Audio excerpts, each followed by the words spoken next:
Next lesson green பெல்ட்டில் இருக்கக்கூடிய define base பற்றி நம்ம டிஸ்கஸ் பண்ணலாம். சிக்ஸ் சிக்மா எல்லா ஆர்கனைசேஷன்லையும் யூஸ் பண்ணுறதுக்கு சரியானதாக இருந்தாலும் அதை யூஸ் பண்ணுற ப்ராஜெக்டை பொறுத்து அது சரியான முறையில் யூஸ் பண்ணலாமா அப்படிங்கிற சில நிபந்தனையும் இருக்குது. So first topic, six sigma ஒரு ப்ராஜெக்ட்டில் நம்ம இன்வால்வ் பண்ணுறோம்னா அந்த ப்ராஜெக்ட் எந்த மாதிரியான நிபந்தனையெல்லாம் ஃபில்ஃபில் பண்ணணும் அதை பற்றி நம்ம டிஸ்கஸ் பண்ணலாம். ஒரு ப்ராஜெக்ட்டில் சிக்ஸ் சிக்மா இன்வால்வ் பண்ணுறதுக்கு அந்த ப்ராஜெக்ட் குவாலிஃபை ஆயிருக்கா அப்படிங்கிறத தெரிஞ்சுக்கிறதுக்கு நம்ம சில கொஸ்டின்ஸ்க்கு ஆன்சர் தெரிஞ்சிருக்கணும். ஃபர்ஸ்ட் கொஸ்டின், அந்த ப்ராஜெக்ட்டில் ஆல்ரெடி ஏதாவது ப்ராசஸ் யூஸ் பண்ணிக்கிட்டு இருக்காங்களான்னு தெரியணும். பிகாஸ் ஆல்ரெடி ஒரு ப்ராசஸ் இருந்தால் மட்டும்தான் நம்மளால் DMAIC டூலை யூஸ் பண்ணி இன்னொரு ப்ராசஸ் அதிலிருந்து நம்மளால் டெவலப் பண்ண முடியும். நெக்ஸ்ட் கொஸ்டின், ஆல்ரெடி இருக்கக்கூடிய ப்ராசஸில் ஏதாவது ப்ராப்ளம் இருக்கா?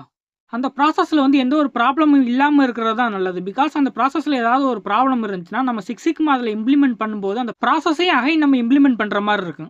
நெக்ஸ்ட் கொஸ்டின், அந்த ப்ராசஸில் இருக்கக்கூடிய ப்ராப்ளம் மெஷர் பண்ணுற அளவுக்கு இருக்கா? இப்போ ஒரு ப்ராசஸ் இருக்கு, அந்த ப்ராசஸில் ஒரு ப்ராப்ளம் ஏற்பட்டுருச்சு. ஸோ அந்த ப்ராப்ளம் ஏற்பட்டதுக்கான மூல காரணம் அந்த ரூட் கேஸ்னால அந்த ப்ராசஸில் ஏற்படக்கூடிய தாக்கம் இது எல்லாமே மெஷர் பண்ணுற மாதிரி இருக்கணும். நெக்ஸ்ட் கொஸ்டின், அந்த ப்ராசஸில் ஏற்படக்கூடிய ப்ராப்ளம்னால கஸ்டமரோட சாட்டிஸ்ஃபேக்ஷனுக்கு ஏதாவது பாதிப்பு ஏற்படுதா?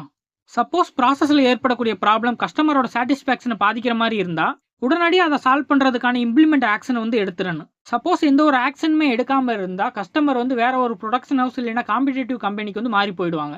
நெக்ஸ்ட் கொஸ்டின், அந்த ப்ராசஸில் ஏற்படக்கூடிய ப்ராப்ளம் சால்வ் பண்ணாமல் கண்டினியூஸாக ஒர்க்கை கண்டினியூ பண்ணுறது அந்த ஆர்கனைசேஷனோட ப்ராஃபிட்டை ஏதாவது பாதிக்குமா? ஒரு ப்ராசஸில் ஏற்படக்கூடிய ஃபெயிலியர் அந்த ஆர்கனைசேஷனோட ப்ராஃபிட்டை எந்த மாதிரி பாதிக்குதுன்னு மெஷர் பண்ணுறது ரொம்பவே முக்கியமான ஒரு விஷயம். சப்போஸ் அந்த ஃபெயிலியர் ப்ராஃபிட்டை பாதிச்சுன்னா அந்த ப்ராசஸை கண்டினியூ பண்ணுறதுல எந்த ஒரு யூஸ்மே இல்லை. நெக்ஸ்ட் கொஸ்டின், ஒரு ப்ராப்ளம்க்கான ரூட் கேஸ் என்னன்னே தெரியல. ஒரு ப்ராசஸில் ஏற்படக்கூடிய ப்ராப்ளத்தோட ரூட் கேஸ் நமக்கு தெரிஞ்சிருச்சுன்னா அந்த இடத்துல நம்ம சிக்ஸ் சிக்மா யூஸ் பண்ண வேண்டிய அவசியமே கிடையாது. வேற ஒரு ப்ராப்ளம் சால்விங் டூல் அங்கே யூஸ் பண்ணிட்டு போயிடலாம். எப்போ நமக்கு ரூட் கேஸ் தெரியாமல் இருக்கும் அந்த மாதிரி நேரத்தில் தான் நம்ம சிக்ஸ் சிக்மா அந்த இடத்துல யூஸ் பண்ணுவோம். நெக்ஸ்ட் கொஸ்டின், ஒரு ப்ராசஸில் ஏற்படக்கூடிய ப்ராப்ளம் தெரிஞ்சிருச்சு, பட் அதுக்கான சொல்யூஷன் என்னன்னு நமக்கு தெரியல. இப்போ அந்த ப்ராப்ளம்க்கான சொல்யூஷன் நமக்கு தெரிஞ்சிருச்சுன்னா நம்ம சிக்ஸ் சிக்மாவோ இல்லை வேற ஒரு மெத்தடாலஜியோ யூஸ் பண்ண வேண்டிய அவசியம் கிடையாது. டைரக்டா அந்த ஆர்கனைசேஷன் அந்த ப்ராப்ளம்க்கான சொல்யூஷனை இம்ப்ளிமெண்ட் பண்ணிக்கலாம். இப்போ கிரீன் பெல்ட்டில் இருக்கக்கூடிய டிஃபைன் பேஸ் பற்றி ஷார்ட்டாக ஒரு இன்ட்ரோடக்ஷன் பார்த்துடலாம். நம்ம ஆல்ரெடி ப்ரீவியஸ் கிளாஸ்லேயே டிஸ்கஸ் பண்ணிட்டோம். சிக்ஸ் சிக்மாவை பொறுத்தவரை ரெண்டு டாப்பிக்கில் நம்ம டிஸ்கஸ் பண்ண போகிறோம்னு. ஒன்று பார்த்தீங்கன்னா DMAIC, இன்னொன்று பார்த்தீங்கன்னா DMADV. ஸோ சிக்ஸ் சிக்மாவை நம்ம DMAIC ப்ராசஸ்ன்னு கூட சொல்லிக்கலாம். சிக்ஸ் சிக்மா ப்ராஜெக்டில் இருக்கக்கூடிய DMAIC ப்ராசஸில் டிஃபைன் தான் ஃபர்ஸ்ட் பேஸ். டிஃபைன் பேஸை பொறுத்தவரை ப்ராப்ளம் என்னன்னு ஃபர்ஸ்ட் டிஃபைன் பண்ணிடுவாங்க. டிஃபைன் பண்ணி முடிச்சதுக்கு அப்புறம் தான் சிக்ஸ் சிக்மா டீம் ஃபார்ம் பண்ணுவாங்க. டிஃபைன் பேஸோட முக்கியமான நோக்கம் என்னன்னா கஸ்டமரை அனலைஸ் பண்றது மூலமா ப்ராப்ளம் கிளியரா டிஃபைன் பண்ண முடியும். இதனால கஸ்டமரோட ரெக்யூர்மெண்ட்டை புரிஞ்சுக்கிட்டு சிக்ஸ் சிக்மா ப்ராஜெக்டோட கோல் கஸ்டமரோட ரெக்யூர்மெண்ட்டுக்கு ஒத்து போகுதான்னு உறுதி பண்ணிக்க முடியும். சிக்ஸ் சிக்மா ப்ராஜெக்டோட அப்ஜெக்டிவை நம்மளால டிஃபைன் பண்ணிக்க முடியும். சிக்ஸ் சிக்மா ப்ராஜெக்டோட டைமு, பட்ஜெட்டு, ரிசோர்ஸ் ரெக்யூர்மெண்ட் இது எல்லாமே நம்மளால பிளான் பண்ணிக்க முடியும். அதே மாதிரி டீமில் இருக்கிற மெம்பர்ஸோட ரோல்ஸ் அண்ட் ரெஸ்பான்சிபிலிட்டியை நம்மளால் டிஃபைன் பண்ணிக்க முடியும். இந்த கிளாஸில் பெஞ்ச் மார்க்கிங்னா என்னென்னு நம்ம டிஸ்கஸ் பண்ணலாம். பெஞ்ச் மார்க்கிங் சிக்ஸ் சிக்மாவை பொறுத்தவரை ஒரு அமேசிங்கான ப்ராசஸ். இது எப்படி ஒர்க் ஆகும்னு பார்த்தீங்கன்னா, இப்போ ஒரு இண்டஸ்ட்ரி லீடர் இருக்காங்க. இவங்க ஒர்க் பண்ணக்கூடிய ஆர்கனைசேஷனுக்கு காம்படிட்டிவாக இருக்கக்கூடிய ஆர்கனைசேஷனோட பிஸ்னஸ் ப்ராசஸ், ப்ராக்டிஸ் அண்ட் அவங்களோட பர்ஃபார்மன்ஸை மானிட்டர் பண்ணி ரெண்டு ஆர்கனைசேஷனோடையும் டேட்டாவையும் கம்பேர் பண்ணி அதிலிருந்து இந்த கம்பெனியை எப்படி இம்ப்ரூவ் பண்ணலாம் அப்படிங்கிறதுக்கு ரொம்பவே யூஸ்ஃபுல்லாக இருக்குது. பெஞ்ச் மார்க்கிங்கை பொறுத்தவரை நிறைய டைப்ஸ் இருக்குது. அதை பற்றி நம்ம ஒன் பை ஒன்னாக பார்க்கலாம். First type process benchmarking. Leading competitive கம்பெனிஸோட ஏதாவது ஒரு ஸ்பெசிஃபிக் ப்ராசஸ் இல்லைன்னா இண்டஸ்ட்ரி ஸ்டாண்டர்டை கம்பேர் பண்ணி பார்க்கறதுக்கு யூஸ்ஃபுல்லாக இருக்குது. Second type financial benchmarking. ஒரு காம்படிட்டிவ் கம்பெனியாக இருக்கட்டும் இல்லைன்னா ஓன் கம்பெனியோட ப்ரொடக்டிவிட்டியோட ஓவரால் ஃபைனான்ஸை கம்பேர் பண்ணி பார்க்கறதுக்கு அண்ட் அனலைஸ் பண்ணுறதுக்கு ரொம்பவே யூஸ்ஃபுல்லாக இருக்குது. Next type performance benchmarking. Competitive கம்பெனிஸோட ப்ராடக்ட் அண்ட் சர்வீஸை கம்பேர் பண்ணி பார்க்கறதுக்கு யூஸ்ஃபுல்லாக இருக்குது. Next product benchmarking. Already இருக்கக்கூடிய ப்ராடக்ட் இல்லைன்னா சர்வீஸை அப்கிரேட் பண்ணுறதுக்கும் புதுசாக ஒரு ப்ராடக்ட் ஆர் சர்வீஸை டிசைன் பண்ணுறதுக்கும் யூஸ்ஃபுல்லாக இருக்குது. Next strategic bench marking. Competitive industry ஒரு ப்ராப்ளமை எப்படி சால்வ் பண்ணுறாங்க அப்படிங்கிறத தெரிஞ்சுக்கிட்டு அதிலிருந்து இம்ப்ரூவ் பண்ணிக்கலாம். Next functional bench marking. ஒரு சிங்கிள் ஃபங்க்ஷனை மட்டும் ஸ்பெசிஃபிக்காக ஃபோக்கஸ் பண்ணி அந்த ஃபங்க்ஷனை இம்ப்ரூவ் பண்ணுறதுக்கு ரொம்பவே யூஸ்ஃபுல்லாக இருக்குது. Next competitive benchmarking. Competitive கம்பெனிஸோட ஆர்கனைசேஷனல் ஸ்ட்ராட்டஜி, அங்கே யூஸ் பண்ணக்கூடிய ப்ராசஸ், அங்கே மேனுஃபேக்சரிங் பண்ணக்கூடிய ப்ராடக்ட், அங்கே கொடுக்கக்கூடிய சர்வீஸ் அண்ட் அந்த கம்பெனியில் யூஸ் பண்ணிக்கிட்டு இருக்கிற ப்ரொசீஜர் இது எல்லாமே கம்பேர் பண்ணி அது மூலமாக கரண்ட் ஆர்கனைசேஷனோட க்ரோத்தை இம்ப்ரூவ் பண்ணுறதுக்கு யூஸ்ஃபுல்லாக இருக்குது. Last type collaborative bench marking. இப்போ ஒரு குரூப் ஆஃப் கம்பெனியில் நிறைய கம்பெனிஸ் இருக்கு. அப்போ அவங்களுக்குள்ளே எல்லா டேட்டாவையுமே ஷேர் பண்ணி அது மூலமாக கம்பேர் பண்ணி அதுலேருந்து இம்ப்ரூவ் பண்ணுவாங்க. இந்த கிளாஸில் பெஞ்ச் மார்க்கிங்கோட பெஸ்ட் ப்ராக்டிசஸ் பற்றி தெரிஞ்சுக்கலாம். பெஞ்ச் மார்க்கிங்கோட பெஸ்ட் ப்ராக்டிசஸ் என்னன்னா ஒரு ப்ராசஸ் இல்லைன்னா சர்வீஸில் கண்டினியூஸாக இம்ப்ரூவ்மெண்ட் நடந்துகிட்டு இருக்கிறத உறுதி பண்ணிக்கிட்டு இருக்கும்போது அதில் வந்து ஒரு விதிவிலக்கா இல்லைன்னா அதை வந்து பாதிக்கிற விதமாக ஏதாவது பர்ஃபார்மன்ஸ் இருக்கும்ல, அதை வந்து அதுலேருந்து நீக்கிறதுக்காக என்னெல்லாம் பண்ணலாம்? பெஞ்ச் மார்க்கிங்கோட அப்ஜெக்டிவ் அண்ட் ஸ்கோப்பை வந்து இன்க்ரீஸ் பண்ணணும். ஸ்டார்டிங் ஸ்டேஜில் என்ன மாதிரியான ஸ்டாண்டர்டை வந்து பின்பற்றி போகணுங்கிற ஒரு வழித்தடத்தை வந்து அமைச்சு கொடுக்கணும். தேவையில்லாத நடைமுறைகளை எல்லாமே குறைச்சிட்டு பெஞ்ச் மார்க்கிங் ஸ்கோப்புக்கு எதெல்லாம் அவசியமோ அதை மட்டும் தான் நம்ம பின்பற்றணும். ஒரு ப்ராசஸை காம்படிட்டிவ் கம்பெனிஸ் கூட கம்பேர் பண்ணி இம்ப்ரூவ் பண்ணணும்னா அந்த ப்ராசஸில் யார் வந்து சிறப்பாக இருக்காங்கிறத தெரிஞ்சுக்கிட்டு ஸ்கில் இருக்கிறவங்களா பார்த்து அந்த ப்ராசஸில் வந்து ஒர்க் பண்ணுற மாதிரி அசைன் பண்ணணும். அட் த சேம் டைம் பெஞ்ச் மார்க்கிங்லேருந்து ஏதாவது இன்ஃபர்மேஷன் வந்து உங்களுக்கு கிடச்சிச்சுன்னா அந்த இன்ஃபர்மேஷனை அந்த ஃபீல்டில் ஒர்க் பண்ணுற எல்லாருக்குமே ஷேர் பண்ணணும். இதெல்லாம் ஸ்ட்ரிக்டாக ஃபாலோ பண்ணால் மட்டும்தான் பெஞ்ச் மார்க்கிங் ஒரு ஆர்கனைசேஷனில் பெஸ்ட் ப்ராக்டிஸ் ஆக்குறதுக்கு நடைமுறைப்படுத்த முடியும். இந்த கிளாஸில் process, business process and business system பற்றி டிஸ்கஸ் பண்ணலாம். ப்ராசஸ்னா என்னன்னு பார்த்தீங்கன்னா, இப்போ கஸ்டமரோட ரெக்யர்மெண்ட்டுக்கு ஏற்ற மாதிரி ஒரு ப்ராடக்டாக இருக்கட்டும் இல்லைன்னா சர்வீஸாக இருக்கட்டும் அதை வந்து ப்ரொடியூஸ் பண்ணுறதுக்கு ஃபாலோ பண்ணக்கூடிய தொடர்ச்சியான படிநிலைகள் தான் ப்ராசஸ்ன்னு சொல்லுவோம். எந்த ஒரு ப்ராசஸ் எடுத்துக்கிட்டாலும் அதுக்குள்ள வந்து 3 எலிமெண்ட்ஸ் இருக்கு: input, process and output. Next business process. இப்போ கஸ்டமரோட ரெக்யர்மெண்ட்டுக்கு ஏற்ற மாதிரி ஒரு ப்ராடக்ட் இல்லைன்னா ஒரு சர்வீஸை வந்து ப்ரொடியூஸ் பண்ணுறோம்னா அதுக்கான ஒர்க் ஆக்டிவிட்டி பார்த்தீங்கன்னா சிஸ்டமேட்டிக் ஆர்கனைசேஷனோட அப்ஜெக்டிவ்க்கு ஏற்ற மாதிரி இருக்கணும். இந்த பிஸ்னஸ் ப்ராசஸ்க்கு உள்ளே தான் உங்களுக்கு வந்து ப்ராசஸே வரும். அதே மாதிரி இந்த பிஸ்னஸ் ப்ராசஸ் பார்த்தீங்கன்னா பிஸ்னஸ் சிஸ்டத்துக்கு உள்ளே இருக்கும். ஸோ பிஸ்னஸ் சிஸ்டம்னா என்ன? ஒரு ஆர்கனைசேஷன் இல்லைன்னா இண்டஸ்ட்ரிக்கு உள்ள நிறைய பிஸ்னஸ் ப்ராசஸ்லாம் இருக்குது. இந்த எல்லா பிஸ்னஸ் ப்ராசஸையும் மதிப்பிடக்கூடிய செயின் தான் பார்த்தீங்கன்னா பிஸ்னஸ் சிஸ்டம்னு சொல்லுவோம். இதை அண்டர்ஸ்டாண்ட் பண்ணிக்கிறதுக்கு நம்ம BMW கார் கம்பெனி வந்து எக்ஸாம்பிளுக்கு எடுத்துக்கலாம். இதில் இந்த BMW இண்டஸ்ட்ரி தான் பிஸ்னஸ் சிஸ்டம். இந்த BMW கம்பெனியோட பிஸ்னஸ் ப்ராசஸ் பார்த்தீங்கன்னா காரை வந்து ப்ரொடியூஸ் பண்ணுறது. இந்த பிஸ்னஸ் ப்ராசஸ்க்குள்ளே இருக்கக்கூடிய ப்ராசஸ் பார்த்தீங்கன்னா காரை வந்து எப்படி ப்ரொடியூஸ் பண்ணுறாங்க அசம்பிளி வைஸ். இப்போ உங்களுக்கு டீட்டெயிலாக அண்டர்ஸ்டாண்ட் ஆயிருக்கு. ப்ராசஸ்னா என்ன, பிஸ்னஸ் ப்ராசஸ்னா என்ன, பிஸ்னஸ் சிஸ்டம்னா என்ன அப்படிங்கிறது. இந்த கிளாஸில் ப்ராசஸோட ஓனர் அண்ட் ஒரு ப்ராஜெக்டில் இருக்கக்கூடிய ஸ்டாக் ஹோல்டர்ஸ் பற்றி தெரிஞ்சுக்கலாம். ஒரு ஆர்கனைசேஷனில் ஹையர் அத்தாரிட்டியிலேருந்து லோவர் அத்தாரிட்டி வரை இருக்கக்கூடியவங்களில் business owner and stockholders வந்து எந்தெந்த பிளேஸில் இருக்காங்கிறதுக்கான ஒரு சிம்பிளான ஃப்ளோ சார்ட் தான் இது. எந்த ஒரு ஆர்கனைசேஷன் எடுத்துக்கிட்டாலும் ப்ராசஸ் ஓனர் தான் ஹையர் அத்தாரிட்டியில் இருப்பார். இவங்களோட பிரைமரி ரெஸ்பான்சிபிலிட்டின்னு பார்த்தீங்கன்னா அந்த ப்ராசஸோட பெர்ஃபார்மன்ஸை வந்து மெயின்டைன் பண்ணுறது, அட் சேம் டைம் அந்த ப்ராசஸை வந்து செயல்படுத்துறது. இது மட்டும் இல்லாமல் ஒரு ப்ராசஸில் வந்து தேவைப்படுற மாதிரி ஏதாவது சேஞ்சஸ் கொண்டு வரணும்னா அதுக்கான அத்தாரிட்டி ஃபுல்லாகவே இவர்கிட்ட தான் இருக்கும். ஸ்டாக் ஹோல்டர்ஸுங்கிறவங்க யாருன்னா ஒரு தனி நபராக இருக்கலாம் இல்லைன்னா ஒரு குரூப்பாக இருக்கலாம். இவங்க அந்த ஆர்கனைசேஷனில் இருக்கக்கூடிய அவுட்புட் ப்ராடக்ட்னால அஃபெக்ட் ஆனவங்களாக கூட இருக்கலாம். ஒரு பிஸ்னஸ் எடுத்துக்கிட்டிங்கன்னா அதில் வந்து நிறைய ஸ்டாக் ஹோல்டர்ஸ் இருக்கலாம். For example stock holders, customer, supplier, management, employee and society, இந்த மாதிரி நிறைய பேர் இருப்பாங்க. ஒரு ப்ராசஸில் ஒன்று அல்லது அதற்கு மேற்பட்ட அப்ஜெக்டிவ் வந்து ஃபெயில் ஆகும்போது ஸ்டாக் ஹோல்டர்ஸுக்கு ஏற்படக்கூடிய நெகட்டிவான எஃபெக்ட் என்னென்னலாம் இருக்குன்னு பார்த்தீங்கன்னா, ஸ்டாக் ஹோல்டர்ஸை பொறுத்தவரை கம்பெனியை பற்றின மதிப்பு குறைஞ்சு போயிடும். கஸ்டமர்ஸை பொறுத்தவரை உங்கள் கம்பெனி மேலே லீகலாக ஆக்ஷன் எடுத்துகிட்டு நல்ல ப்ராடக்ட் ஆர் சர்வீஸ் கொடுக்கக்கூடிய வேறு காம்படிட்டிவ் கம்பெனிஸ்க்கு மாறி போகக்கூடிய வாய்ப்புகள் இருக்குது. சப்ளையர்ஸ் என்ன மாதிரியான எஃபெக்ட் எல்லாம் ஃபேஸ் பண்ணுவாங்கன்னு பார்த்தீங்கன்னா, உங்களுக்கு கிடைக்கக்கூடிய பேமெண்ட் எல்லாம் டிலே ஆகக்கூடிய வாய்ப்புகள் இருக்குது. இல்லைன்னா அந்த பேமெண்ட் கிடைக்காமலே இருக்கக்கூடிய வாய்ப்புகளும் இருக்குது. மேனேஜ்மெண்ட்டை பொறுத்தவரை ரெகுலராக யூஸ் பண்ணக்கூடிய செலவு எல்லாமே கம்மி பண்ணிக்க வேண்டிய நிலைமை ஏற்பட்டுரும். ஒர்க்கர்ஸ் எந்த மாதிரியான இஷ்யூலாம் ஃபேஸ் பண்ணுவாங்கன்னு பார்த்தீங்கன்னா, அவங்களுக்கு கிடைக்கக்கூடிய சேலரி எல்லாமே கம்மியாயிடும். சொசைட்டி அந்த ஆர்கனைசேஷன் காரணமாக மாசுபடுறதுக்கான வாய்ப்புகள் ஏற்படலாம். இந்த கிளாஸில் பிஸ்னஸ் அண்ட் ஸ்டாக் ஹோல்டர்ஸ் ரெண்டுக்கும் உள்ள ரிலேஷன்ஷிப் பற்றி டிஸ்கஸ் பண்ணலாம். ஸ்டாக் ஹோல்டர்ஸ்னால் யாருன்னு நமக்கு ஆல்ரெடி தெரியும். ஒன்று கஸ்டமராக இருக்கலாம் இல்லைன்னா சப்ளையராக இருக்கலாம். இவங்க ரெண்டு பேருமே ஒரு பிஸ்னஸை வளர்ச்சி அடைய வைக்கிறதுக்கு இல்லைன்னா மேம்படுத்துறதுக்கு தேவையான ஒரு ப்ராசஸை கண்ட்ரோல் பண்ணுறது, மேனேஜ் பண்ணுறது, அந்த ப்ராசஸில் எந்த ஒரு ப்ராப்ளமும் வராமல் அதை பேலன்ஸ் பண்ணி ஆப்டிமைஸ் பண்ணுறது, இந்த மாதிரியான எல்லா செயல்முறையும் ஒரு குறிப்பிட்ட க்ளோஸ்டு லூப்புக்குள்ள கொண்டு வந்து அதை செயல்படுத்துவாங்க. இந்த மாதிரியான சூழ்நிலையில கம்பெனியில் இருக்கக்கூடிய ப்ராசஸை வந்து ஈஸியாக்குறதுக்கு கம்யூனிகேஷன் வந்து ஒரு முக்கியமான கீயா வந்து யூஸ் ஆகுது. நெக்ஸ்ட் ஸ்டாக் ஹோல்டர்ஸ் அனலைசிஸ்ல இருக்கக்கூடிய இம்பார்ட்டன்ஸ் அண்ட் அதோட ரெலவன்ஸ் பத்தி டிஸ்கஸ் பண்ணலாம். ஸ்டாக் ஹோல்டர்ஸ் பத்தி அனலைஸ் பண்ண வேண்டியது சிக்ஸ் சிக்மா ப்ராஜெக்ட்டுக்கு முன்னாடி பண்ண வேண்டிய ஒரு முக்கியமான டாஸ்க்னு கூட சொல்லலாம். எந்த ஒரு பிசினஸ் எடுத்துக்கிட்டாலும் நிறைய ஸ்டாக் ஹோல்டர்ஸ் இருப்பாங்க, அதாவது பங்குதாரர்கள். ஸோ பிஸ்னஸ் ப்ராசஸில் ஏதாவது ஒரு சின்னதாக சேஞ்சஸ் பண்ணால் கூட ஒரு பங்குதாரர்களையோ இல்லை எல்லா ஸ்டாக் ஹோல்டர்ஸுமே முழுசாக பாதிக்கக்கூடிய வாய்ப்புகள் இருக்குது. ஃபார் எக்ஸாம்பிள் ஒரு பிஸ்னஸில் இருக்கக்கூடிய ப்ராசஸ் வந்து அதோட நோக்கத்தை சரியாக பூர்த்தி செய்யாமல் இருக்கும்போது அதனால் ஏற்படக்கூடிய நெகட்டிவ் இம்பாக்ட்ஸ் அந்த ப்ராசஸோட சம்மந்தப்பட்ட ஸ்டாக் ஹோல்டர்ஸையும் பாதிக்குது. இந்த மாதிரி ஸ்டாக் ஹோல்டர்ஸ் பாதிக்கப்படுறதுனால ஆட்டோமேட்டிக்காக அந்த ஆர்கனைசேஷனோட பர்ஃபார்மன்ஸும் உங்களுக்கு பாதிக்கப்படுது. ஸோ ஒரு ஆர்கனைசேஷனில் இருக்கக்கூடிய ஒரு ஸ்டாக் ஹோல்டர்ஸ் ஏதாவது புதுசாக சேஞ்சஸ் ப்ராசஸில் கொண்டு வராங்கன்னா அங்கே இருக்கக்கூடிய சிக்ஸ் சிக்மா டீம் அந்த ப்ராசஸை வந்து சேஞ்ச் பண்ணுறதுனால எந்த மாதிரியான பாதிப்பு ஏற்படும்னு எடுத்து சொல்லணும். டிஃபைன் பேஸ்ல நெக்ஸ்ட் பார்க்க போற டாபிக் பாத்தீங்கன்னா voice of the customer. Voice of the கஸ்டமர்ல ஃபர்ஸ்ட் பார்க்க போற டாபிக் பாத்தீங்கன்னா ஒரு கஸ்டமரை எப்படி ஐடென்டிஃபை பண்ணலாம். எந்த ஒரு பிசினஸ் எடுத்துக்கிட்டாலுமே அந்த பிசினஸோட முக்கியமான பார்ட்டே அந்த கஸ்டமர் தான். பிகாஸ் ஒரு கஸ்டமர் தான் எந்த மாதிரியான ப்ராடக்ட் இல்லைன்னா ஒரு சர்வீஸ் வந்து வாங்கணுங்கிறத டிசைட் பண்ணி அதுக்கான பணம் எல்லாமே செலுத்துறாங்க. கஸ்டமரோட தேவை என்னன்னு ஐடென்டிஃபை பண்ணி அதை அண்டர்ஸ்டாண்ட் பண்ணிக்கிறது ரொம்பவே முக்கியமான ஒரு விஷயம். அதை தெளிவா தெரிஞ்சுக்கிட்டா மட்டும்தான் கஸ்டமரோட ரெக்யூர்மெண்ட்டுக்கு ஏற்ற மாதிரி ஒரு ப்ராடக்ட் இல்லைன்னா சர்வீஸை வந்து கரெக்டா டிசைன் பண்ண முடியும். இந்த மாதிரி கரெக்டா அண்டர்ஸ்டாண்ட் பண்ணி டிசைன் பண்ணா மட்டும்தான் கஸ்டமர் எதை வந்து பர்ச்சேஸ் பண்ணணும் விரும்புறாங்களோ அதுக்கு ஏற்ற மாதிரி ப்ராடக்ட் இல்லைன்னா சர்வீஸ் வந்து கரெக்டா உருவாக்கி அவங்களுக்கு கொடுக்க முடியும். ஜென்ரலா கஸ்டமரை பொறுத்தவரை 2 டைப்பா பிரிக்கலாம். ஒன்னு பாத்தீங்கன்னா இன்டர்னல் கஸ்டமர், இன்னொன்னு பாத்தீங்கன்னா எக்ஸ்டர்னல் கஸ்டமர்.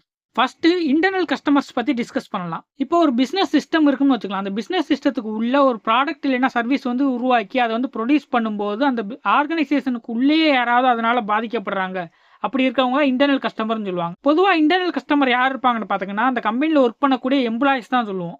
ஃபார் எக்ஸாம்பிள் இப்போ வந்து ஒரு பிஸ்னஸ் சிஸ்டம் வந்து நம்ம கன்சிடர் பண்ணிக்கிறோம். இந்த பிஸ்னஸ் சிஸ்டமில் பார்த்தீங்கன்னா தொடர்ச்சியாக வந்து பல்வேறு ப்ராசஸ் வந்து நடந்துகிட்டு இருக்கு. ஸோ இந்த பிஸ்னஸ் சிஸ்டமில் இருக்கக்கூடிய ப்ராசஸ் எல்லாத்தையும் நீங்கள் பார்க்கும்போது செகண்ட் ப்ராசஸ் பார்த்தீங்கன்னா ஃபர்ஸ்ட் ப்ராசஸோட கஸ்டமர், அதே மாதிரி தேர்ட் ப்ராசஸ் பார்த்தீங்கன்னா செகண்ட் ப்ராசஸோட கஸ்டமர், இதே மாதிரி கண்டினியூஸாக உங்களுக்கு போய்கிட்டே இருக்கு. அதாவது அடுத்த ப்ராசஸ் பார்த்தீங்கன்னா அதுக்கு முன்னாடி உள்ள ப்ராசஸோட கஸ்டமர்னு நம்ம வச்சுக்கலாம். ஓகே, இப்போ இன்டர்னல் கஸ்டமருக்கு என்ன மாதிரியான தேவைகள்லாம் பேசிக்காக இருக்கணும்னு பார்த்தீங்கன்னா அவங்க யூஸ் பண்ணக்கூடிய ப்ராப்பர் டூல்ஸ் அண்ட் அவங்களுக்கு தேவையான எக்யூப்மெண்ட்ஸ் எல்லாமே அவங்களுக்கு கொடுத்துடணும். இது மட்டும் இல்லாமல் அவங்க ப்ராசஸ் ரெஸ்பான்சிபிலிட்டிக்கு ஏற்ற மாதிரி தேவையான ட்ரைனிங் அண்ட் ப்ராப்பர் இன்ஸ்ட்ரக்ஷன் எல்லாமே கரெக்டாக கொடுத்துடணும். ஸோ இந்த மாதிரி அவங்களோட பேசிக் தேவைகளை மட்டும் நம்ம வந்து நிறைவேற்றி கொடுத்தா போதுமானு கேட்டிங்கன்னா கண்டிப்பாக இதுக்கு ஒரு லிமிட்டே கிடையாது. ஆர்கனைசேஷனுக்கு ரிலேட்டடாக இருக்கக்கூடிய நியூஸ் லெட்டர்ஸ் கொடுக்கலாம். ப்ராஜெக்டோட ஸ்டோரி போர்டை அப்பப்போ டிஸ்பிளேல அப்டேட் பண்ணிக்கிட்டே இருக்கலாம். ஏதாவது புதுசாக நியூஸ் இல்லைன்னா அனௌன்ஸ்மெண்ட் கொடுக்கணும்னா டீம் மீட்டிங் ஏற்பாடு பண்ணி அவங்களுக்கு வந்து அந்த இன்ஃபர்மேஷனை வந்து ஷேர் பண்ணணும். அதே மாதிரி ஒரு ஆர்கனைசேஷன் இல்லைன்னா ஒரு பிஸ்னஸ் சிஸ்டம்க்கு நிறைய சப்ளையர்ஸ் இருப்பாங்க. ஸோ அவங்களோட குவாலிட்டி எல்லாமே மானிட்டர் பண்ணி எந்த சப்ளையர் வந்து நல்ல குவாலிட்டி கொடுக்குறாங்களோ அவங்களுக்கு வந்து நல்ல அவார்டு கொடுக்கலாம். இந்த மாதிரி ஒரு இன்டர்னல் கஸ்டமரோட தேவையை பூர்த்தி செய்யறது எதுக்காக இவ்வளவு முக்கியமான விஷயமா இருக்குன்னு பாத்தீங்கன்னா அதுக்கு நிறைய ரீசன்ஸ்லாம் இருக்கு. ஃபர்ஸ்ட் இன்டர்னல் கஸ்டமரோட செயல்பாடு கரெக்டா இல்லாம இருந்துச்சுன்னா அது வந்து ஃபைனல் கஸ்டமரை கண்டிப்பா பாதிக்கும். அதே மாதிரி இன்டர்னல் கஸ்டமரோட ஆக்டிவிட்டி சரியா இல்லாம இருந்துச்சுன்னா அந்த ப்ராசஸுமே பாதிக்கப்படுறதுக்கான வாய்ப்புகள் இருக்கு. அதே மாதிரி இன்டர்னல் கஸ்டமரோட ஆக்டிவிட்டி இல்லைன்னா செயல்பாடு குறையும் போது அந்த ப்ராடக்ட் இல்லைன்னா சர்வீஸோட குவாலிட்டியும் குறைஞ்சிடும். ஸோ இன்டர்னல் கஸ்டமர் அதாவது ஆர்கனைசேஷன்ல இருக்கக்கூடிய எம்ப்ளாயிஸோட தேவைகளை நம்ம கரெக்டா பூர்த்தி செஞ்சிட்டோம்னாலே அந்த ப்ராடக்ட் இல்லைன்னா சர்வீஸோட குவாலிட்டி இன்க்ரீஸ் ஆயிடும். At the same time productivity increase ஆயிடும். அதே மாதிரி இன்டர்னல் கஸ்டமரோட சாட்டிஸ்ஃபேக்ஷன் லெவலை வந்து இம்ப்ரூவ் பண்றதுக்கு பல வழிகள் இருக்கு. ஆர்கனைசேஷனுக்குள்ள கம்யூனிகேஷனை வந்து இன்க்ரீஸ் பண்ணலாம். குவாலிட்டி ப்ராடக்ட் ரெடி பண்ற இடத்துல அவங்கள ரெகக்னைஸ் பண்ணி அவார்ட்ஸ் கொடுக்கலாம். காம்படிட்டிவ் கம்பெனிஸ் கூட எப்படி போட்டி போடலாங்கிறதுக்கு தேவையான ட்ரைனிங்ஸ் கொடுக்கலாம். நெக்ஸ்ட் எக்ஸ்டர்னல் கஸ்டமர்ஸ் பத்தி டிஸ்கஸ் பண்ணலாம். ஆக்சுவலா இந்த எக்ஸ்டர்னல் கஸ்டமர் யாருன்னு பாத்தீங்கன்னா உங்க கம்பெனில இருந்து ஒரு ப்ராடக்டா இருக்கட்டும் இல்லைன்னா ஒரு சர்வீஸா இருக்கட்டும் அதை வந்து வாங்கக்கூடியவங்க. இந்த ப்ராடக்ட் இல்லைன்னா சர்வீஸை வாங்கக்கூடியவங்க ஒரு தனிப்பட்ட நபரா இருக்கலாம் இல்லைன்னா ஒரு ஆர்கனைசேஷனா கூட இருக்கலாம். இவங்கள தான் நம்ம வந்து எக்ஸ்டர்னல் கஸ்டமர்னு சொல்லுவோம். கஸ்டமரோட ப்ராஜெக்ட்ல எந்த மாதிரியான பாசிட்டிவ் எஃபெக்ட்ஸ்லாம் இருக்குங்கிறத நம்ம டிஸ்கஸ் பண்ணலாம். எந்த ஒரு ப்ராஜெக்டா இருந்தாலும் சரி இந்த ப்ராஜெக்ட்ல இருக்கக்கூடிய ப்ராசஸை இம்ப்ரூவ் பண்றதுக்கான முக்கியமான அம்சமே அந்த ப்ராஜெக்டோட கஸ்டமர் தான். ஒரு ப்ராஜெக்ட்ல இருக்கக்கூடிய இன்டர்னல் கஸ்டமர்ஸ் தான் அந்த ப்ராஜெக்ட்ல இருக்கக்கூடிய ப்ராசஸை கரெக்டான முறையில் கொண்டு போய்கிட்டு இருப்பாங்க. ஸோ இன்டர்னல் கஸ்டமர் கிட்ட ஏற்படக்கூடிய பாதிப்பை வந்து கன்சிடர் பண்ணாம இருந்தோம்னா அதனால அந்த ப்ராஜெக்ட்டும் பாதிப்படையக்கூடிய வாய்ப்புகள் இருக்கு. இன்டர்னல் கஸ்டமரை பொறுத்தவரை அவங்களுக்கு ஏற்படக்கூடிய பாசிட்டிவ் இம்பாக்ட் எந்த மாதிரி இருக்கும்னா எந்த ஒரு ப்ராஜெக்டா இருந்தாலுமே அந்த ப்ராஜெக்ட் பத்தின ஃபுல் அப்ஜெக்டிவ் ஸ்கோப் பற்றி ஃபுல் அவேர்னஸ் இருக்கக்கூடிய இன்டர்னல் கஸ்டமரால தான் அந்த ப்ராஜெக்ட் வந்து செயல்பட்டுக்கிட்டு இருக்கு. இதனால ப்ராஜெக்ட் மெம்பர்ஸ்க்குள்ள நல்ல அண்டர்ஸ்டாண்டிங் இருக்கு. அட் த சேம் டைம் நல்ல அவுட்புட்டும் கிடைக்கும். அதே மாதிரி அந்த ப்ராஜெக்ட்ல இருக்கக்கூடிய டீம் மெம்பர்ஸ் அந்த ப்ராஜெக்டோட டிஸ்கிரிப்ஷனை வந்து சாட்டிஸ்ஃபை பண்றதுக்கு எவ்வளவு தூரம் போகணுமோ அவ்வளவு தூரம் வந்து போவாங்க. இதனால ப்ராஜெக்ட்ல இருக்கக்கூடிய டீம் மெம்பர் கஸ்டமரோட சாட்டிஸ்ஃபேக்ஷனை வந்து ஃபில்ஃபில் பண்ற மாதிரி டீம் மெம்பர்ஸ்க்கு வந்து தேவையான ட்ரைனிங் கொடுத்து அந்த மாதிரி அவங்கள வழிநடத்தி கொண்டு போவாங்க. இந்த மாதிரி பாசிட்டிவ் என்விரான்மெண்ட்ல வந்து டீம் வந்து ஒர்க் பண்ணிக்கிட்டு இருக்கிறதுனால அவங்களோட பாண்டிங் வந்து இன்னுமே ஸ்ட்ராங் ஆகுது. ஓகே, இப்போ எக்ஸ்டர்னல் கஸ்டமருக்கு எந்த மாதிரியான பாசிட்டிவ் இம்பாக்ட்லாம் வருங்கிறத பார்க்கலாம். ஒரு ப்ராசஸை இம்ப்ரூவ் பண்ற மாதிரி ஒரு ப்ராஜெக்டை கொண்டு வரும்போது அந்த ப்ராசஸ்ல ஏற்படக்கூடிய ப்ராப்ளமை வந்து அனலைஸ் பண்ணி அதுக்கு ஏற்ற மாதிரி எஃபெக்டிவான சொல்யூஷனை வந்து கொண்டு வர முடியும். ப்ராப்ளம்க்கான எஃபெக்டிவான சொல்யூஷன் இருக்கிற ரீசன்னால அவங்களால ஒரு நல்ல ப்ராடக்ட்டை வந்து உருவாக்க முடியும். இந்த மாதிரி ஒரு சக்சஸ்ஃபுல்லான ப்ராசஸ் இம்ப்ரூவ்மெண்ட் ப்ராஜெக்ட்ஸ் வந்து உள்ள கொண்டு வரும்போது ஒரு ஆர்கனைசேஷன்ல இருக்கக்கூடிய கஸ்டமரோட எதிர்பார்ப்புகளை தெரிஞ்சுக்கிட்டு அவங்களோட தேவைகளை வந்து பூர்த்தி செய்ய முடியும். இதனால கஸ்டமருக்கு கொடுக்கக்கூடிய சர்வீசஸ்ல வந்து நல்ல இம்ப்ரூவ்மெண்ட் கிடைக்கும். ஃபார் எக்ஸாம்பிள் ஒரு நல்ல குவாலிட்டியான ப்ராடக்ட் இல்லைன்னா சர்வீஸ் வந்து கஸ்டமருக்கு ப்ரொவைட் பண்ணும்போது அந்த கஸ்டமர் வந்து ஆர்கனைசேஷன் மேல ஈஸியா சாட்டிஸ்ஃபை அடைஞ்சிருவாங்க. இப்போ கஸ்டமர் டேட்டா கலெக்ஷன் எந்தெந்த மெத்தட்ஸ் இருக்குன்னு டிஸ்கஸ் பண்ணலாம். நீங்க இப்ப கஸ்டமர் என்ன டைப்னு ஐடென்டிஃபை பண்ண ஆரம்பிச்சிட்டீங்கன்னா அதிலிருந்து கஸ்டமரோட டேட்டாவை எப்படி கலெக்ட் பண்ணணும்னு பார்க்கணும். பிகாஸ் நீங்கள் கஸ்டமர்கிட்ட இருந்து கலெக்ட் பண்ணக்கூடிய டேட்டா வந்து ரொம்பவே முக்கியமான ஒன்று. ஏன்னா கலெக்ட் பண்ணக்கூடிய இந்த கஸ்டமரோட டேட்டாவை வச்சு தான் பிஸ்னஸில் எந்த கஸ்டமர்னால அஃபெக்ட் ஆகுது, அதாவது பாதிப்பு ஏற்படுதுன்னு நம்மளால் ஐடென்டிஃபை பண்ண முடியும். இந்த டேட்டா கலெக்ஷனை நம்ம internal customer and external customer 2 பேர்கிட்ட இருந்து ஃபீட்பேக்கை கலெக்ட் பண்ணுறதுலேருந்தே நம்ம ஸ்டார்ட் பண்ணிக்கலாம். பிகாஸ் இந்த ஃபீட்பேக்கை வச்சு ஒரு ஆர்கனைசேஷனில் இருக்கக்கூடிய பிஸ்னஸ் ப்ராசஸில் எந்த இடத்துல கேப் இருக்குன்னு வந்து நம்ம கண்டுபிடிச்சி அதை வந்து நம்ம ஃபில் பண்ணிக்க முடியும். இந்த ஃபீட்பேக்கில் இருந்தே கஸ்டமர் வந்து ஆர்கனைசேஷன் ப்ரொவைட் பண்ணக்கூடிய ப்ராடக்ட் அல்லது சர்வீஸோட குவாலிட்டி பற்றி என்ன நினைக்கிறாங்கன்னு தெரிஞ்சுக்கலாம். இது மட்டும் இல்லாமல் காம்படிட்டிவ்ஸ் கம்பெனிஸோட ப்ராடக்ட் அண்ட் சர்வீஸ் வந்து கம்பேர் பண்ணி அதிலிருந்து எப்படி பெட்டராக இம்ப்ரூவ் பண்ணலாங்கிறத நம்ம தெரிஞ்சுக்கலாம். அண்ட் அடிஷனல் இப்போ ஒரு காம்படிட்டிவ் கம்பெனிஸ் இருக்காங்க, அவங்க வந்து கொடுக்கக்கூடிய ப்ராடக்ட் இல்லைன்னா சர்வீஸ்க்கு வந்து சடனாக ஏதாவது ஆஃபர் வந்து ப்ரொவைட் பண்ணுறாங்க. அதுக்கான காரணத்தையும் நம்மளால தெரிஞ்சுக்க முடியும். கஸ்டமர் கிட்ட இருந்து ஃபீட்பேக்கை கலெக்ட் பண்ணுறதுக்கு நிறைய மெத்தட்ஸ்லாம் இருக்குது. நீங்கள் இப்போ ஒரு ஆர்கனைசேஷனில் ஒர்க் பண்ணிக்கிட்டு இருந்தீங்கன்னா நீங்களே இந்த மெத்தட்ஸில் நிறைய மெத்தட்ஸ் வந்து ஒரு கட்டத்தில் யூஸ் பண்ணியிருக்கலாம். ஓகே, எல்லாராலையும் காமனாக யூஸ் பண்ணக்கூடிய மெத்தட்ஸ்லாம் என்னன்னு பார்க்கலாம். கஸ்டமர்ஸ் கிட்ட கொஸ்டின் மாதிரி ஃபீட்பேக் கொடுத்து ஏதாவது சர்வே எடுக்கலாம். கஸ்டமர்ஸ் கிட்ட இண்டிவிஜுவலாக வந்து இன்டர்வியூ பண்ணி அவங்க கிட்ட இருந்து ஃபீட்பேக் வந்து கலெக்ட் பண்ணிக்கலாம். இது மட்டும் இல்லாமல் கம்பெனி ப்ரொவைட் பண்ண ப்ராடக்ட்னால பாதிப்படைஞ்சு டிஸாட்டிஸ்ஃபைடு அடைஞ்ச ஒரு கஸ்டமர் வந்து அந்த ப்ராடக்ட்டில் இருக்கக்கூடிய ப்ராப்ளம் வந்து ஒரு கால் சென்டருக்கு கால் பண்ணி சொல்லலாம், இல்லைன்னா இமெயில் அனுப்பலாம். இந்த மாதிரி கூட நம்ம வந்து டேட்டா கலெக்ஷன் வந்து பண்ணிக்கலாம். இந்த கிளாஸில் கொஸ்டினரிஸ் பற்றி டிஸ்கஸ் பண்ணலாம். ஸோ எந்த மாதிரியான கேள்வித்தாள்கள்லாம் ரெடி பண்ண போகிறோம்னு டிஸ்கஸ் பண்ணுறதுக்கு முன்னாடி கொஸ்டினரிஸோட அட்வான்டேஜஸ் அண்ட் டிஸ்அட்வான்டேஜஸ் பற்றி பார்க்கலாம். ஃபர்ஸ்ட் அட்வான்டேஜஸ் பற்றி பார்க்கலாம். கொஸ்டின்ஸ் மூலமாக டேட்டா கலெக்ஷன் பண்ணும்போது என்ன மாதிரியான அட்வான்டேஜஸ்ன்னு பார்த்தீங்கன்னா காஸ்ட் வந்து ரொம்பவே கம்மியாக இருக்கும். ஃபோன் கால் பண்ணி கஸ்டமர் கிட்ட ஃபீட்பேக் கேட்கறதுனால அவங்க கிட்ட ரெஸ்பான்ஸ் தான் அதிகமாக கிடைக்கும். ஃபார் எக்ஸாம்பிள் நியர்லி நமக்கு 70 to 90% வந்து ரெஸ்பான்ஸ் கிடைக்கிறதுக்கான வாய்ப்புகள் இருக்கு. இந்த மெத்தட்னால ரிசல்ட்டுமே ரொம்பவே வேகமாக கிடைக்குது. மெயில் மூலமாக கிடைக்கக்கூடிய கொஸ்டினரிஸ் எல்லாம் அனலைஸ் பண்ணுறதுக்கு சில ட்ரெயினான ரிசோர்ஸ் எல்லாம் நமக்கு தேவைப்படுறாங்க. ஃபார் எக்ஸாம்பிள் நல்ல ட்ரெயின் பண்ண ஒரு எம்ப்ளாயிஸ்லாம் நமக்கு தேவை. கஸ்டமர் கிட்ட இருந்து டேட்டா கலெக்ஷன் பண்ணுறதுக்கு கொஸ்டினரி ஒரு காமனான மெத்தடாக இருந்தாலும் இதுலேயும் சில டிஸ்அட்வான்டேஜஸ்லாம் இருக்குது. சில நேரத்தில் எல்லா கொஸ்டின்ஸ்க்குமே ஆன்சர் கிடைக்காம போகலாம். இதனால வந்து அந்த கொஸ்டினரிஸ் வந்து இன்கம்ப்ளீட் ஆகிடுது. இதனால ஒரு கிளாரிட்டி வந்து இல்லாமல் போயிடுது. மெயில் மூலமாக சர்வே எடுக்கும்போது 20 to 30% மட்டும்தான் நமக்கு வந்து டேட்டா வந்து கிடைக்குமே தவிர அதுக்கு மேலே நமக்கு கிடைக்கிறதுக்கான வாய்ப்புகள் ரொம்பவே கம்மியாக இருக்குது. சில நேரம் ஃபோனில் வந்து சர்வே எடுக்கிறது கூட நமக்கு எதிர்பாராத ரிசல்ட் வந்து கிடைக்கிறதுக்கான வாய்ப்புகள் இருக்குது. சில நேரம் டேட்டா வந்து கரெக்டாக கிடைக்காம இம்ப்ராப்பராக இருக்கிறதுக்கான வாய்ப்புகளும் இருக்குது. ஓகே, இப்போ டெலிஃபோன் மூலமாக சர்வே எடுக்கிறதுக்கு வெப் மூலியமாக சர்வே எடுக்கிறதுக்கு என்ன டிஃப்ரென்ஸ் இருக்குன்னு பார்க்கலாம். டேட்டா வந்து கலெக்ட் பண்ணுறதுக்கு நிறைய சர்வே மெத்தட்ஸ் இருக்குது. ஸோ கஸ்டமர் கிட்ட யூஸ் பண்ணக்கூடிய சர்வே மெத்தட் ஒவ்வொரு ஆர்கனைசேஷனோட தேவையை பொறுத்து மாறுபடும். மோஸ்ட்டாக எல்லா ஆர்கனைசேஷனாலும் யூஸ் பண்ணக்கூடிய சர்வே மெத்தட் பார்த்தீங்கன்னா ஒன்று டெலிஃபோன் சர்வே, இன்னொன்று பார்த்தீங்கன்னா வெப் சர்வே. 2 சர்வே மெத்தட்லையுமே அட்வான்டேஜஸும் இருக்குது, டிஸ்அட்வான்டேஜஸும் இருக்குது.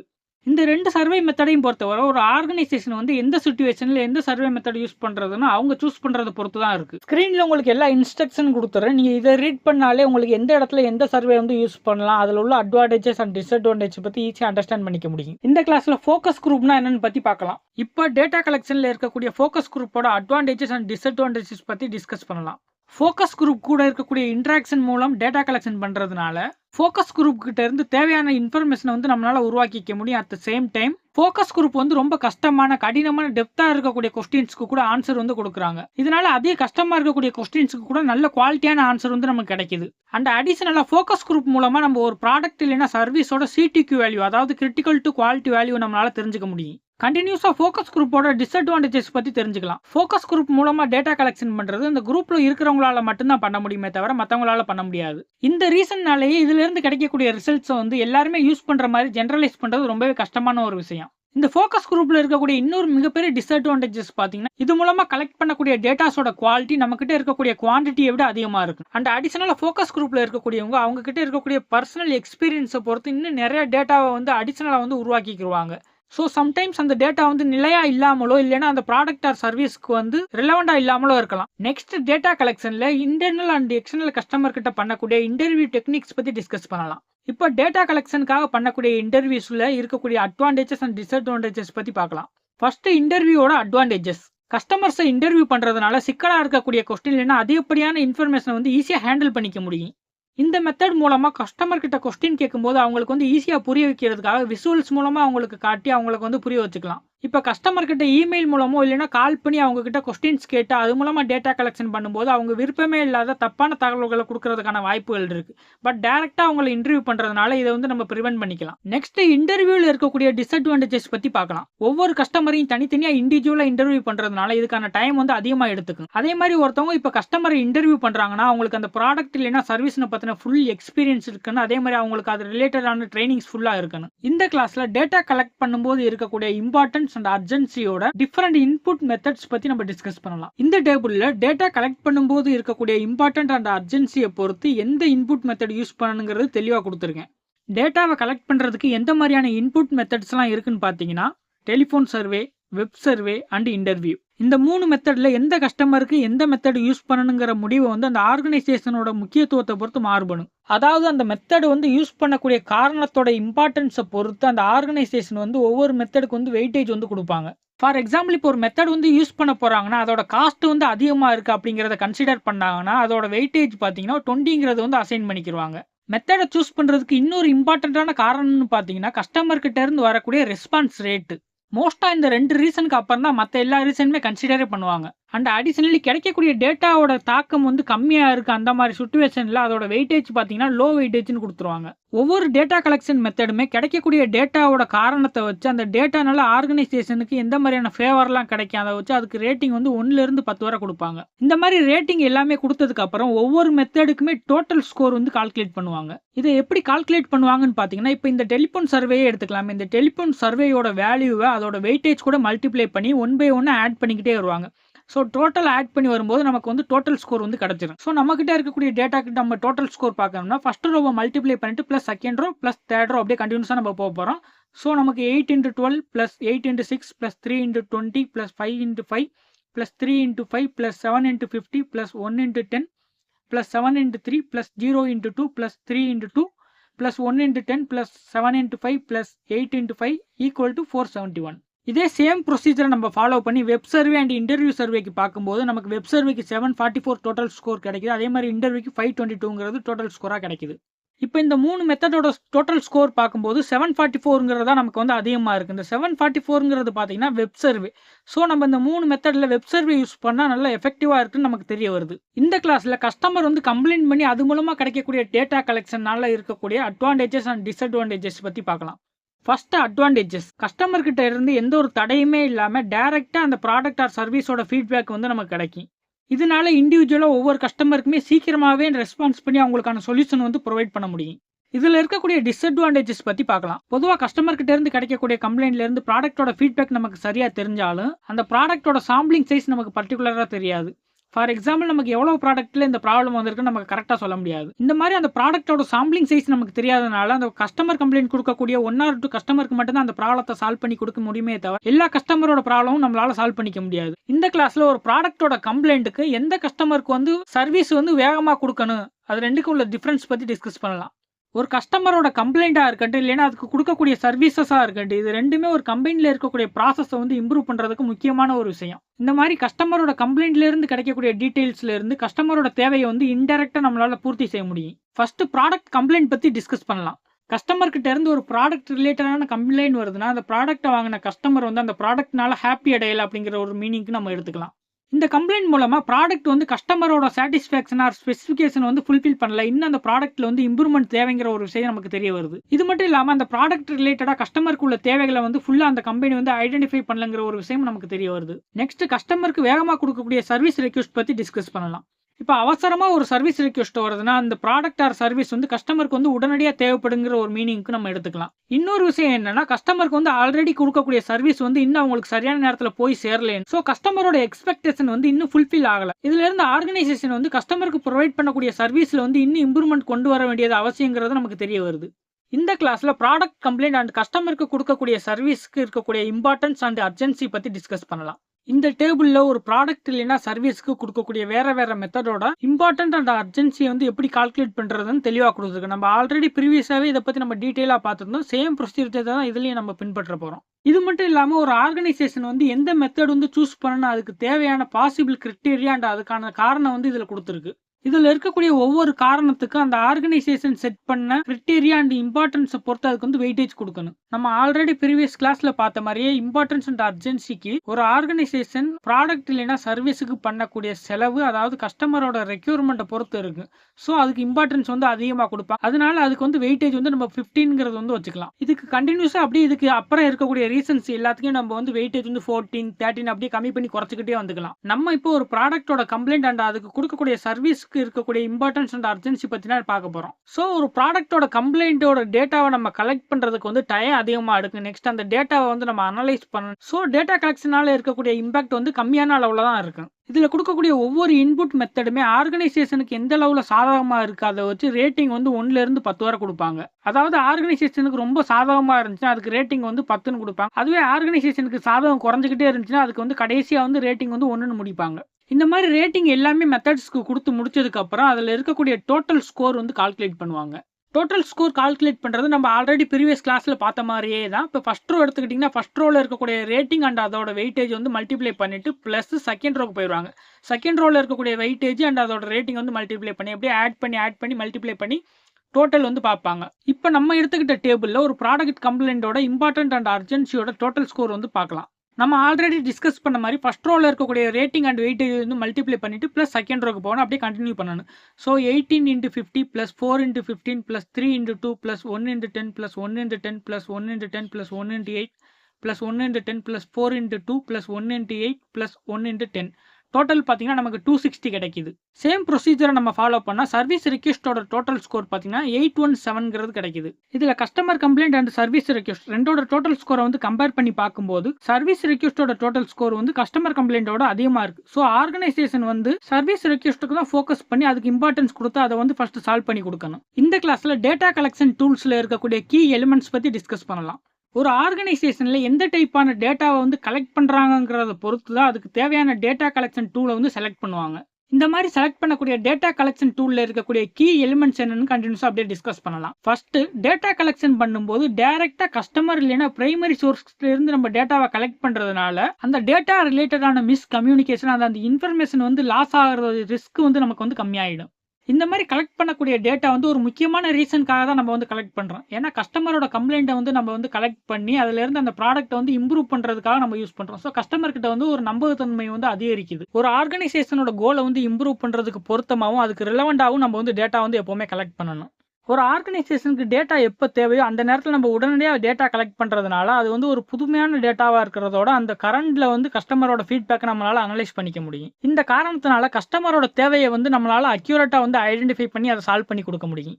ஸோ இந்த டேட்டா கலெக்ஷன் டூல்ஸ் எல்லாமே கஸ்டமரோட ரெக்யூர்மெண்ட்டை வந்து ஐடென்டிஃபை பண்ணி ஒரு ப்ராடக்ட் இல்லைன்னா சர்வீஸை வந்து இம்ப்ரூவ் பண்ணுறதுக்கு யூஸ்ஃபுல்லாக இருக்குது. அந்த ரெக்யூர்மெண்ட் வந்து இப்போ அவங்களுக்கு தேவையானதாக இருக்கலாம், இல்லைன்னா ஃபியூச்சரில் அவங்களுக்கு தேவைப்படுறதா கூட இருக்கலாம். நெக்ஸ்ட் இந்த மாதிரி கலெக்ட் பண்ணக்கூடிய டேட்டாஸ் எல்லாமே எப்படி ரிவ்யூ பண்ணுவாங்கிறத பார்க்கலாம். கலெக்ட் பண்ண டேட்டாவை நம்மளால ரிவ்யூ பண்ணால் மட்டும்தான் அந்த டேட்டாவில் கஸ்டமருக்கு எதெல்லாம் தேவை இருக்குது எதெல்லாம் தேவையில்லை அப்படிங்கிறத நம்மளால ஐடென்டிஃபை பண்ண முடியும். இப்போ இதை அண்டர்ஸ்டாண்ட் பண்ணிக்கிறதுக்கு ஒரு ஆர்கனைசேஷனை வந்து நம்ம எக்ஸாம்பிளுக்கு எடுத்துக்கலாம். இப்போ இந்த ஆர்கனைசேஷனில் ஒர்க் பண்ணக்கூடிய எம்ப்ளாயிஸ்க்கு வந்து லேப்டாப் வந்து பர்ச்சேஸ் பண்ண போறாங்க. ஸோ அவங்க பர்ச்சேஸ் பண்ணக்கூடிய அந்த மேனுஃபேக்சருக்கு பார்த்தீங்கன்னா அவங்க ப்ராடக்ட் கொடுக்கறதோட அதுக்கான சர்வீசஸும் சேர்த்து கொடுக்குறாங்க. இப்போ இந்த லேப்டாப்பை பர்ச்சேஸ் பண்ண ஆர்கனைசேஷன் தான் கஸ்டமர். இப்போ இந்த கஸ்டமரோட சாட்டிஸ்ஃபேக்ஷன் லெவலை வந்து தெரிஞ்சுக்கிட்டு அதை இம்ப்ரூவ் பண்றதுக்காக லேப்டாப்பை மேனுஃபேக்சரிங் பண்ண அந்த மேனுஃபேக்சரிங் கம்பெனி ஒரு சர்வே வந்து கண்டக்ட் பண்றாங்க. ஆரம்பத்தில் அந்த லேப்டாப் மேனுஃபேக்சரிங் கம்பெனி அந்த கஸ்டமருக்கு கேட்கறதுக்காக ப்ரிப்பேர் பண்ண கொஸ்டின்ஸ்ல ஒரு தெளிவு இல்லாம ஒரு குழப்பத்தோட இருந்துச்சுன்னு வச்சுக்கலாம். ஸோ இதுல இருந்து அந்த மேனுஃபேக்சரிங் கம்பெனி சர்வேயை வந்து கண்டக்ட் பண்றதுக்கு தேவையான கொஸ்டினை வந்து சரியா ப்ரிப்பேர் பண்ணல, இல்லைன்னா அதுக்கான சரியான திட்டம் போடலைன்னு நம்ம சொல்லிடலாம். ஓகே, இப்போ இந்த மேனுஃபேக்சரிங் கம்பெனி கண்டக்ட் பண்ண சர்வேல இருக்கக்கூடிய ஒவ்வொன்றையும் நம்ம வந்து டீட்டெயிலாக டிஸ்கஸ் பண்ணலாம்.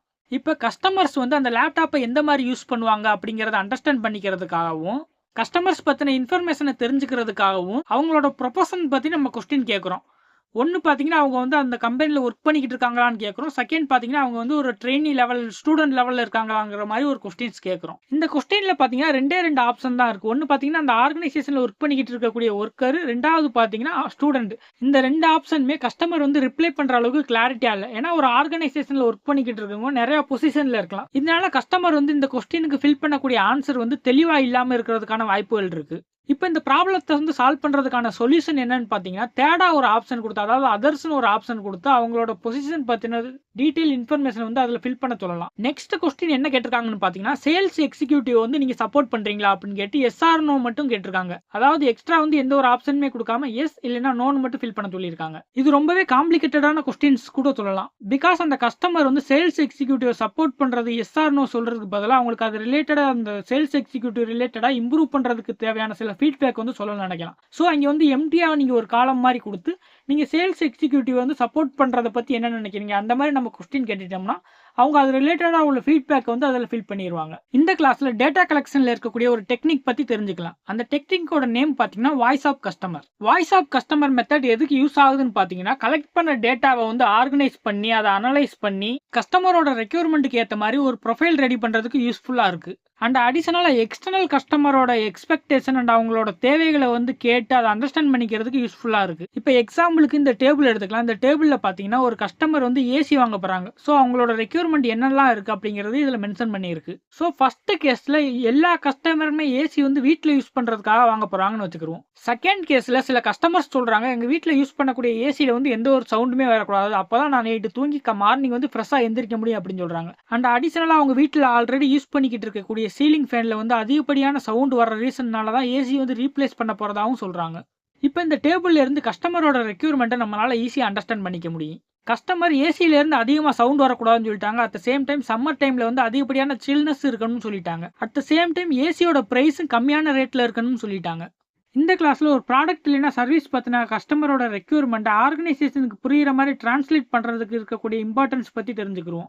சம்டைம்ஸ் கஸ்டமரோட ரெக்யூர்மெண்ட் எப்படி வரும்னா, ஹை லெவல் எக்ஸ்பெக்டேஷனோட இருக்கும், பட் கிளாரிட்டி இருக்காது. At the same time product இல்லைன்னா சர்வீஸ் பற்றின ஸ்பெசிஃபிகேஷன் தெளிவாக ஸ்பெசிஃபை பண்ணி சொல்லியிருக்க மாட்டாங்க. சம்டைம்ஸ் கஸ்டமரோட ஃபீட்பேக் வந்து ரொம்ப பெருசாக இருந்தாலும் அவங்களோட செல்ஃப் எக்ஸ்பீரியன்ஸ் வச்சு இருக்குமே தவிர அந்த ப்ராடக்ட்டோட ஸ்பெசிஃபிகேஷன் வச்சு அது இருக்காது. ஸோ இந்த மாதிரி கஸ்டமர்கிட்ட இருந்து கிடைக்கக்கூடிய டேட்டாஸ் எல்லாமே ஆர்கனைசேஷனில் ஒர்க் பண்ணுறவங்க புரிஞ்சுக்கிறது மாதிரி கிரிட்டிக்கல் டு குவாலிட்டி, அதாவது ப்ராடக்ட் ஸ்பெசிஃபிகேஷனாக மாற்றி கொடுக்கணும். இந்த மாதிரி மெஷரபிள் ஸ்பெசிஃபிகேஷனாக மாற்றுறதுக்கு சிடிக்யூவில் எந்த மாதிரியான எலமெண்ட்ஸ்லாம் யூஸ் பண்ணுவோம்னா, output characteristics, Y metric, target values, specification and tolerance limit. Continuous கிளாஸில் நம்ம வந்து சிடிக்யூ அதாவது கிரிட்டிக்கல் டு குவாலிட்டி அப்படின்னா என்னங்கிறத டீட்டெயிலாக டிஸ்கஸ் பண்ணலாம். இப்போ குவாலிட்டி ஃபங்க்ஷன் டிப்ளாய்மெண்ட் அதாவது QFD அப்படின்னா என்னங்கிறது இந்த கிளாஸில் நம்ம டிஸ்கஸ் பண்ணலாம். QFDங்கிறது ஒன் ஆஃப் த ப்ராசஸ் தான். இது எதுக்கு யூஸ் ஆகுதுன்னு பார்த்தீங்கன்னா, கஸ்டமருக்கு வந்து என்ன தேவைப்படுது, அவங்க வந்து என்ன எதிர்பார்க்குறாங்க அதை வந்து உறுதி பண்ணி அந்த டேட்டா எல்லாமே கலெக்ட் பண்ணிட்டு ஆர்கனைசேஷனுக்கு புரியுற மாதிரி டெக்னிக்கல் ஸ்பெசிஃபிகேஷனை அதை வந்து டிரான்ஸ்லேட் பண்ணி கொடுக்கறதுக்கு இந்த QFD வந்து யூஸ் ஆகுது. இந்த QFDயை நம்ம வந்து வாய்ஸ் ஆஃப் த கஸ்டமர் இல்லைன்னா ஹவுஸ் ஆஃப் த குவாலிட்டின்னு கூட சொல்லலாம். QFD ஒரு பிசினஸ் ப்ராசஸ்ல எப்படி யூஸ் ஆகும்னு பாத்தீங்கன்னா, கஸ்டமருக்கு எந்த மாதிரியான தேவை இருக்குன்னு அண்டர்ஸ்டாண்ட் பண்றதுக்கு, கஸ்டமர் கொடுக்கக்கூடிய டிசைனை மேனுஃபேக்சரிங் ப்ராசஸ்க்கு ஏற்ற மாதிரி மாத்தி கொடுக்கறதுக்கு, இல்லைன்னா ஒரு டெக்னிக்கல் ஸ்பெசிஃபிகேஷனை கன்வெர்ட் பண்ணி கொடுக்கறதுக்கு யூஸ் ஆகுது. இது மூலமா கஸ்டமர் வந்து சாட்டிஸ்ஃபேக்ஷன் பண்றதுக்கு யூஸ் ஆகுது. ஓகே, இப்போ QFD யூஸ் பண்றதுல இருக்கக்கூடிய பெனிஃபிட்ஸ் பத்தி தெரிஞ்சுக்கலாம். ஒரு ப்ராடக்ட்டை அதர் மேனுஃபேக்சரிங் கம்பெனியில் யூஸ் பண்ணக்கூடிய ப்ராடக்ட்ல இருந்து காம்படிட்டிவ் ப்ராடக்ட்டை வந்து மேனுஃபேக்சரிங் பண்ணுறதுக்கு யூஸ்ஃபுல்லாக இருக்குது. ஒரு ப்ராடக்ட்டை வந்து டெவலப் பண்ணும்போது இருக்கக்கூடிய டைம் அண்ட் காஸ்ட்டை வந்து கம்மி பண்ணி கொடுத்துருது. கஸ்டமரோட தேவைக்கு முன்னுரிமை அளிக்கிறதுக்கு யூஸ்ஃபுல்லாக இருக்குது. QFD யூஸ் பண்ணுறதுனால ஒரு ஆர்கனைசேஷனோட ஸ்ட்ரென்த் அண்ட் வீக்னஸை வந்து ஈஸியாக ஐடென்டிஃபை பண்ணிடலாம். அண்ட் இது மட்டும் இல்லாமல் ஒரு ப்ராடக்ட்டை இம்ப்ரூவ் பண்ணுறதுக்கு தேவையான கிரிட்டிக்கல் பாயிண்டையும் நமக்கு வந்து ஐடென்டிஃபை பண்ணி காட்டுது. QFD ஒரு ப்ராடக்ட் இல்லைன்னா ஒரு ப்ராசஸில் எதெல்லாம் இம்ப்ளிமெண்ட் பண்ணுதுன்னு பார்த்தீங்கன்னா, கஸ்டமர் கிட்ட அந்த ப்ராடக்ட் ரிலவெண்டா இருக்கக்கூடிய கொஸ்டின்ஸ் கேட்கறது, அவங்க கிட்ட இருந்து கிடைக்கக்கூடிய ரெஸ்பான்ஸ் ஆன்சர் வந்து டேபிள் பண்றது, அண்ட் அந்த ஆன்சர்ல இருக்கக்கூடிய டிசைன் ரிலேட்டடான கிரிட்டிக்கல் பேராமீட்டர் எல்லாமே தனியா பிரிச்சு எடுக்கிறதுக்கு யூஸ் ஆகுது. இப்போ QFDல என்னென்ன பேசஸ் இருக்குங்கிறத டிஸ்கஸ் பண்ணலாம். QFDயை பொறுத்தவரை 4 முக்கியமான கீ பேசஸ் இருக்கு. First phase product planning. இந்த பேஸ்ல கஸ்டமர் கொடுக்கக்கூடிய ஒரு நார்மல் ரெக்யூர்மெண்ட்டை டெக்னிக்கல் ஸ்பெசிஃபிகேஷனாவோ அல்லது டெக்னிக்கல் ரெக்யூர்மெண்டாவோ டிரான்ஸ்லேட் பண்ணி கொடுக்குது. Next phase product design. இந்த பேஸ்ல டிரான்ஸ்லேட் பண்ண அந்த டெக்னிக்கல் ஸ்பெசிஃபிகேஷனை ஒரு டெக்னிக்கல் ஸ்பெசிஃபிகேஷன் கேரக்டரிஸ்டிக்ஸாவோ இல்லைன்னா டெக்னிக்கல் டிசைன் சிஸ்டமாவோ டிரான்ஸ்லேட் பண்ணி கொடுக்குது.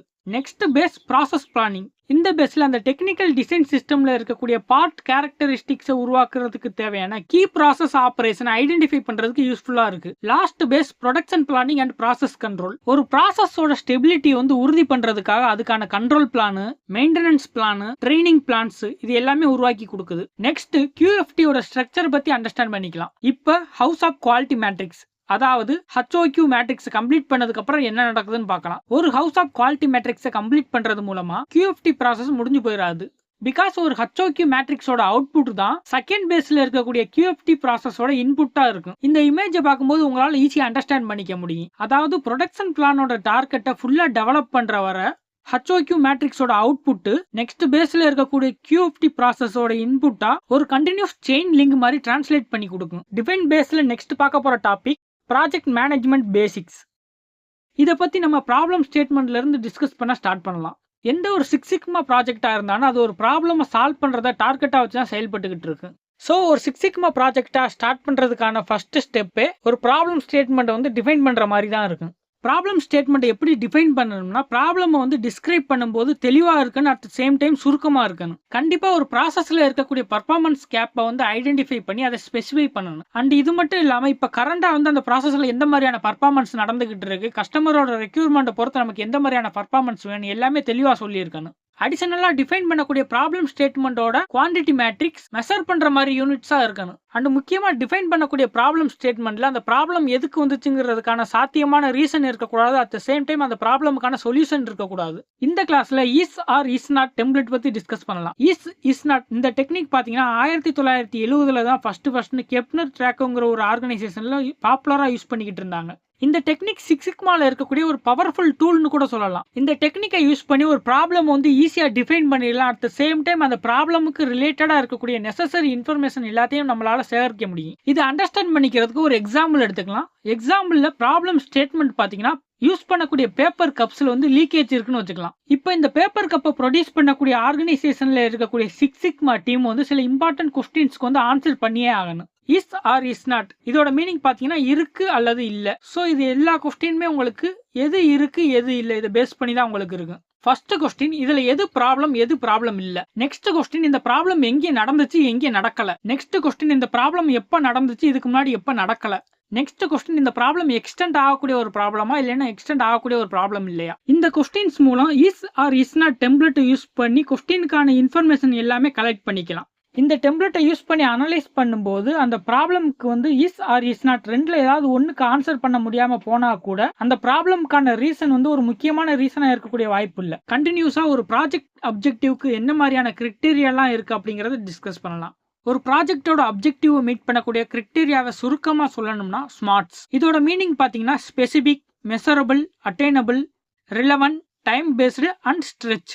இப்போ இதை பத்தி டீடைலா பார்க்கலாம். ஒரு ப்ராஜெக்ட் வந்து கொடுக்கும்போது ஸ்பெசிபிக்கா இருக்கணும். ஃபார் எக்ஸாம்பிளுக்கு ஒரு ஹாஸ்பிட்டல் நம்ம வந்து எடுத்துக்கலாம். அந்த ஹாஸ்பிட்டல் பாத்தீங்கன்னா அந்த ஹாஸ்பிட்டல்ல இருக்கக்கூடிய எல்லா பேஷண்டோட ரெக்கார்டையுமே ப்ராப்பரா வந்து மெயின்டைன் பண்ணிக்கிட்டு இருக்காங்க. சம்டைம்ஸ் அந்த பேஷண்டோட ஐடி நம்பரை வந்து ரெக்கார்ட் பண்ணும்போது எரர் நடக்குது. இந்த எரர்னால அந்த பர்டிகுலர் பேஷண்டோட இன்ஃபர்மேஷன் இருக்கக்கூடிய ஃபார்ம் வந்து ரிஜெக்ட் ஆயிருது, இல்லைன்னா மிஸ் ஆயிருது. இந்த இஷ்யூல ஃபார்ம் ரிஜெக்ட் ஆகிறத குறைக்கிறது தான் அப்ஜெக்டிவ் அப்படிங்கறத நம்ம செட் பண்ணிட்டு அந்த அளவுக்கு தெளிவானதா இருக்காது.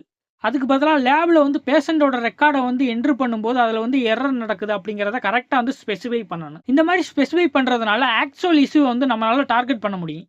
நெக்ஸ்ட் ப்ராஜெக்டோட அப்ஜெக்டிவ் வந்து மெஷர் பண்ணுற மாதிரி இருக்கணும். இதுக்கு எக்ஸாம்பிள் சொல்லணும்னா சேம் சினேரியாவே எடுத்துக்கலாம். இப்போ பேஷண்டோட ஐடி வந்து என்ட்ரி பண்ணும்போது குறைஞ்ச அளவுல தான் எரர் நடக்குது அப்படின்னு சொல்றது அந்த அளவுக்கு தெளிவா இருக்காது. இதுக்கு பதிலாக நம்ம வந்து ஒரு மெஷர் பண்ற மாதிரி ஒரு அளவோட சொல்லணும். ஃபார் எக்ஸாம்பிள் நம்ம வந்து பேஷண்டோட ஐடி நம்பர் வந்து நம்ம என்ட்ரி பண்ணும்போது 30% வந்து அதுல வந்து எரரா தான் நடக்குது அப்படிங்கிற மாதிரி நம்ம சொல்லணும். இந்த மாதிரி சொல்லும்போது கொஞ்சம் தெளிவா இருக்கும். நெக்ஸ்ட் ப்ராஜெக்டோட அப்ஜெக்டிவ் பாத்தீங்கன்னா அட்டைனபிளா இருக்கணும். அதாவது அச்சீவ் பண்ணி முடிக்கிற அளவுக்கு பிராக்டிக்கலா இருக்கணும். அதே மாதிரி ப்ராஜெக்டோட அப்ஜெக்டிவ் பாத்தீங்கன்னா அந்த ப்ராப்ளம் வந்து ஈஸியா ஐடென்டிஃபை பண்ற அளவுக்கு ரெலவெண்டா இருக்கணும். இது மட்டும் இல்லாம அந்த ப்ராஜெக்ட் வந்து எந்த டைம்க்குள்ள முடிப்பாங்கிறதையும் ஸ்பெசிஃபை பண்ணியிருக்கணும். அண்ட் ஃபைனலா ஒரு ப்ராஜெக்ட் அப்ஜெக்டிவோட கோல் வந்து ஸ்ட்ரெச் பண்ணி அச்சீவ் பண்ற மாதிரி இருக்கணும். இந்த கிளாஸ்ல ஒரு ப்ராஜெக்டை எப்படி டாக்குமெண்ட் பண்றது அப்படிங்கறத அண்டர்ஸ்டாண்ட் பண்ணிக்கலாம். ஒரு ப்ராஜெக்ட்ல இருக்கக்கூடிய டீடைல்ஸ் எல்லாத்தையுமே ஒரு டாக்குமெண்டா உருவாக்குறது தான் நம்ம வந்து ப்ராஜெக்ட் டாக்குமெண்டேஷன் சொல்லுவோம். இந்த மாதிரி ஒரு ப்ராஜெக்ட் நம்ம வந்து டாக்குமெண்ட் பண்றதுனால அந்த ப்ராஜெக்ட் ரிலேட்டடா நம்ம எல்லாத்தையுமே ஈஸியா அண்டர்ஸ்டாண்ட் பண்ணிக்க முடியும். ஸ்டேக் ஹோல்டர்ஸ்ல இருந்து வரக்கூடிய எதிர்ப்பை முன்கூட்டியே தடுத்து அதை வந்து சால்வ் பண்ணிக்க முடியும். அட் த சேம் டைம் ப்ராஜெக்டோட பிளான், ப்ராஜெக்ட் ரிலேட்டடா இருக்கக்கூடிய ஸ்டேட்டஸ் அப்டேட் எல்லாருக்கூடயும் நம்மளால ஈஸியா ஷேர் பண்ணிக்க முடியும். ஒரு ப்ராஜெக்டோட லைஃப் சைக்கிளை கண்டினியூஸா டாக்குமெண்டேஷன் பண்றது ரொம்பவே முக்கியமான ஒரு விஷயம். இது மூலமா என்னென்ன பெனிஃபிட்ஸ்லாம் வரும்னு பாத்தீங்கன்னா ஒரு ப்ராஜெக்டை செயல்படுத்துறதுக்கு எழுத்து வடிவ ப்ரூஃபா இந்த டாக்குமெண்டேஷன் வந்து இருக்கு. ஒரு ப்ராஜெக்ட்ல இருக்கக்கூடிய டீம் மெம்பர்ஸ் அந்த ப்ராஜெக்டோட ஸ்டேட்டஸ் அப்டேட் என்ன, அந்த ப்ராஜெக்ட்டுக்கு என்னெல்லாம் தேவை இருக்கு, இது எல்லாமே ஈஸியா அண்டர்ஸ்டாண்ட் பண்ணிக்கிறதுக்கு யூஸ்ஃபுல்லா இருக்கு. அதே மாதிரி ப்ராஜெக்ட்ல இருக்கக்கூடிய டீம் மெம்பர்ஸ் அந்த ப்ராஜெக்ட் ரிலேட்டடா ஏதாவது குரூப் டிஸ்கஷன் பண்ணும்போது அந்த டீம்ல இருக்கக்கூடிய 1 ஆர் 2 மெம்பர்ஸ் மட்டும் அவங்களோட தனிப்பட்ட எக்ஸ்பீரியன்ஸை வச்சு அவங்களோட இண்டிவிஜுவல் முடிவை வந்து அந்த ப்ராஜெக்ட்ல வந்து இம்ப்ளிமெண்ட் பண்ணணும் அப்படிங்கிறத வந்து ஒரு ஆர்கியூமெண்ட்டா பண்ணலாம். பட் அந்த இண்டிவிஜுவல் டிசிஷன் வந்து அந்த ப்ராஜெக்ட்டுக்கு வந்து எந்த விதத்துலையும் ப்ராஃபிட் இல்லாமல் இருக்கலாம். ஸோ இந்த மாதிரி சுச்சுவேஷனில் அந்த இண்டிவிஜுவல் டிசிஷனை வந்து அந்த ப்ராஜெக்ட்ல இருந்து எலிமினேட் பண்ணுறதுக்கு யூஸ்ஃபுல்லாக இருக்குது. ஒவ்வொரு ப்ராஜெக்டோட கேட்டகரி அண்ட் ரெக்யர்மெண்ட்டை பொறுத்து அந்த ப்ராஜெக்ட்டுக்கு ரிலேட்டடாக இருக்கக்கூடிய நம்பர் ஆஃப் டாக்குமெண்ட்டை வந்து கிரியேட் பண்ணி யூஸ் பண்ணலாம். எக்ஸாம்பிளுக்கு சில டாக்குமெண்டேஷன் சொல்லணும்னா project charter, project plan, subsidiary plans. Project டாக்குமெண்டேஷனுக்கு இன்னும் சில எக்ஸாம்பிள் சொல்லணும்னா ப்ராஜெக்டோட status reports, risk items, pending action items. இந்த ரிப்போர்ட்ஸ் எல்லாமே ஃபாலோ பண்ணக்கூடிய ஃப்ரீக்வன்சி எப்படி இருக்கும்னு பார்த்தீங்கன்னா அந்த ப்ராஜெக்டோட ரெக்யர்மெண்ட் அந்த ப்ராஜெக்ட்ல இருக்கக்கூடிய காம்ப்ளெக்சிட்டி இதை பொறுத்து உங்களுக்கு இருக்கும். இந்த மாதிரி இருக்கக்கூடிய எல்லா டாக்குமெண்ட் ரிப்போர்ட்ஸையுமே ப்ராஜெக்டோட ஸ்டாக் ஹோல்டர்ஸுக்கு கண்டினியூஸாக அனுப்புறது மூலமாக அந்த ப்ராஜெக்டோட ஸ்டாக் ஹோல்டர்ஸ் இந்த ப்ராஜெக்டோட ஸ்டேட்டஸை கண்டினியூஸாக அப்டேட் பண்ணிக்க முடியும்.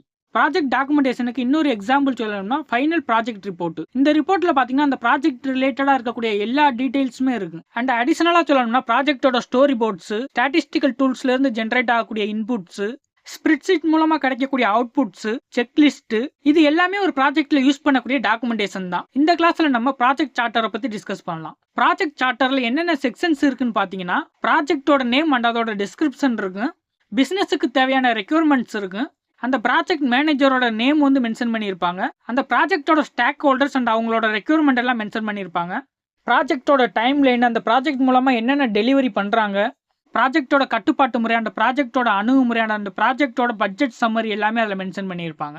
இந்த கிளாஸில் ப்ராஜெக்ட் பிளான்னா என்ன அப்படிங்கிறத அண்டர்ஸ்டாண்ட் பண்ணிக்கலாம். ஆக்சுவலாக ப்ராஜெக்ட் பிளான்னா என்னன்னு பார்த்தீங்கன்னா ஒரு ஆர்கனைசேஷன் இல்லைன்னா பிஸ்னஸில் பார்த்தீங்கன்னா நிறைய ப்ராசஸ் வந்து நடந்துகிட்டு இருக்கு. இந்த எல்லா ப்ராசஸையுமே மேனேஜ் பண்ணி கண்ட்ரோல் பண்ணி அதை செயல்படுத்துறதுக்காக எல்லாமே கரெக்டாக செக் பண்ணி அப்ரூவ் பண்ண ஒரு ஃபைனல் டாக்குமெண்ட்டை தான் நம்ம வந்து ப்ராஜெக்ட் பிளான் சொல்லுவோம். ப்ராஜெக்ட் மேனேஜர் வந்து ப்ராஜெக்ட் சார்ட்டரில் இருக்கக்கூடிய டேட்டா எல்லாமே இன்புட்டாக யூஸ் பண்ணி தான் ஒரு டீட்டெயிலான ப்ராஜெக்ட் பிளானை வந்து ரெடி பண்ணுவாங்க. இந்த ப்ராஜெக்ட் பிளானில் என்னென்ன செக்ஷன் முக்கியமாக இருக்கும்னு பார்த்தீங்கன்னா ப்ராஜெக்ட்டுக்கு மேனேஜ்மெண்ட் கிட்ட இருந்து எந்த மாதிரியான அப்ரோச் இருக்கும், அந்த ப்ராஜெக்ட்டுக்கான நோக்கம் என்ன, work breakdown structure, cost estimation, அந்த ப்ராஜெக்டில் எப்போ என்ன பண்ணணுங்கிறதுக்கான செட்டில் போடுறது, பர்ஃபார்மன்ஸ் எப்படி இருக்குன்னு டிஃபைன் பண்ணுறது, ப்ராஜெக்டோட மைல்ஸ்டோன் அதாவது குறிக்கோள் என்ன, அந்த ப்ராஜெக்ட்ல ஒர்க் பண்ணுறதுக்கு எவ்வளோ பேர் தேவை, அண்ட் முக்கியமான டீம் மெம்பர்ஸ்லாம் யார், ப்ராஜெக்ட்டுக்கு ரிலேட்டடாக என்ன மாதிரியான டிசிஷன்லாம் இன்னும் ஓப்பனில் இன்னும் முடிவு பண்ணாமல் பெண்டிங்கில் இருக்குது, என்ன மாதிரியான ரிஸ்க்லாம் இன்வால்வ் ஆகிருக்கு, இது எல்லாமே இந்த ப்ராஜெக்ட் பிளானில் வந்து இன்வால்வ் ஆகிருக்கு. இந்த கிளாஸில் ப்ராஜெக்டோட ஸ்கோப் அதாவது ப்ராஜெக்டோட நோக்கத்தை பற்றி டிஸ்கஸ் பண்ணலாம். ஒரு ப்ராஜெக்டோட ஸ்கோப்பை வந்து விலக்கி சொல்கிறதுக்கு நிறைய டெக்னிக்ஸ் வந்து யூஸ் ஆகுது. ஒரு ப்ராஜெக்டோட ப்ராப்ளம் ஸ்டேட்மெண்ட் அண்ட் ப்ராஜெக்ட் சார்ட்டரில் இருந்து Pareto chart and SIPOC tools மாதிரியான டூல்ஸை யூஸ் பண்றது மூலமா ப்ராஜெக்டோட ஸ்கோப்பை தெரிஞ்சுக்கலாம், அதே மாதிரி விலக்கியும் சொல்லலாம். ஒரு ப்ராஜெக்ட்ல ஏற்படக்கூடிய ப்ராப்ளத்தோட காரணத்தினால அந்த ப்ராஜெக்டோட அவுட்புட்ல வந்து பாதிப்பு ஏற்படலாம். இதை ஐடென்டிஃபை பண்றது மூலமா அந்த ப்ராஜெக்டோட ஸ்கோப்பை குறைக்கிறதுக்கு டீம் மெம்பருக்கு பேரட்டோ சார்ட் வந்து யூஸ்ஃபுல்லா இருக்கு. அதே மாதிரி சைபாக் மேப் பாத்தீங்கன்னா ஒரு ஹை லெவல் ப்ராசஸ் மேப். இந்த மேப் மூலமா டீம் மெம்பர்ஸ் வந்து ப்ராஜெக்ட் அண்டர்ஸ்டாண்ட் பண்ணிக்கிறதுக்கு எப்படி யூஸ்ஃபுல்லா இருக்குன்னு பாத்தீங்கன்னா அந்த ப்ராஜெக்டோட சப்ளையர் யாருன்னு தெரிஞ்சுக்கலாம், அந்த ப்ராஜெக்ட்ல என்னென்ன இன்புட் கொடுத்துருக்கோம்னு தெரிஞ்சிருக்கலாம், அந்த ப்ராஜெக்ட்ல என்ன ப்ராசஸ் ஃபாலோ பண்ணிக்கிட்டு இருக்காங்கன்னு தெரிஞ்சுக்கலாம், அந்த ப்ராஜெக்ட் மூலமா என்ன மாதிரியான அவுட்புட் வரும்னு தெரிஞ்சுக்கலாம், அட் சேம் டைம் அந்த ப்ராஜெக்டோட கஸ்டமர் யாருன்னு கூட தெரிஞ்சுக்கலாம். நான் முன்னாடியே சொன்ன மாதிரி இந்த சைபாக்கோட மீனிங்கே supplier, input, process, output and customer. இந்த கிளாஸ்ல நம்ம ப்ராசஸ் மேப் பத்தி டிஸ்கஸ் பண்ணலாம். நம்ம இதுக்கு முன்னாடி கிளாஸ்ல வந்து சைபாக் மேப் பத்தி டிஸ்கஸ் பண்ணோம். பட் இந்த கிளாஸ்ல பாத்தீங்கன்னா ப்ராசஸ் மேப் பத்தி டிஸ்கஸ் பண்ண போறோம். ஸோ ரெண்டையும் கம்பேர் பண்ணி பார்த்து நம்ம வந்து ஈஸியா அண்டர்ஸ்டாண்ட் பண்ணிக்கலாம். சைபாக் மேப் பாத்தீங்கன்னா ஒரு மிகப்பெரிய மேப், அதாவது ஒரு ஹை லெவல் மேப்னு கூட சொல்லிக்கலாம். இந்த மேப் மூலமா ஒரு பிசினஸ் ப்ராசஸ் பத்தி நம்மளால மேலோட்டமா தெரிஞ்சுக்க முடியும். இதுவே ப்ராசஸ் மேப் எடுத்துக்கிட்டீங்கன்னா ஒரு மைக்ரோ லெவல்ல இருக்கக்கூடிய இல்லைன்னா ஒரு சின்ன லெவல்ல இருக்கக்கூடிய ஒரு ஃப்ளோ சார்ட் மாதிரியான ஒரு மேப். இது மூலமா ஒரு பிசினஸ் ப்ராசஸ் பத்தி நம்மளால டீடைலா அண்ட் டெப்தா நம்மளால அண்டர்ஸ்டாண்ட் பண்ணிக்க முடியும். ப்ராசஸ் மேப் வந்து டிரா பண்றதுக்கு ஒரு பேசிக்கா தான் நம்ம வந்து சைபாக் மேப் வந்து யூஸ் பண்ணுவோம். பட் ப்ராசஸ் மேப் பாத்தீங்கன்னா அந்த பிசினஸ் ப்ராசஸ்ல இருக்கக்கூடிய எல்லா ஸ்டேஜையுமே ஸ்டெப் பை ஸ்டெப்பா வந்து உங்களுக்கு இன்வால்வ் ஆகிருக்கு. ப்ராசஸ் மேப் பத்தி இன்னும் சிம்பிளா சொல்லணும்னா லெவல் 1 ப்ராசஸ் மேப் எடுத்துக்கிட்டீங்கன்னா அந்த ப்ராசஸ் பத்தின இன்ஃபர்மேஷனை உங்களுக்கு வந்து டெப்தா வந்து ப்ரொவைட் பண்ணும். அதுவே ப்ராசஸ் மேப்போட ஃபைனல் லெவலில் நீங்கள் எடுத்துக்கிட்டிங்கன்னா அந்த ப்ராசஸ் ரிலேட்டடாக இருக்கக்கூடிய எல்லா இன்ஃபர்மேஷன் அண்ட் டீட்டெயில் எல்லாமே உங்களுக்கு வந்து தெளிவாக கொடுக்கும். இந்த கிளாஸில் நம்ம வந்து ப்ராஜெக்ட் மெட்ரிக்ஸ் பற்றி தெரிஞ்சுக்கிறோம், அதாவது ப்ராஜெக்டோட அளவீடு. இப்போ கான்சிக்வன்சியல் மெட்ரிக்ஸ் பற்றி டிஸ்கஸ் பண்ணலாம். கான்சிக்வன்சியலோட மீனிங் பார்த்தீங்கன்னா விளைவுகள். அப்போ விளைவுகளை எப்படி அளவிட போகிறோம் அப்படிங்கிறத இந்த கிளாஸில் நம்ம டிஸ்கஸ் பண்ண போகிறோம். இது மூலமாக ஒரு பிஸ்னஸ் ப்ராசஸில் ஏற்படக்கூடிய நெகட்டிவான விளைவுகளை பற்றி நம்மளால் அளவிட முடியும். இந்த மாதிரி அளவிடக்கூடிய விளைவுகள் எல்லாமே நம்மளால் பிஸ்னஸ் ரிலேட்டடாக அளவிடலாம், இல்லைன்னா ப்ராசஸ் ரிலேட்டடாக அளவிடலாம். இந்த கான்சிக்வென்ஷியல் மெட்ரிக்ஸ் பார்த்தீங்கன்னா பிரைமரி இல்லைன்னா கீ மெட்ரிக்ஸ் வந்து இம்ப்ரூவ் பண்ணும்போது ஏற்படக்கூடிய நெகட்டிவ் எஃபெக்ட்டை வந்து மெஷர் பண்ணுறதுக்காக யூஸ் ஆகுது. இந்த மாதிரி நம்ம மெஷர் பண்ணுறதுனால ஒரு ப்ராஜெக்ட்டில் ஏற்படக்கூடிய டேமேஜ், லாஸ்ட் எல்லாத்தையும் நம்மளால் தெளிவாக தெரிஞ்சுக்க முடியும். இந்த கான்சிக்வென்ஷியல் மேட்ரிக்ஸ் வந்து சரியாக யூஸ் பண்ணாமல் இருந்தோம்னா ப்ராஜெக்ட் முடிஞ்சதுக்கப்புறம் அதில் இருக்கக்கூடிய ஆப்பர்ச்சுனிட்டி வந்து உங்களுக்கு லாஸ் ஆகிறதுக்கோ இல்லைன்னா அதை ரீஒர்க் பண்ணுறதுக்கான வாய்ப்புகள் அதிகமாக இருக்கும். அண்ட் மெயினாக ஒரு ஆர்கனைசேஷனில் ஓவரால் இம்பாக்டில் இருக்கக்கூடிய பிரைமரி அண்ட் செகண்டரி மெட்ரிக்ஸ்க்கு இடையில இருக்கக்கூடிய காஸ் அண்ட் எஃபெக்ட் ரிலேஷன்ஷிப்பை வந்து மெஷர் பண்ணுறதுக்கு இந்த கான்சிக்வென்ஷியல் மேட்ரிக்ஸ் வந்து ரொம்பவே யூஸ்ஃபுல்லாக இருக்குது. இப்போ இதுக்கு ஒரு எக்ஸாம்பிள் பார்த்துடலாம். ஃபர்ஸ்ட் கான்சிக்வென்ஷியல் மேட்ரிக்ஸ் வந்து மெஷர் பண்றதுக்கு தேவையான ஒரு பேஸ் வந்து செட் பண்ணிடணும். நெக்ஸ்ட் ப்ராஜெக்ட் வந்து ஃபைனல் பண்ணதுக்கு அப்புறம் இந்த மெட்ரிக்ஸ் எல்லாத்தையுமே கண்டினியூஸா வந்து நம்ம வந்து மானிட்டர் பண்ணணும். நெக்ஸ்ட் இதுக்கு முன்னாடி ப்ரீவியஸா இருந்த பிரைமரி அண்ட் செகண்டரி மெட்ரிக்ஸ்க்கு இடையில ஏதாவது லிங்க் இருக்கா அப்படிங்கறத அனலைஸ் பண்ணணும். சப்போஸ் லிங்க் எதுவும் இல்லாட்டா நீங்க வந்து பிரைமரி அண்ட் செகண்டரி கான்சிக்வென்ஷியல் மேட்ரிக்ஸை வந்து ஒன்னா சேர்த்து ரெண்டையும் லிங்க் பண்ணி அது மூலமா அந்த ப்ராசஸ்ல என்ன இம்பாக்ட் ஏற்படும் அப்படிங்கறத நீங்க வந்து கிளாரிஃபை பண்ணணும். மெஷர் பண்ண எல்லா மெட்ரிக்ஸ் வேல்யூவையும் எவால்வேட் பண்ணி அதை வந்து காஸ் அண்ட் எஃபெக்ட் ரிலேஷன் கூட கம்பேர் பண்ணி அது மூலமா ஆர்கனைசேஷனை வந்து எப்படி இம்ப்ரூவ் பண்ணலாம் அப்படிங்கறத வந்து மதிப்பிட்டு பார்க்கலாம். இந்த கிளாஸ்ல நம்ம வந்து ப்ராஜெக்ட் வந்து பிளான் பண்றதுக்கு யூஸ் பண்ணக்கூடிய டூல்ஸ் பத்தி டிஸ்கஸ் பண்ணலாம். ஒரு ப்ராஜெக்டோட மேனேஜர் வந்து ஒரு ப்ராஜெக்ட் வந்து பிளான் பண்ணி அதை கண்ட்ரோல் பண்றதுக்கு வேரியஸ் டைப்ஸ் ஆன டூல்ஸ் வந்து யூஸ் பண்ணுவாங்க. அதுல மோஸ்டா யூஸ் பண்ணக்கூடிய கீ டூல்ஸ் என்னன்னு பாத்தீங்கன்னா Pareto chart, network diagram, critical path method, program evaluation and review technique, Gantt chart and work breakdown structure. இப்போ ஒன் பை ஒன்னா டீட்டெயிலாக டிஸ்கஸ் பண்ணலாம். First பேரட்டோ chart. பேரட்டோ சார்ட்னா ஒன்றும் இல்லை. இப்போ ஒரு ப்ராசஸ் எடுத்துக்கிட்டிங்கன்னா அந்த ப்ராசஸில் பார்த்தீங்கன்னா நிறைய நிகழ்வுகள் வந்து ஃப்ரீக்வன்சியாக நடந்துகிட்டு இருக்கு. இந்த எல்லா நிகழ்வுகளோடையும் ஹிஸ்டாரிக்கல் டேட்டாவை வந்து கலெக்ட் பண்ணி அதை வந்து அலைன் பண்ணி தான் இந்த பேரட்டோ சார்ட் வந்து கிரியேட் பண்ணுறாங்க.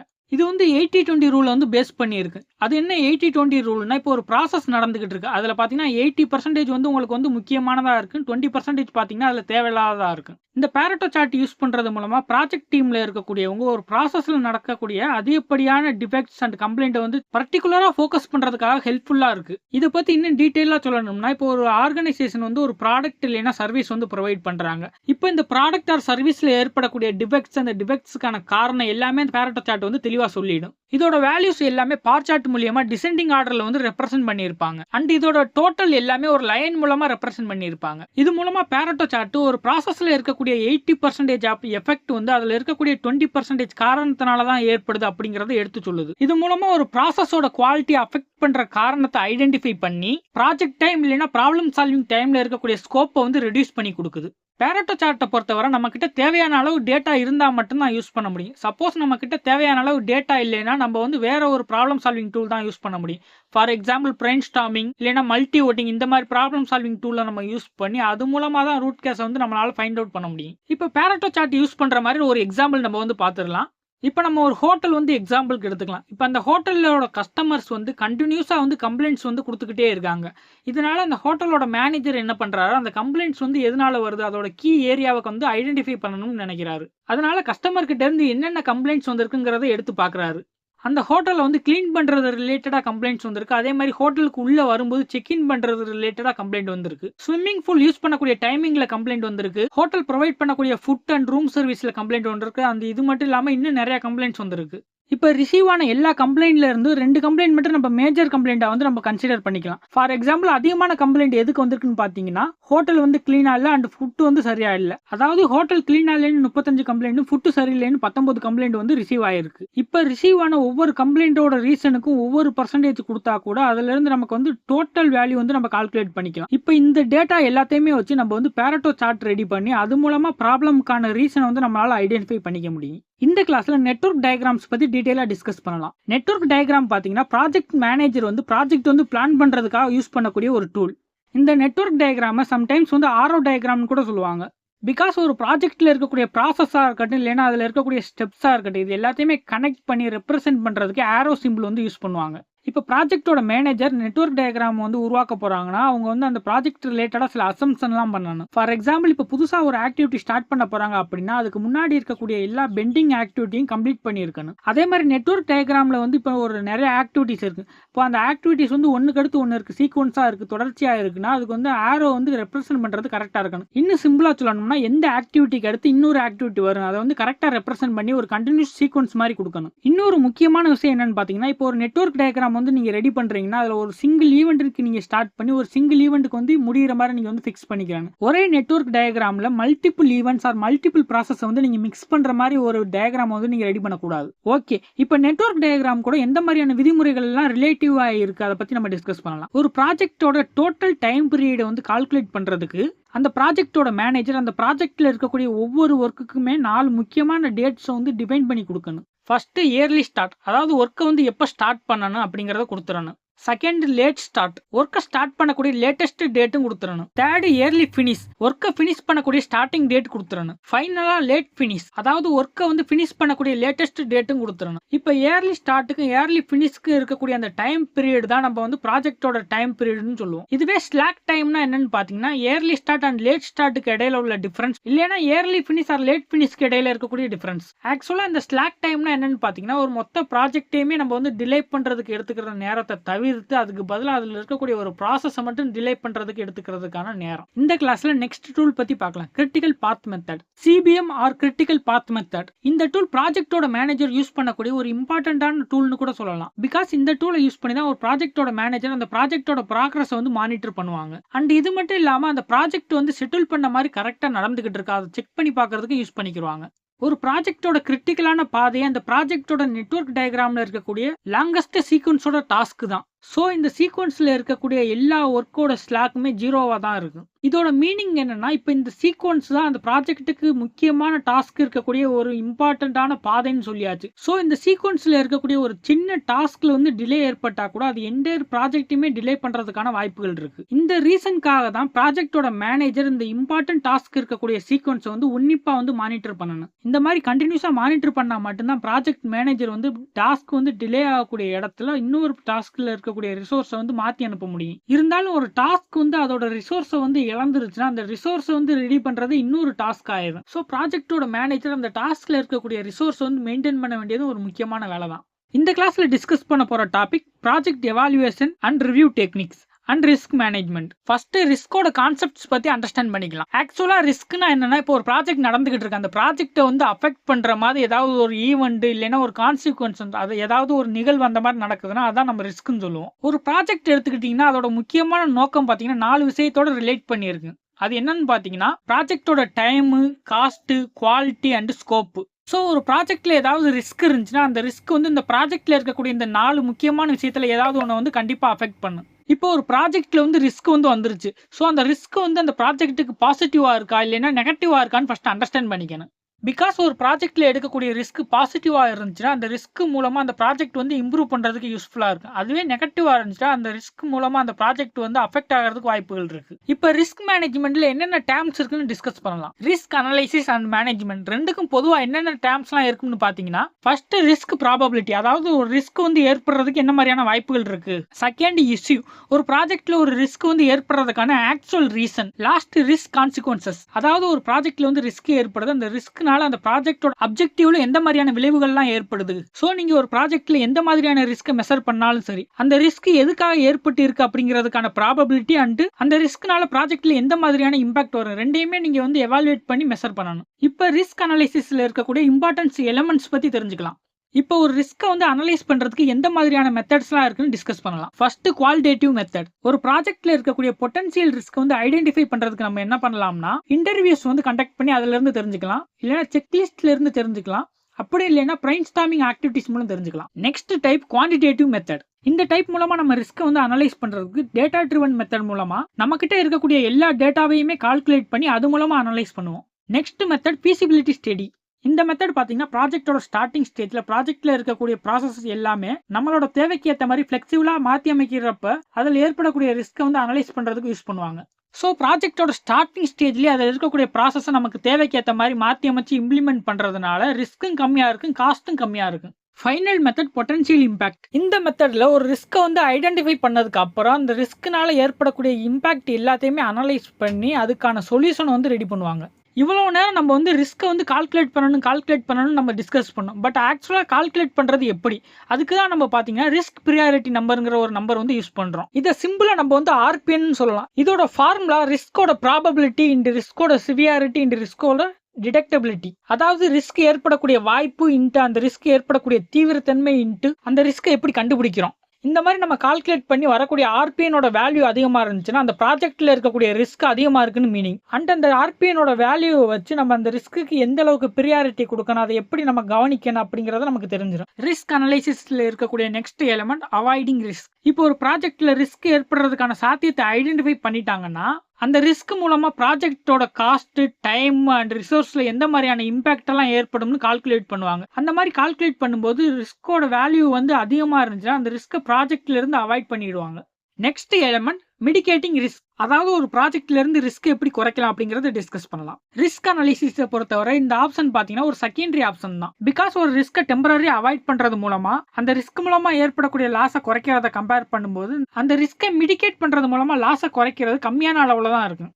Next element accepting the risk. ஒரு ப்ராஜெக்ட்ல ஏற்படக்கூடிய ரிஸ்க்கை நம்மளால அவாய்ட் பண்ணவும் முடியல, அதை குறைக்கவும் முடியலன்னா அந்த ப்ராஜெக்ட்ல ஏற்படக்கூடிய ரிஸ்க் நம்ம அக்செப்ட் தான் பண்ணி ஆகணும், வேற வழியே கிடையாது. ஸோ எந்த மாதிரியான ரிஸ்க்லாம் அக்செப்ட் பண்ணிக்கலாம்னா ஒரு ப்ராஜெக்ட்ல வரக்கூடிய ரிஸ்க்னால அந்த ப்ராஜெக்டோட டைம் அண்ட் காஸ்ட் வந்து கம்மியான அளவு தான் பாதிக்கப்படுதுன்னா அந்த ரிஸ்க் நம்ம அக்செப்ட் பண்ணிக்கலாம். ரிஸ்க் அனாலிசிஸ்ல இருக்கக்கூடிய பெனிஃபிட்ஸ் பத்தி டிஸ்கஸ் பண்ணலாம். இப்போ நீங்க ஒரு ப்ராஜெக்ட்ல ஒரு ரிஸ்க் வந்து ஐடென்டிஃபை பண்ணிட்டீங்கன்னு வச்சுக்கலாம். ஸோ அந்த ரிஸ்க்கை நீங்க வந்து அந்த ப்ராஜெக்ட்ல இருந்து குறைச்சிக்கலாம். அப்படி குறைக்க முடியாட்டா அந்த ரிஸ்க் வந்து அவாய்ட் பண்ணி வேற இடத்துக்கு நீங்க டிரான்ஸ்ஃபர் பண்ணிக்கலாம். இது ரெண்டுமே நீங்க பண்ண முடியாட்டாதான் அந்த ரிஸ்க் வந்து அக்செப்ட் பண்ற மாதிரி இருக்கும். இப்போ ஒரு ப்ராஜெக்ட்ல இருக்கக்கூடிய டீம் மெம்பர் ஒரு ரிஸ்க்கை ஐடென்டிஃபை பண்ணிட்டாங்கன்னா அந்த ப்ராஜெக்டோட லீடர் வந்து ஒரு ஸ்லாக் டைம் கொடுப்பாங்க. ஸோ இந்த மாதிரி நம்ம ஒரு ரிஸ்க்கை ஐடென்டிஃபை பண்றதுனால அந்த ப்ராஜெக்ட்டுக்கு ஆகக்கூடிய ஆக்சுவல் டைம் லைனை வந்து நம்மளால செட் பண்ணிக்க முடியும். ரிஸ்க்கை ஐடென்டிஃபை பண்ணி அந்த ப்ராஜெக்டோட ஸ்டாக் ஹோல்டர்ஸ்க்கு அந்த ரிஸ்க் ஏற்படக்கூடிய வாய்ப்பு, அந்த ரிஸ்க்னால ஏற்படக்கூடிய இம்பாக்ட் எல்லாமே டீட்டெயிலாக எக்ஸ்பிளைன் பண்ணி அவங்களோட உண்மையான எக்ஸ்பெக்டேஷனை தெரிஞ்சுக்கிட்டு அதுக்கு ஏற்ற மாதிரி ப்ராஜெக்ட்டை நம்மளால செட் பண்ணிக்க முடியும். அதே மாதிரி ஐடென்டிஃபை பண்ணப்பட்ட ரிஸ்க்கு ஏற்ற மாதிரி தேவையான பிளானை நம்மளால ரெடி பண்ணிக்க முடியும். இதனால அந்த ப்ராஜெக்ட்ல ஒர்க் பண்ணக்கூடிய அந்த டீம் மெம்பர்ஸ் எல்லாமே ஆக்சுவல் ப்ராப்ளத்தில் வந்து கான்சென்ட்ரேட் பண்ணி அந்த ப்ராப்ளத்தினால என்னென்ன இம்பாக்ட் எல்லாம் ஏற்படுது அதை தெரிஞ்சு அந்த ரிஸ்க்கை வந்து கம்மி பண்ணிக்க முடியும். இந்த கிளாஸ்ல நம்ம ரிஸ்க் அசஸ்மெண்ட் மேட்ரிக்ஸ் பத்தி டிஸ்கஸ் பண்ணலாம். ஒரு ப்ராஜெக்ட்ல எந்த அளவு ரிஸ்க் இருக்குங்கிறதுக்கான சாத்தியக்கூறுகளை வந்து மெஷர் பண்றதுக்கு நம்ம வந்து ரிஸ்க் அசஸ்மெண்ட் மேட்ரிக்ஸ் வந்து யூஸ் பண்ணுவோம். இது எப்படி ஒர்க் ஆகும்னு பார்த்தீங்கன்னா இப்போ ஒரு ப்ராஜெக்ட்ல இருக்கக்கூடிய ப்ராஜெக்டோட scope, team personnel, material, facility and equipment and communication இது எல்லாத்துலேயுமே இருக்கக்கூடிய ரிஸ்க்குக்கான சாத்தியக்கூறுகள் எல்லாத்தையுமே மெஷர் பண்ணுறதுக்கு யூஸ்ஃபுல்லாக இருக்கும். இந்த மாதிரி ஒரு ப்ராஜெக்ட்ல இருக்கக்கூடிய முக்கியமான ஏரியாஸில் பார்த்தீங்கன்னா மணி லாஸ் இருக்கலாம், ப்ரொடக்டிவிட்டி லாஸ் இருக்கலாம், ரிசோர்ஸில் ஏதாவது லாஸ் இருக்கலாம், இல்லைன்னா கஸ்டமரோட கான்ஃபிடன்ஸில் ஏதாவது லாஸ் இருக்கலாம். இந்த மாதிரி அந்த ப்ராஜெக்டோட இம்பார்ட்டன்ஸ் ஏரியாவில் ஏற்படக்கூடிய ரிஸ்க்குனால அந்த ப்ராஜெக்ட்ல எந்த மாதிரியான லாஸ் எல்லாம் ஏற்படுங்கிறதுக்கான சாத்தியத்தையும் மெஷர் பண்ணுறதுக்கு யூஸ் பண்ணுவோம். இப்போ நம்ம ப்ராஜெக்ட் க்ளோசர் பத்தி டிஸ்கஸ் பண்ணலாம். ஒரு ஆர்கனைசேஷனா இருக்கட்டும் இல்லைன்னா ஒரு பிசினஸ் இண்டஸ்ட்ரியா இருக்கட்டும், அதுல வந்து ஒரு ப்ராஜெக்ட் வந்து டிஃபைன் பண்றாங்கன்னா அந்த ப்ராஜெக்ட்டுக்கான ஆரம்பமும் இருக்கும், அந்த ப்ராஜெக்ட்டுக்கான முடிவும் அதுல டிஃபைன் பண்ணியிருப்பாங்க. ஆனா ஒருவேளை ப்ராஜெக்ட் க்ளோசரை வந்து டிஃபைன் பண்ணாம இருந்தாங்கன்னா அந்த ப்ராஜெக்ட்ல ஒர்க் பண்ணக்கூடிய டீம் மெம்பர்ஸ்க்கு வந்து அந்த ப்ராஜெக்ட் எப்படி முடிக்கணுங்கிறதுக்கான ஒரு தெளிவான விளக்கம் இருக்காது. இந்த மாதிரி ப்ராஜெக்ட் டீம் மெம்பர்ஸ்னால அந்த ப்ராஜெக்டோட எண்டை வந்து சரியா ஐடென்டிஃபை பண்ண முடியாததுனால அந்த ப்ராஜெக்ட் வந்து டிலே ஆகுறதுக்கான வாய்ப்பு இருக்கு. அதே சமயம் அந்த ப்ராஜெக்ட்டுக்கான செலவு அதிகரிக்கிறதுக்கான வாய்ப்பு இருக்கு. ஸோ ஒவ்வொரு ப்ராஜெக்ட்டுக்குமே அந்த ப்ராஜெக்டோட க்ளோசர் வந்து கண்டிப்பா தேவைப்படுது. ஒருவேளை இப்போ ஒரு பெரிய அளவு ப்ராஜெக்ட் வந்து ஒரு ஆர்கனைசேஷன் ஹேண்டில் பண்றாங்கன்னா அந்த ப்ராஜெக்ட்டுக்கு வந்து பேசஸ் இருக்கு. அதாவது பேஸ் 1, பேஸ் 2 அண்ட் பேஸ் 3 கண்டினியூஸா பேசஸ் இருக்கு. ஃபார் எக்ஸாம்பிளுக்கு வந்து டிசைனிங்க்குன்னு ஒரு பேஸ் இருக்கு, கோடிங்க்குன்னு ஒரு பேஸ் இருக்கு, ரிசல்ட்டுக்குன்னு ஒரு பேஸ் இருக்கு, டெஸ்டிங்க்குன்னு ஒரு பேஸ் இருக்கு. இந்த மாதிரி ஸ்டெப் பை ஸ்டெப் பேஸ் இருக்கு. அப்போ ஒவ்வொரு பேஸ் முடியும் போது வந்து ப்ராஜெக்ட் வந்து க்ளோஸ் பண்ணிக்கிட்டே வரணும். அப்படி இருந்தால் மட்டும்தான் ப்ராஜெக்ட் வந்து எந்த ஒரு டிலே இல்லாமல் கரெக்டான டைமுக்கு செஞ்சு முடிக்க முடியும். ப்ராஜெக்ட் க்ளோசர் டெக்னிக் எதெல்லாம் என்ஷூர் பண்ணுதுன்னு பார்த்தீங்கன்னா ஒவ்வொரு பேஸ்லையும் கிடைக்கக்கூடிய அவுட்புட் ப்ராஜெக்டோட கோலுக்கு வந்து மேட்ச் ஆகுதான்னு செக் பண்ணி பார்த்துக்கலாம். ப்ராஜெக்ட்ல இருக்கக்கூடிய ஒவ்வொரு பேஸையும் நம்ம இண்டிவிஜுவலா க்ளோஸ் பண்றதுனால அது மூலமா கிடைக்கக்கூடிய ரிசல்ட் மூலமா கஸ்டமரா இருக்கட்டும், ஸ்டாக் ஹோல்டர்ஸா இருக்கட்டும் ஒரு ஹாப்பினஸ் கிடைக்கும். அண்ட் இது மட்டும் இல்லாமல் ஒரு பேஸை வந்து நம்ம கம்ப்ளீட் பண்ணி க்ளோஸ் பண்ணுறதுனால அதுலேருந்து அந்த டீம் மெம்பர்ஸ்க்கு வந்து ஒரு நாலேஜ் வந்து கெயின் பண்ணிக்க முடியும். அடிஷனலாக டீம் மெம்பர்ஸுக்கு ஒரு பேஸை கம்ப்ளீட் பண்ணிட்டா ஒரு ஃபீல் குட் ரிலாக்ஸேஷன் கிடைக்கும். அந்த ஆர்கனைசேஷன் நெக்ஸ்ட் ப்ராஜெக்ட்டுக்கு தேவையான ரிசோர்ஸை வந்து அலோகேட் பண்ணி அவங்களுக்கு ரெடி பண்ணி ரிலீஸ் பண்ணுறதுக்கு ஈஸியாக இருக்கும். இப்போ ப்ராஜெக்ட் க்ளோசர் ரிப்போர்ட் எடுத்துக்கிட்டிங்கன்னா அதுக்குன்னு சில கோல்ஸ்லாம் இருக்குது. அதை பற்றி நம்ம ஒன் பை ஒன்னாக டிஸ்கஸ் பண்ணலாம். ஒரு ப்ராஜெக்டோட சக்ஸஸை ரிவ்யூ பண்ணி அது சரியா இருக்கா அப்படிங்கிறத நம்மளால வேலிடேட் பண்ணி பார்த்துக்க முடியும். பெண்டிங்கில் இருக்கக்கூடிய இஷ்யூவாக இருக்கலாம், லிமிடேஷனாக இருக்கலாம், இல்லைன்னா ஒரு ரெக்கமெண்டேஷனாக இருக்கலாம், அதை வந்து நம்மளால கன்ஃபார்ம் பண்ணி பார்த்துக்க முடியும். ஒரு டாஸ்க் இருக்குது இல்லைன்னா ஒரு ஆக்டிவிட்டி இருக்குது, அதை வந்து செஞ்சு முடிக்காமல் இருந்துச்சுன்னா அதை தனியாக எடுத்து நம்மளால சொல்ல முடியும். ஃபியூச்சரில் இந்த ப்ராஜெக்ட் ரிலேட்டடாக புதுசாக ஒரு ப்ராஜெக்ட் வருதுன்னா அதுக்கு ரிலேட்டடாக ஒரு பெஸ்ட் ப்ராக்டிஸ் நம்மளால கொண்டு வர முடியும். ப்ராஜெக்டோட ரிப்போர்ட் அண்ட் ப்ராஜெக்டோட டீட்டெயில்ஸ் இருக்கக்கூடிய சம்மரியை நம்மளால கொடுக்க முடியும். ப்ராஜெக்ட் எந்த மாதிரி நடந்துச்சு அதுக்கான ஓவர்வியூ நம்மளால கொடுக்க முடியும். ப்ராஜெக்ட்ல எந்த மாதிரியான ஆக்டிவிட்டிஸ்லாம் பிளான் பண்ணி யூஸ் பண்ணாங்க அதையும் நம்மளால கொடுக்க முடியும். அதே மாதிரி அந்த ப்ராஜெக்ட் நம்மளால எவாலுவேட் பண்ணிக்க முடியும். ப்ராஜெக்ட் ரிலேட்டடா இருக்கக்கூடிய டிஸ்கஷன் அண்ட் ரெக்கமெண்டேஷன் நம்மளால உருவாக்கிக்க முடியும். At the same time project க்ளோசருக்கு தேவையான ரெக்கமெண்டேஷன் நம்மளால உருவாக்கிக்க முடியும். கண்டினியூஸா நம்ம இப்போ வந்து ப்ராஜெக்ட் க்ளோசர் ஆக்டிவிட்டிஸ் பத்தி டிஸ்கஸ் பண்ணலாம். இப்போ ஒரு ப்ராஜெக்ட்டை க்ளோஸ் பண்ண போறாங்கன்னா அந்த டைம்ல அந்த ப்ராஜெக்ட்டோட மேனேஜர் சில ஆக்டிவிட்டிஸ் வந்து முக்கியமா கவனிச்சுக்கணும். அது என்னென்ன ஆக்டிவிட்டிஸ்னு ஒன் பை ஒன்னா நம்ம டிஸ்கஸ் பண்ணலாம். First, finalise the project documents. ஒரு ப்ராஜெக்ட் வந்து நடந்துகிட்டு இருக்குன்னா அந்த ப்ராஜெக்ட்டோட லைஃப் டைம்ல நிறைய டாக்குமெண்ட்ஸ் வந்து கிரியேட் பண்ணி யூஸ் பண்ணிக்கிட்டு இருப்பாங்க. ஸோ அந்த ப்ராஜெக்ட் முடிகிற டைம்ல எல்லா டாக்குமெண்ட்டையுமே கலெக்ட் பண்ணிட்டு அதோட ப்ரொசீஜர் எல்லாமே அப்டேட் பண்ணிட்டு ஒரு ஃபைனல் டாக்குமெண்ட் வந்து கிரியேட் பண்ணணும். Second, capture the project knowledge. ப்ராஜெக்டோட டாக்குமெண்ட்ஸ் வந்து கலெக்ட் பண்ணி வைக்கிறது மூலமா ஃபியூச்சர்ல வந்து அந்த ப்ராஜெக்ட் வந்து இம்ப்ரூவ் பண்றதா இருக்கட்டும், இல்லைன்னா அந்த ப்ராஜெக்ட்ல ஏதாவது ப்ராப்ளம் வந்தாலோ, இல்லைன்னா அந்த ப்ராஜெக்ட்ல ஃபியூச்சர்ல ஏதாவது ஆடிட் பண்ற டைம்ல அந்த ப்ராஜெக்டோட டாக்குமெண்ட் ரொம்பவே ஹெல்ப்ஃபுல்லா இருக்கும். Third, set up project library. இந்த லைப்ரரியில் அந்த ப்ராஜெக்ட் ரிலேட்டடா இருக்கக்கூடிய, அதாவது ப்ராஜெக்டோட ஸ்டார்டிங்ல இருந்து ப்ராஜெக்டோட எண்ட் வர அந்த டீம் மெம்பர்ஸ் யூஸ் பண்ண எவ்ரி இண்டிவிஜுவல் டாக்குமெண்ட்டுமே நம்ம வந்து ப்ராப்பரா மெயின்டைன் பண்ணணும். Fourth, document the project learning. அந்த ப்ராஜெக்டோட டைம்ல ப்ராஜெக்டோட team members, sponsor, stakeholders, அந்த கஸ்டமர் எல்லாரு கூடயும் வந்து டீம் மீட்டிங் நடந்திருக்கலாம், இல்லைன்னா ஃபீட்பேக் வந்து கலெக்ட் பண்ணியிருக்கலாம். இது எல்லாமே ப்ராப்பரா வந்து டாக்குமெண்ட் பண்ணி வச்சிடணும். ஃபிஃப்த் பார்த்தீங்கன்னா ப்ரொவைட் நாலேஜ் ட்ரான்ஸ்ஃபர். ஒரு ப்ராஜெக்டோட மேனேஜர் அந்த ப்ராஜெக்டோட ரிசல்ட் பற்றின தகவல்கள் எல்லாமே அந்த ப்ராஜெக்ட்ல ஒர்க் பண்ணக்கூடிய எல்லா டீம் மெம்பர்ஸ்க்குமே தெரியப்படுத்தணும். இந்த ப்ராஜெக்ட் ரிலேட்டடாக இருக்கக்கூடிய சம்மரி எல்லாமே டீம் மெம்பர்ஸ்க்கு ஒரு ப்ரெசன்டேஷன் மூலமா தெரியப்படுத்தலாம், இல்லைன்னா ஒரு ஃபார்மல் டாக்குமெண்ட் மூலமா அவங்களுக்கு தெரியப்படுத்தலாம்.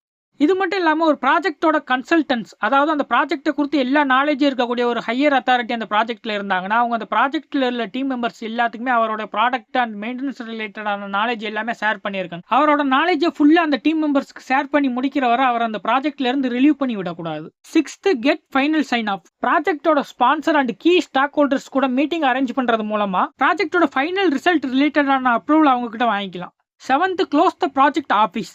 ப்ராஜெக்டோட டீம் மெம்பர்ஸ் அந்த ப்ராஜெக்டை பண்றதுக்கு மேனேஜ்மெண்டோட ஆஃபீஸ் இல்லைன்னா ஒரு ஒர்க் பிளேஸ் யூஸ் பண்ணிக்கிட்டு இருந்தாங்கன்னா ப்ராஜெக்ட் முடிக்கிற டைம்ல அந்த ப்ராஜெக்ட் பண்ண அந்த ஒர்க் பிளேஸை காலி பண்ணி ஜென்ரல் யூஸ் பண்ற மாதிரி அவங்களுக்கு ரிட்டர்ன் பண்ணிடணும். Eighth, recognize and reward. ப்ராஜெக்டை க்ளோஸ் பண்ற டைம்ல அந்த ப்ராஜெக்டோட மேனேஜர் அவரோட டீம்ல ஒர்க் பண்ணிக்கிட்டு இருந்த ஒவ்வொரு டீம் மெம்பருமே அந்த ப்ராஜெக்ட் ரிலேட்டடா என்ன மாதிரியான ஒர்க் பண்ணிக்கிட்டு இருந்தாங்க அப்படிங்கறத அவரோட ஹையர் சுப்பீரியருக்கு வந்து ரிப்போர்ட் பண்ணணும். அண்ட் அடிஷனலா அந்த டீம் மெம்பர்ல யாரெல்லாம் பெஸ்டா பர்ஃபார்மன்ஸ் பண்ணியிருக்கா, யாரெல்லாம் ஸ்கில்ஸ் வந்து புதுசா டெவலப் பண்ணியிருக்கா, அண்ட் யாரெல்லாம் நெக்ஸ்ட் ஸ்டேஜ்ல இருக்கக்கூடிய ரெஸ்பான்சிபிலிட்டி ஹேண்டில் பண்ற அளவுக்கு தயாராயிருக்கா, இது எல்லாமே ரெகக்னைஸ் பண்ணி அவங்களுக்கு வந்து ரிவார்ட் கொடுக்கணும். Ninth activity, celebrate. ஒரு ப்ராஜெக்டை சக்சஸ்ஃபுல்லா முடிச்சதுக்கு அப்புறம் அந்த டீம் மெம்பர்ஸ் எல்லாமே அந்த ப்ராஜெக்ட் ரிலேட்டடா வந்து செலிப்ரேஷன் பண்ணலாம். ஃபார் எக்ஸாம்பிள் டீமா வந்து டின்னருக்கு போகலாம், இல்லைன்னா ஒரு அவுட்டிங் போகலாம், இல்லைன்னா வந்து டீம் மெம்பர்ஸ் எல்லாத்துக்குமே ரிவார்ட் கொடுத்து செலிப்ரேட் பண்ணிக்கலாம். 10th, make a public announcement. ஒரு ப்ராஜெக்டை சக்சஸ்ஃபுல்லா முடிச்சதுக்கு அப்புறம் அந்த ப்ராஜெக்டோட மேனேஜர் அந்த ஆர்கனைசேஷன்ல இருக்கக்கூடிய எல்லாருக்குமே அந்த ப்ராஜெக்ட் மூலமா அந்த கம்பெனிக்கு என்னென்ன பெனிஃபிட்ஸ் வரும் அப்படிங்கறத அனௌன்ஸ் பண்ணணும். ப்ராஜெக்ட் மேனேஜரோட லாஸ்ட் ஆக்டிவிட்டி, கன்க்ளூட். ஒரு ப்ராஜெக்டை ஃபார்முலா க்ளோஸ் பண்றது மூலமா அந்த டீம் மெம்பர்ஸ் வந்து அந்த ப்ராஜெக்ட்ல இருக்கக்கூடிய கோலை வந்து அச்சீவ் பண்ணி அந்த கஸ்டமரை வந்து சாட்டிஸ்ஃபை பண்றது உறுதி பண்ணி பார்த்துக்கலாம். டிஃபைன் பேஸ்ல நெக்ஸ்ட் டிஸ்கஸ் பண்ண போற topic management and planning tools. இந்த கிளாஸ்ல நம்ம டிஸ்கஸ் பண்ண போற மேனேஜ்மெண்ட் டூல் பாத்தீங்கன்னா Affinity diagram. Affinity diagram method பாத்தீங்கன்னா ஒரு ப்ராஜெக்ட்ல இருக்கக்கூடிய ஒரு இண்டிவிஜுவல் பர்சனா இருக்கட்டும், இல்லைன்னா அந்த ப்ராஜெக்டோட டீம் மெம்பர்ஸா இருக்கட்டும், அவங்க ஒரு ப்ராசஸ்ல இருக்கக்கூடிய அன்ஃபெமிலியர் ப்ராப்ளம்ஸ் வந்து சால்வ் பண்றதுக்காக யூஸ் பண்ணக்கூடிய ஒரு மெத்தட் இது. இந்த மெத்தட் பாத்தீங்கன்னா ஒரு குரூப்ல இருக்கக்கூடிய டீம் மெம்பர்ஸ் எல்லாரோடைய கருத்தையும் ஒன்னா சேர்க்கக்கூடிய ஒரு மீடியமா யூஸ் ஆகுது. இப்போ ஒரு ஆர்கனைசேஷன்ல இருக்கக்கூடிய எம்ப்ளாயிஸ் எல்லாமே சாட்டிஸ்பாக்சன் இல்லாம இருக்கிறதுக்கு எக்ஸாம்பிளா இந்த எஃபினிட்டி டயக்ராம் வந்து நம்ம எடுத்துக்கலாம். பிகினிங் ஸ்டேஜ்ல டீம் மெம்பர்ல இருக்கக்கூடிய ஒவ்வொரு டீம் மெம்பருமே அவங்களோட ஐடியாவா இருக்கட்டும், இல்லைன்னா ஒப்பீனியனா இருக்கட்டும், இது எல்லாத்தையுமே ஒரு ஸ்டிக்கி நோட்ல வந்து எழுதி அதை வந்து ஒட்டி வச்சிருக்காங்கன்னு நம்ம வச்சுக்கலாம். இந்த ஸ்டிக்கி நோட்ஸ்ல பாத்தீங்கன்னா ஒவ்வொரு ஸ்டிக்கி நோட்லயுமே ஒவ்வொரு ஐடியா அண்ட் ஒவ்வொரு ஒப்பீனியன் வந்து இருக்கு. இப்போ எம்ப்ளாயிஸோட ஸ்டிக்கி நோட்ஸ்ல இருக்கக்கூடிய அவங்களோட இண்டிவிஜுவல் ஒப்பீனியன் எல்லாமே நம்ம வந்து பிரெயின் ஸ்டார்மிங் மூலமா குரூப் டிஸ்கஷன் பண்ணி சில முக்கியமான விஷயத்தை மட்டும் நம்ம வந்து கன்க்ளூஷன் பண்ணி அதுல இருந்து வெளியே எடுத்துக்கலாம். ஃபார் எக்ஸாம்பிள் ஒர்க்கர் சம்டைம்ஸ் வந்து அன்கைண்டா நடந்துக்கிறாங்க, அவங்களுக்கு கொடுக்கக்கூடிய சேலரி லெவல் வந்து ரொம்பவே லோவா இருக்கு. இந்த லோ சேலரியை வச்சு அவங்களால சர்வை பண்ண முடியல. அட் த சேம் டைம் அவங்களோட ஒர்க் ஹவர் பாத்தீங்கன்னா ரொம்பவே அதிகமா இருக்கு. எஃபினிட்டி டயக்ராம் மெத்தட்ல நம்ம பிரெயின் ஸ்டார்மிங் மூலமா எம்ப்ளாயிஸோட ஸ்டிக்கி நோட்ஸ்ல இருந்த ஒப்பீனியன் எல்லாமே இப்போ வந்து கன்க்ளூட் பண்ணி பிரிச்சு எடுத்தாச்சு. நெக்ஸ்ட் ஸ்டேஜ்ல என்ன பண்ணணும்னு பாத்தீங்கன்னா எம்ப்ளாயிஸோட இந்த ஸ்டிக்கி நோட்ஸ் எல்லாமே நம்ம ஒரு போர்டு இல்லைன்னா ஒரு சுவத்துல தனித்தனி கேட்டகரியா பிரிச்சு தனித்தனியா ஒட்டி வச்சிடணும். ஒருவேளை ஒரு ஸ்டிக்கி நோட்ஸ்ல இருக்கக்கூடிய ஐடியா 2-3 கேட்டகரிக்கு வந்து ரிலேட்டடா இருக்கக்கூடியதா இருந்துச்சுன்னா அந்த பர்டிகுலர் ஸ்டிக்கி நோட்ல இருக்கிற ஐடியாவை மட்டும் டூப்ளிகேட் பண்ணி எல்லா கேட்டகரியிலும் இருக்கிற மாதிரி நம்ம சேர்த்துறணும். இப்ப கேட்டகரி வைஸா எல்லாமே தனித்தனியா செட் பண்ணி முடிச்சதுக்கு அப்புறமா ஒவ்வொரு கேட்டகரிக்கும் தனித்தனியாக வந்து ஹெட்டர் கார்டு கொடுத்து அதுக்கு வந்து ஒரு பவுண்டரி மாதிரி ட்ரா பண்ணி வச்சிடணும். ஃபார் எக்ஸாம்பிள் நீங்கள் வந்து இப்போ வந்து புவர் கம்பன்சேஷன்ங்கிற ஒரு ஹெட்டர் கார்டு எடுத்துக்கிட்டீங்கன்னா அதுக்குள்ளேயே உங்களுக்கு வந்து low pay, long working hour and வந்து சேலரி ரிலேட்டடாக இருக்கக்கூடிய எல்லா கம்ப்ளைண்ட்ஸுமே உங்களுக்கு வந்துடும். அதே மாதிரி புவர் ஒர்க் என்விரான்மெண்டல் இந்த கேட்டகரி எடுத்துக்கிட்டிங்கன்னா ஒர்க்கர்ஸ் ஒர்க் பண்ணக்கூடிய இடத்துல இருக்கக்கூடிய லைட்டோட ப்ராப்ளம் அண்ட் அவங்க ஒர்க் பண்ணிக்கிட்டு இருக்கக்கூடிய ரூமில் வந்து ஏர் ஃப்ளோ வந்து சரியாக இல்லாமல் இருக்கிறதுனால இருக்கக்கூடிய அன்கம்ஃபர்டபுள் இது எல்லாமே வந்துடும். அண்ட் இது மட்டும் இல்லாமல் ஒர்க்கர்ஸ் அவங்க ஒர்க் பண்ணக்கூடிய கோ ஒர்க்கர்ஸ் கூட ஒரு வெறுப்போட பழகிறதுனால அந்த என்விரான்மெண்டலில் அவங்களுக்கு வந்து ஒரு ஹெல்த்தி ரிலேஷன்ஷிப் இல்லாமல் போயிடும். அடிஷனலாக அந்த ஒர்க்கர் வந்து எந்த ஒரு சேலஞ்சுமே இல்லாமல் அதே ஒர்க்கர் ரிப்பீட்டடாக மறுபடியும் பண்ணிக்கிட்டு இருக்கிறதுனால அவங்களுக்கு ஒரு மோட்டிவேஷன் இல்லாமல் போயிடும். இப்போ இந்த எஃபினிட்டி டயக்ராம் நீங்கள் பார்க்கும்போது நம்ம வந்து ஒவ்வொரு ஐடியாவுக்குமே தனித்தனியாக கேட்டகரி பிரித்து அதுக்கு வந்து தனித்தனியாக வந்து ஒரு ஹெட்டர் கொடுத்து ஒரு பவுண்டரி செட் பண்ணியிருக்கிறது உங்களால் பார்க்க முடியும். இப்போ எஃபினிட்டி டயக்ராம் பற்றி உங்களுக்கு ஒரு ஐடியா கிடச்சிருக்கு. அதாவது அங்கங்கே இருக்கக்கூடிய ஐடியாஸ் அல்ல ஒப்பீனியன் எல்லாமே நம்ம தனித்தனியாக கேட்டகரி வைஸாக பிரித்து அதுக்கு தனியாக வந்து ஒரு ஹெட்டர் போட்டு அதுக்கு ஒரு பவுண்டரி செட் பண்ணி ஒரு குரூப்பாக தீம் மாதிரி நம்ம கொண்டு வரது தான் பார்த்தீங்கன்னா எஃபினிட்டி டயக்ராம். இந்த மேனேஜ்மெண்ட் டூல் மூலமாக நம்ம இந்த மாதிரி அன்ஃபெமிலியராக இருக்கக்கூடிய ப்ராப்ளம்ஸ் எல்லாமே ஈஸியாக சால்வ் பண்ணிக்க முடியும். இந்த கிளாஸில் நம்ம நெக்ஸ்ட் மேனேஜ்மெண்ட் டூல் பற்றி டிஸ்கஸ் பண்ணலாம். Inter relationship diagram. Inter relationship diagram technique எடுத்துக்கிட்டீங்கன்னா நம்ம வந்து ப்ராப்ளமை சால்வ் பண்ணக்கூடிய அந்த டைம்ல ப்ராப்ளமுக்கும் ஐடியாவுக்கும் இடையில இருக்கக்கூடிய காம்ப்ளெக்ஸ் சிச்சுவேஷனோட ரிலேஷன்ஷிப்பை வந்து ஐடென்டிஃபை பண்றதுக்காக யூஸ் பண்றோம். பட் சால்வ் பண்ணக்கூடிய ப்ராப்ளம் வந்து ரொம்பவே சிக்கலானதா இருந்துச்சுன்னா அந்த ப்ராப்ளமுக்கும் ஐடியாவுக்கும் இடையில இருக்கக்கூடிய எக்ஸாக்ட் ரிலேஷன்ஷிப்பை வந்து ஐடென்டிஃபை பண்றது ரொம்பவே ஈஸியா இருக்காது. இப்போ இங்க கொடுத்திருக்கிற இன்டர் ரிலேஷன்ஷிப் டயக்ராம் பாத்தீங்கன்னா ஒரு டீம் வந்து ஒரு ஆர்கனைசேஷனோட குவாலிட்டி பிளானை வந்து டெவலப் பண்ணும்போது அதில் இன்வால்வ் ஆகியிருந்த 10 இஷ்யூவை வந்து ஐடென்டிஃபை பண்ணதோட ரிசல்ட் தான் ஃபர்ஸ்ட் ஸ்டெப். ப்ராப்ளம் வந்து அந்த டீம் மெம்பர்ஸ்க்கு வந்து டிஃபைன் பண்ணதுக்கு அப்புறமா அந்த டீம்ல இருக்கக்கூடிய எல்லா மெம்பர்ஸுமே அவங்களோட ஐடியாவா இருக்கட்டும் ஒப்பீனியனா இருக்கட்டும் அது எல்லாமே ஒரு ஸ்டிக்கி நோட்ஸ்ல வந்து எழுதுறாங்க. இந்த ஒவ்வொரு ஸ்டிக்கி நோட்ஸ்லயுமே ஒவ்வொரு ஐடியா தான் இருக்கு. நெக்ஸ்ட் இந்த ஸ்டிக்கி நோட்ஸ் எல்லாமே வந்து டேபிள்ல வந்து ரேண்டமா டிஸ்பிளே பண்ற மாதிரி வச்சிடறாங்க. நெக்ஸ்ட் ஸ்டெப்ல அந்த ப்ராப்ளம்கான முக்கியமான காரணம் அந்த ப்ராப்ளம் வந்து எந்த ஏரியாவில் நடந்திருக்கு அதை வந்து ஐடென்டிஃபை பண்றாங்க. ஐடென்டிஃபை பண்ணி முடிச்சதுக்கு அப்புறம் அந்த காரணத்தினால என்ன மாதிரியான எஃபெக்ட் வந்து அந்த ப்ராசஸ்ல வரும் அதை வந்து கனெக்ட் பண்ற விதமா அந்த காசையும் அந்த எஃபெக்டையும் கனெக்ட் பண்ற மாதிரி ஒரு ஆரோ வந்து டிரா பண்ணிக்கிறாங்க. இந்த ப்ராசஸை கண்டினியூஸாக பண்ணி ஸ்டிக்கி நோட்ஸ் முடிகிற வர எல்லா ஐடியாவையுமே எடுத்துக்கிட்டு எல்லா ஐடியாவுக்கு ரிலேட்டடாக இருக்கக்கூடிய காஸ் அண்ட் எஃபெக்டை வந்து கனெக்ட் பண்ணி ஒரு இன்டர் ரிலேஷன்ஷிப் டயக்ராமை வந்து ரெடி பண்ணுவாங்க. இன்டர் ரிலேஷன்ஷிப் டயக்ராம் டெக்னிக்கை பொறுத்தவரை அவுட் கோயிங் ஏரோஸ் வந்து எந்தெந்த ஐடியாலஸ்ல இருந்து போகுதோ அதுதான் பார்த்தீங்கன்னா அந்த ப்ராப்ளமோட ரூட் கேஸ். இந்த அவுட் கோயிங் ஏரோஸ் எந்த ஐடியாவுக்கு வந்து இன்கமிங் ஏரோஸாக போகுதோ அதுதான் பார்த்தீங்கன்னா அந்த ரூட் கேஸுக்கான எஃபெக்ட். இந்த கிளாஸில் டிஸ்கஸ் பண்ண போகிற மேனேஜ்மெண்ட் டூல் பார்த்தீங்கன்னா ட்ரீ டயக்ராம். ட்ரீ டயக்ராமை பொறுத்தவரை உங்களுக்கு கொடுக்கப்பட்ட அப்ஜெக்டிவை கம்ப்ளீட் பண்றதுக்கு தேவையான டீடைல்ஸ் எல்லாத்தையுமே ஒரு சிஸ்டமேட்டிக் அப்ரோச்சா எடுத்து கொடுக்கும். இதை இன்னொரு விதமா சொல்லணும்னா இந்த மெத்தட் பாத்தீங்கன்னா ஒரு ப்ராப்ளமை சால்வ் பண்றதுக்கு ஆல்ரெடி டிஃபைன் பண்ண ஒரு கோலை வந்து ரீச் பண்றதுக்கு தேவையான டாஸ்கா இருக்கட்டும் மெத்தடா இருக்கட்டும் அதை வந்து ஐடென்டிஃபை பண்றதுக்கு யூஸ்ஃபுல்லா இருக்கும். இந்த மெத்தட் பாத்தீங்கன்னா மோஸ்டா ஒரு ப்ராப்ளத்துக்கான சொல்யூஷனை வந்து இப்ப செயல்படுத்துறதுக்கு தேவையான ஆக்ஷனை வந்து டெவலப் பண்ணும் போதா இருக்கட்டும், ஒரு ப்ராசஸை வந்து டீட்டெயிலாக அனலைஸ் பண்ணும்போதா இருக்கட்டும், இல்லைன்னா ஒரு ப்ராப்ளம்கான பாசிபிள் சொல்யூஷனை வந்து செயல்படுத்தும் போது ஏற்படக்கூடிய இஷ்யூவை வந்து எவாலுவேட் பண்ணுறதா இருக்கட்டும், இந்த மாதிரி நேரத்தில் எல்லாம் அந்த ப்ராசஸில் இருக்கக்கூடிய டீட்டெயில்ஸ் எல்லாமே மற்றவங்களுக்கு கம்யூனிகேட் பண்ணக்கூடிய ஒரு டூலாக வந்து யூஸ் ஆகுது. இப்போ ஒரு காபி ஷாப் வந்து அவங்க டெலிவரி பண்ணக்கூடிய அந்த காப்பியோட ஸ்டாண்டர்டை வந்து செட் பண்ணுறதுக்காக ட்ரை பண்ணுறாங்க. அதுக்கான எக்ஸாம்பிள் தான் இந்த ட்ரீ டயக்ராம். ஃபர்ஸ்ட் ஸ்டெப்பாக வந்து நம்ம வந்து கஸ்டமரை வந்து ஹாப்பி பண்ணுறதுக்கு நல்ல ஸ்டாண்டர்டு காப்பி வந்து அவங்களுக்கு வந்து ப்ரொவைட் பண்ண போகிறோம்.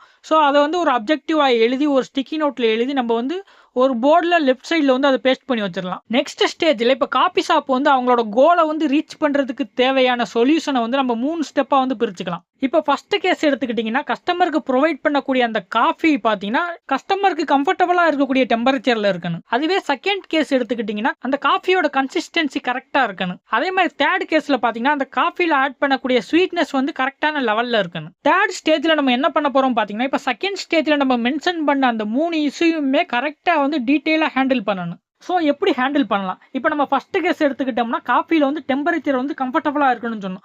ஸோ நம்ம மில்கோட டெம்பரேச்சர் வந்து கரெக்டாக இருக்கிற மாதிரி நம்ம மெயின்டைன் பண்ணிக்கலாம். நம்ம செகண்ட் கேஸில் என்ன சொல்லியிருந்தோம்னா காஃபியோட கன்சிஸ்டன்சி அண்ட் குவாலிட்டி வந்து கரெக்டான லெவலில் இருக்குன்னு சொல்லியிருந்தோம். ஸோ இந்த இஷ்யூவை நம்ம சால்வ் பண்ணுறதுக்கு நம்ம என்ன பண்ணலாம்னா ஒரு ஸ்டாண்டர்டாக இருக்கக்கூடிய பிராண்டட் காஃபி பவுடர் வந்து நம்ம யூஸ் பண்ணிக்கலாம். அண்ட் ஃபைனலாக தேர்ட் கேஸில் வந்து ஸ்வீட்னஸ் வந்து கரெக்டாக ஹேண்டில் பண்ணணும் அப்படின்னு சொல்லியிருந்தோம்.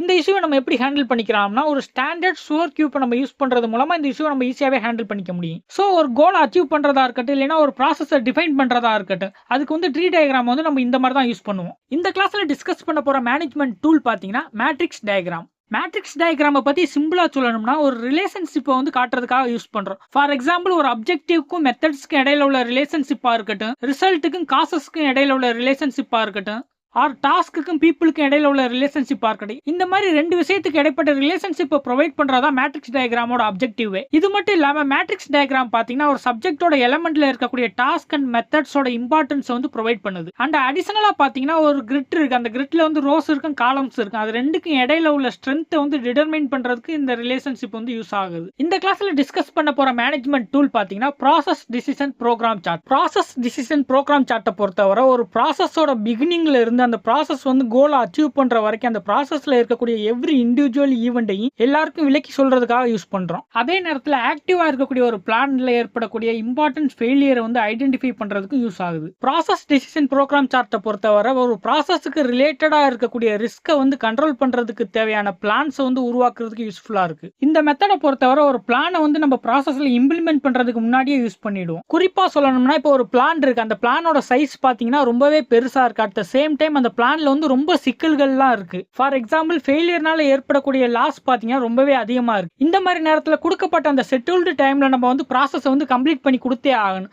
ஸோ இந்த மாதிரி கண்டிஷன்ல நம்ம வந்து ப்ராசஸ் டிசிஷன் ப்ரோக்ராம் சார்ட் வந்து யூஸ் பண்ணுவோம். இப்போ பிடிபிசி வந்து அண்டர்ஸ்டாண்ட் பண்ணிக்கிறதுக்கு இந்த சார்ட்டை வந்து நம்ம எக்ஸாம்பிளுக்கு எடுத்துக்கலாம். இதுல ஒரு ப்ராடக்ட்டை வந்து சேல் பண்ணக்கூடியவங்க அந்த ப்ராடக்ட்டை வாங்கக்கூடிய அந்த கஸ்டமர் கிட்ட இருந்து அந்த ஆர்டர் ரிக்வெஸ்ட் வரதுல இருந்து ஒரு ப்ராசஸ் வந்து ஸ்டார்ட் ஆகுதுன்னு வச்சுக்கலாம். இந்த ஸ்டேஜ்ல அந்த ப்ராடக்ட்டை வாங்கக்கூடியவங்க கூட ஒரு மீட்டிங்கை வந்து செட் பண்றது, அந்த மீட்டிங்கான டேட்டை வந்து கன்ஃபார்ம் பண்றது, அண்ட் அந்த ப்ராடக்ட்டை வாங்கக்கூடியவங்களை மீட் பண்றது, இது எல்லாமே வந்துடும். ஒருவேளை ப்ராடக்ட்டை சேல் பண்ணக்கூடியவங்களுக்கும் ப்ராடக்ட்டை வாங்கக்கூடியவங்களுக்கு வந்து மீட்டிங் வந்து சரியா ஃபிக்ஸ் ஆகாம இருக்குன்னு வச்சுக்கலாம். இந்த மாதிரி நேரத்தில் ப்ராடக்ட்டை வாங்கக்கூடியவங்களுக்கு கண்டினியூஸா கான்டாக்ட் பண்ணி மீட்டிங்கான டேட்டை வந்து கன்ஃபார்ம் பண்ணிக்கணும். பிகாஸ் அந்த மீட்டிங் நடக்காட்ட அந்த ஆர்டர் வந்து கேன்சல் ஆகிறதுக்கான ஒரு வாய்ப்புகள் அங்கே உருவாகிடும். ஸோ இப்போ வந்து ப்ராடக்ட்டை வாங்கக்கூடியவங்களுக்கும் ப்ராடக்ட்டை வந்து சேல் பண்ணக்கூடியவங்களுக்கும் ஒரு மீட்டிங் நடக்கிற மாதிரி ஒரு சினேரியாவை வந்து நம்ம கன்சிடர் பண்ணிக்கலாம். இப்போ ரெண்டு பேருமே பேசிக்கிட்டு இருக்கும்போது ப்ராடக்ட் ஆர் சர்வீஸ் வந்து சேல் பண்ணக்கூடியவங்க அந்த ப்ராடக்ட் ஆர் சர்வீஸோட பிரைஸ் வந்து அவருக்கு வந்து டிஸ்கிரைப் பண்ணி சொல்லுவார். இப்போ செல்லர் வந்து பிரைஸை வந்து டிஸ்கிரைப் பண்ணி முடிச்சதுக்கப்புறம் அந்த ப்ராடக்ட்டை வாங்கக்கூடியவங்க வந்து அந்த பிரைஸ் வந்து காம்படிட்டிவ் கம்பெனிஸ் கூட கரெக்டாக வந்து செக்யூராக இருந்துச்சுன்னா அதுக்கு வந்து ஓகே சொல்லிடுவாங்க. ஒருவேளை ப்ராடக்ட் ஆர் சர்வீஸோட பிரைஸ் வந்து காம்படிட்டிவ் கம்பெனிஸை விட அதிகமாக இருந்துச்சுன்னா அந்த ப்ராடக்ட்டை வாங்கக்கூடியவங்க அந்த பிரைஸை வந்து கம்மி பண்ணி கேட்கறதுக்கான வாய்ப்புகள் இருக்கு.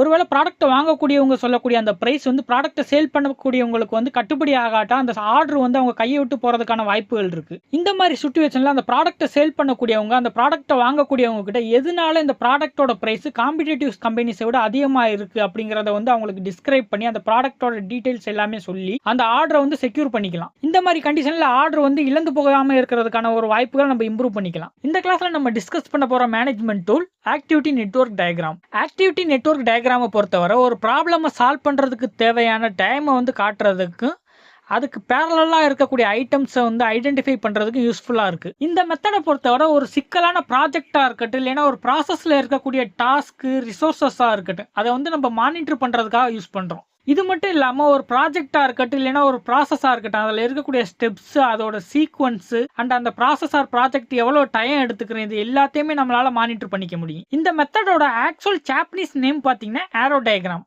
இப்போ இந்த ஏரோ டயக்ராமை அண்டர்ஸ்டாண்ட் பண்ணிக்கிறதுக்கு ஒரு எக்ஸாம்பிள் எடுத்துக்கலாம். இந்த எக்ஸாம்பிள் நம்ம ஒரு ஹவுஸோட கன்ஸ்ட்ரக்ஷன் பிளான் எடுத்துக்கலாம். அண்ட் அடிஷனலா அதில் இன்வால்வ் ஆகிருக்கக்கூடிய ஃபேக்டர்ஸை எப்படி ஐடென்டிஃபை பண்ணலாம் அப்படிங்கிறத நம்ம பார்க்கலாம். ஃபார் எக்ஸாம்பிள் இதில் என்ன மாதிரியான ஃபேக்டர்ஸ்லாம் இருக்குன்னு பார்த்தீங்கன்னா ஒவ்வொரு ஆப்ரேஷனுக்கு எவ்வளோ டைம் எடுத்துக்கிறோம், அந்த டைம் அண்ட் ஒர்க்குக்கு ரிலேட்டடாக இருக்கக்கூடிய ரிலேஸ் அண்ட் அந்த ப்ராசஸில் என்ன மாதிரியான ஆப்ரேஷன்லாம் இருக்குது, இது எல்லாமே உங்களுக்கு வந்துடும். இப்போ இந்த டயக்ராமில் டேஸ் எல்லாத்தையுமே நம்ம டிங்கிற ஒரு லெட்டரால நம்ம வந்து மென்ஷன் பண்ணிக்கலாம். இப்போ இந்த கன்ஸ்ட்ரக்ஷன் ஹவுஸில் அவுட்டரில் இருக்கக்கூடிய BRICS work and cement work எல்லாமே பண்ணுறதுக்கு பார்த்தீங்கன்னா உங்களுக்கு 5+4 டேஸ் ஆகுது. டோட்டலாக 9 டேஸ் ஆகுதுன்னு வச்சுக்கலாம். அதே மாதிரி அந்த ஹவுஸோட interior work and exterior work எல்லாத்துக்குமே வந்து டைம் வந்து தனித்தனியாக வந்து செப்பரேட் பண்ணிடலாம். ஆனால் எலக்ட்ரிக்கல் ஒர்க் ஸ்டார்ட் பண்ணும்போது அதோட டைம் வந்து செப்பரேட்டாக நம்மளால் கொடுக்க முடியாது. ஏன்னு பார்த்தீங்கன்னா இன்டீரியர் ஒர்க் அண்ட் எக்ஸ்டீரியர் ஒர்க்லாம் முடிச்சதுக்கு அப்புறம் தான் எலக்ட்ரிக்கல் ஒர்க் வந்து ஸ்டார்ட் பண்ண முடியும். இந்த மாதிரி தான் ஒரு ஏரோ டயக்ராம் வந்து இருக்கும். டிஃபைன் பேஸில் நெக்ஸ்ட் டிஸ்கஸ் பண்ண போகிற topic business results for projects. இந்த டாப்பிக்கில் ஃபஸ்ட்டு டிஸ்கஸ் பண்ண போகிற heading defects per units. Defects per யூனிட்ஸை பொறுத்தவரை நிறைய டைப்ஸ் இருக்குது. அதை பற்றி நம்ம 1 by 1 டிஸ்கஸ் பண்ணலாம். First type throughput yield. இதை சிம்பிளா நம்ம வந்து டிபிஒய்ன்னு சொல்லலாம். த்ரோபுட் ஈல்ட் ஆர் டிபிஒய் இதோட மீனிங் என்னன்னு பார்த்தீங்கன்னா ஒரு மேனுஃபேக்சரிங் ப்ராசஸோட ஃபர்ஸ்ட் அட்டம்ப்ல அதோட ஸ்டார்டிங் ஸ்டேஜ்ல இருந்து ஃபைனல் ஸ்டேஜ் வர ரீஒர்க்கு, ரிஜெக்ஷன், ஸ்கிராப் இது எதுவுமே இல்லாமல் அக்செப்ட் பண்ணக்கூடிய அந்த ப்ராடக்ட்டோட குவான்டிட்டி டிவைடட் பை டோட்டலாக அந்த ப்ராசஸில் எவ்வளோ ப்ராடக்ட் வந்து மேனுஃபேக்சரிங் பண்ணியிருக்காங்க. இது ரெண்டுக்கும் இடையில உள்ள ரேஷியோ தான் நம்ம வந்து டிபிஒய்ன்னு சொல்லுவோம். இதுக்கு ஒரு எக்ஸாம்பிள் சொல்லணும்னா, இப்போ ஒரு மேனுஃபேக்சரிங் ப்ராசஸில் 100 ப்ராடக்ட் வந்து டோட்டலாக மேனுஃபேக்சரிங் பண்ணியிருக்காங்க. அதில் 85 ப்ராடக்ட் வந்து நமக்கு வந்து ஓகே ப்ராடக்டாக ஃபினிஷ்டாக கிடச்சிருக்கு. 15 ப்ராடக்ட் வந்து நமக்கு வந்து ரீஒர்க் இல்லைன்னா ஸ்கிராப்பில் போயிடுச்சு. அப்போ நம்ம அதை கால்குலேட் பண்ணும்போது 85 டிவைடட் பை 100, அதாவது 85 வந்து ஓகே ப்ராடக்ட், 100ங்கிறது பார்த்தீங்கன்னா டோட்டல் குவான்டிட்டி இன்ட்டு அந்த ரேஷியோனால 100 நம்ம கொடுத்துக்கிறோம். இந்த டிபிஒய் எடுத்துக்கிட்டிங்கன்னா ஒரு சிங்கிள் ப்ராசஸ் வந்து மெஷர் பண்ணுறதுக்காக நம்ம யூஸ் பண்ணுவோம். டிஃபெக்ட்ஸ் பெர் யூனிட்ஸ் கூட இந்த டிபிஒய் வந்து ரிலேட் பண்ணி கால்குலேட் பண்ணுறதுக்கான ஃபார்முலா என்னன்னு பார்த்தீங்கன்னா DPY equal to e power minus DPU, அதாவது டிஃபெக்ட்ஸ் பெர் யூனிட். இதில் இ வந்து மேத்தமெட்டிக்கல் கான்ஸ்டன்ட். இதோட வேல்யூ அப்ராக்சிமேட்டாக சொல்லணும்னா 2.7183. இப்போ இந்த எக்ஸ்பிரஷன்ல இருந்து நம்ம வந்து டிஃபெக்ட்ஸ் பெர் யூனிட்ஸ் வந்து கால்குலேட் பண்ணுறதுக்கு என்ன பண்ணணும்னு பார்த்தீங்கன்னா எக்ஸ்போனன்ஷியல் வந்து ஃபர்ஸ்ட் கேன்சல் பண்ணணும். ஸோ நம்ம ரெண்டு சைடுமே வந்து நேச்சுரல் லாக்ரதம் எடுப்போம். அப்போ நேச்சுரல் லாக்ரதம் எடுக்கும்போது என்ன பண்ணுவோம் பார்த்தீங்கன்னா நமக்கு இந்த எக்ஸ்பிரஷன் எப்படி மாறும்னா DPU equal to minus log DPY. இது நேச்சுரல் லாக்ரதம்னால நம்ம எல்ங்கிற சிம்பிள் வந்து இங்கே யூஸ் பண்ணியிருக்கோம். நெக்ஸ்ட் டிஸ்கஸ் பண்ண போகிற டைப் ரோல்டு த்ரூபுட் ஈல்டு. இப்போ த்ரூபுட் ஈல்டு எடுத்துக்கிட்டிங்கன்னா ஒரு சிங்கிள் ஸ்டெப் இருக்கக்கூடிய ப்ராசஸை வந்து மெஷர் பண்ணுறதுக்காக நம்ம யூஸ் பண்ணுவோம். அதுவே ரோல்டு த்ரூபுட் ஈல்டு எடுத்துக்கிட்டிங்கன்னா மல்டிபிள் ஸ்டெப்ஸ் இருக்கக்கூடிய ஒரு ப்ராசஸை மெஷர் பண்ணுறதுக்காக நம்ம யூஸ் பண்ணுவோம். இந்த மாதிரி மல்டிபிள் ஸ்டெப்ஸ் இருக்கக்கூடிய ப்ராசஸோட ப்ராபபிலிட்டி அண்ட் எஃபிஷியன்சி மெஷர் பண்ணுறதுக்காக தான் நம்ம வந்து இந்த ஆர்டிஒய்ங்கிற ஒரு டேம் வந்து யூஸ் பண்ணுறோம். இப்போ எக்ஸாம்பிளுக்கு 3 ஸ்டெப்ஸ் இருக்கக்கூடிய ஒரு ப்ராசஸை நம்ம எடுத்துக்கலாம். இப்போ இந்த ஒவ்வொரு ஸ்டெப்லையும் நம்ம வந்து டிபிஒய் மெத்தடை வந்து யூஸ் பண்ணி ஃபர்ஸ்ட் பாஸ் ஈல்டை வந்து நம்ம மெஷர் பண்ணிக்கலாம். ஃபார் எக்ஸாம்பிள் ஃபர்ஸ்ட் ஸ்டெப்பில் பார்த்தீங்கன்னா நமக்கு 90% கிடைக்குது, செகண்ட் ஸ்டெப்பில் பார்த்தீங்கன்னா 80% கிடைக்குது, தேர்ட் ஸ்டெப்பில் பார்த்தீங்கன்னா 85% கிடைக்குது. ஸோ ஆர்டிஒயோட ஃபார்முலா பார்த்தீங்கன்னா அந்த ப்ராசஸில் இருக்கக்கூடிய எல்லா ஸ்டெப்ஸ்லையுமே அந்த ஃபர்ஸ்ட் பாஸ் ஈல்டை வந்து நம்ம மல்டிப்ளை பண்ணிக்கிட்டே போகணும். ஸோ இங்கே 3 ப்ராசஸ் இருக்கிறதுனால நம்ம 3 டைம் வந்து மல்டிப்ளை பண்ணி நமக்கு ஒரு வேல்யூ கிடைக்குது.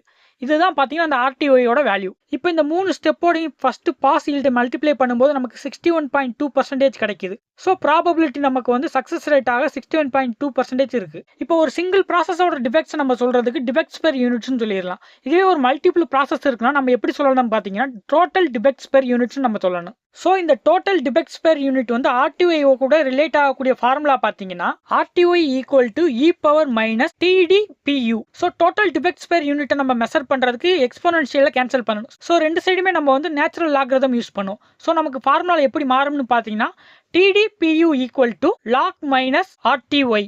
Next type first pass yield.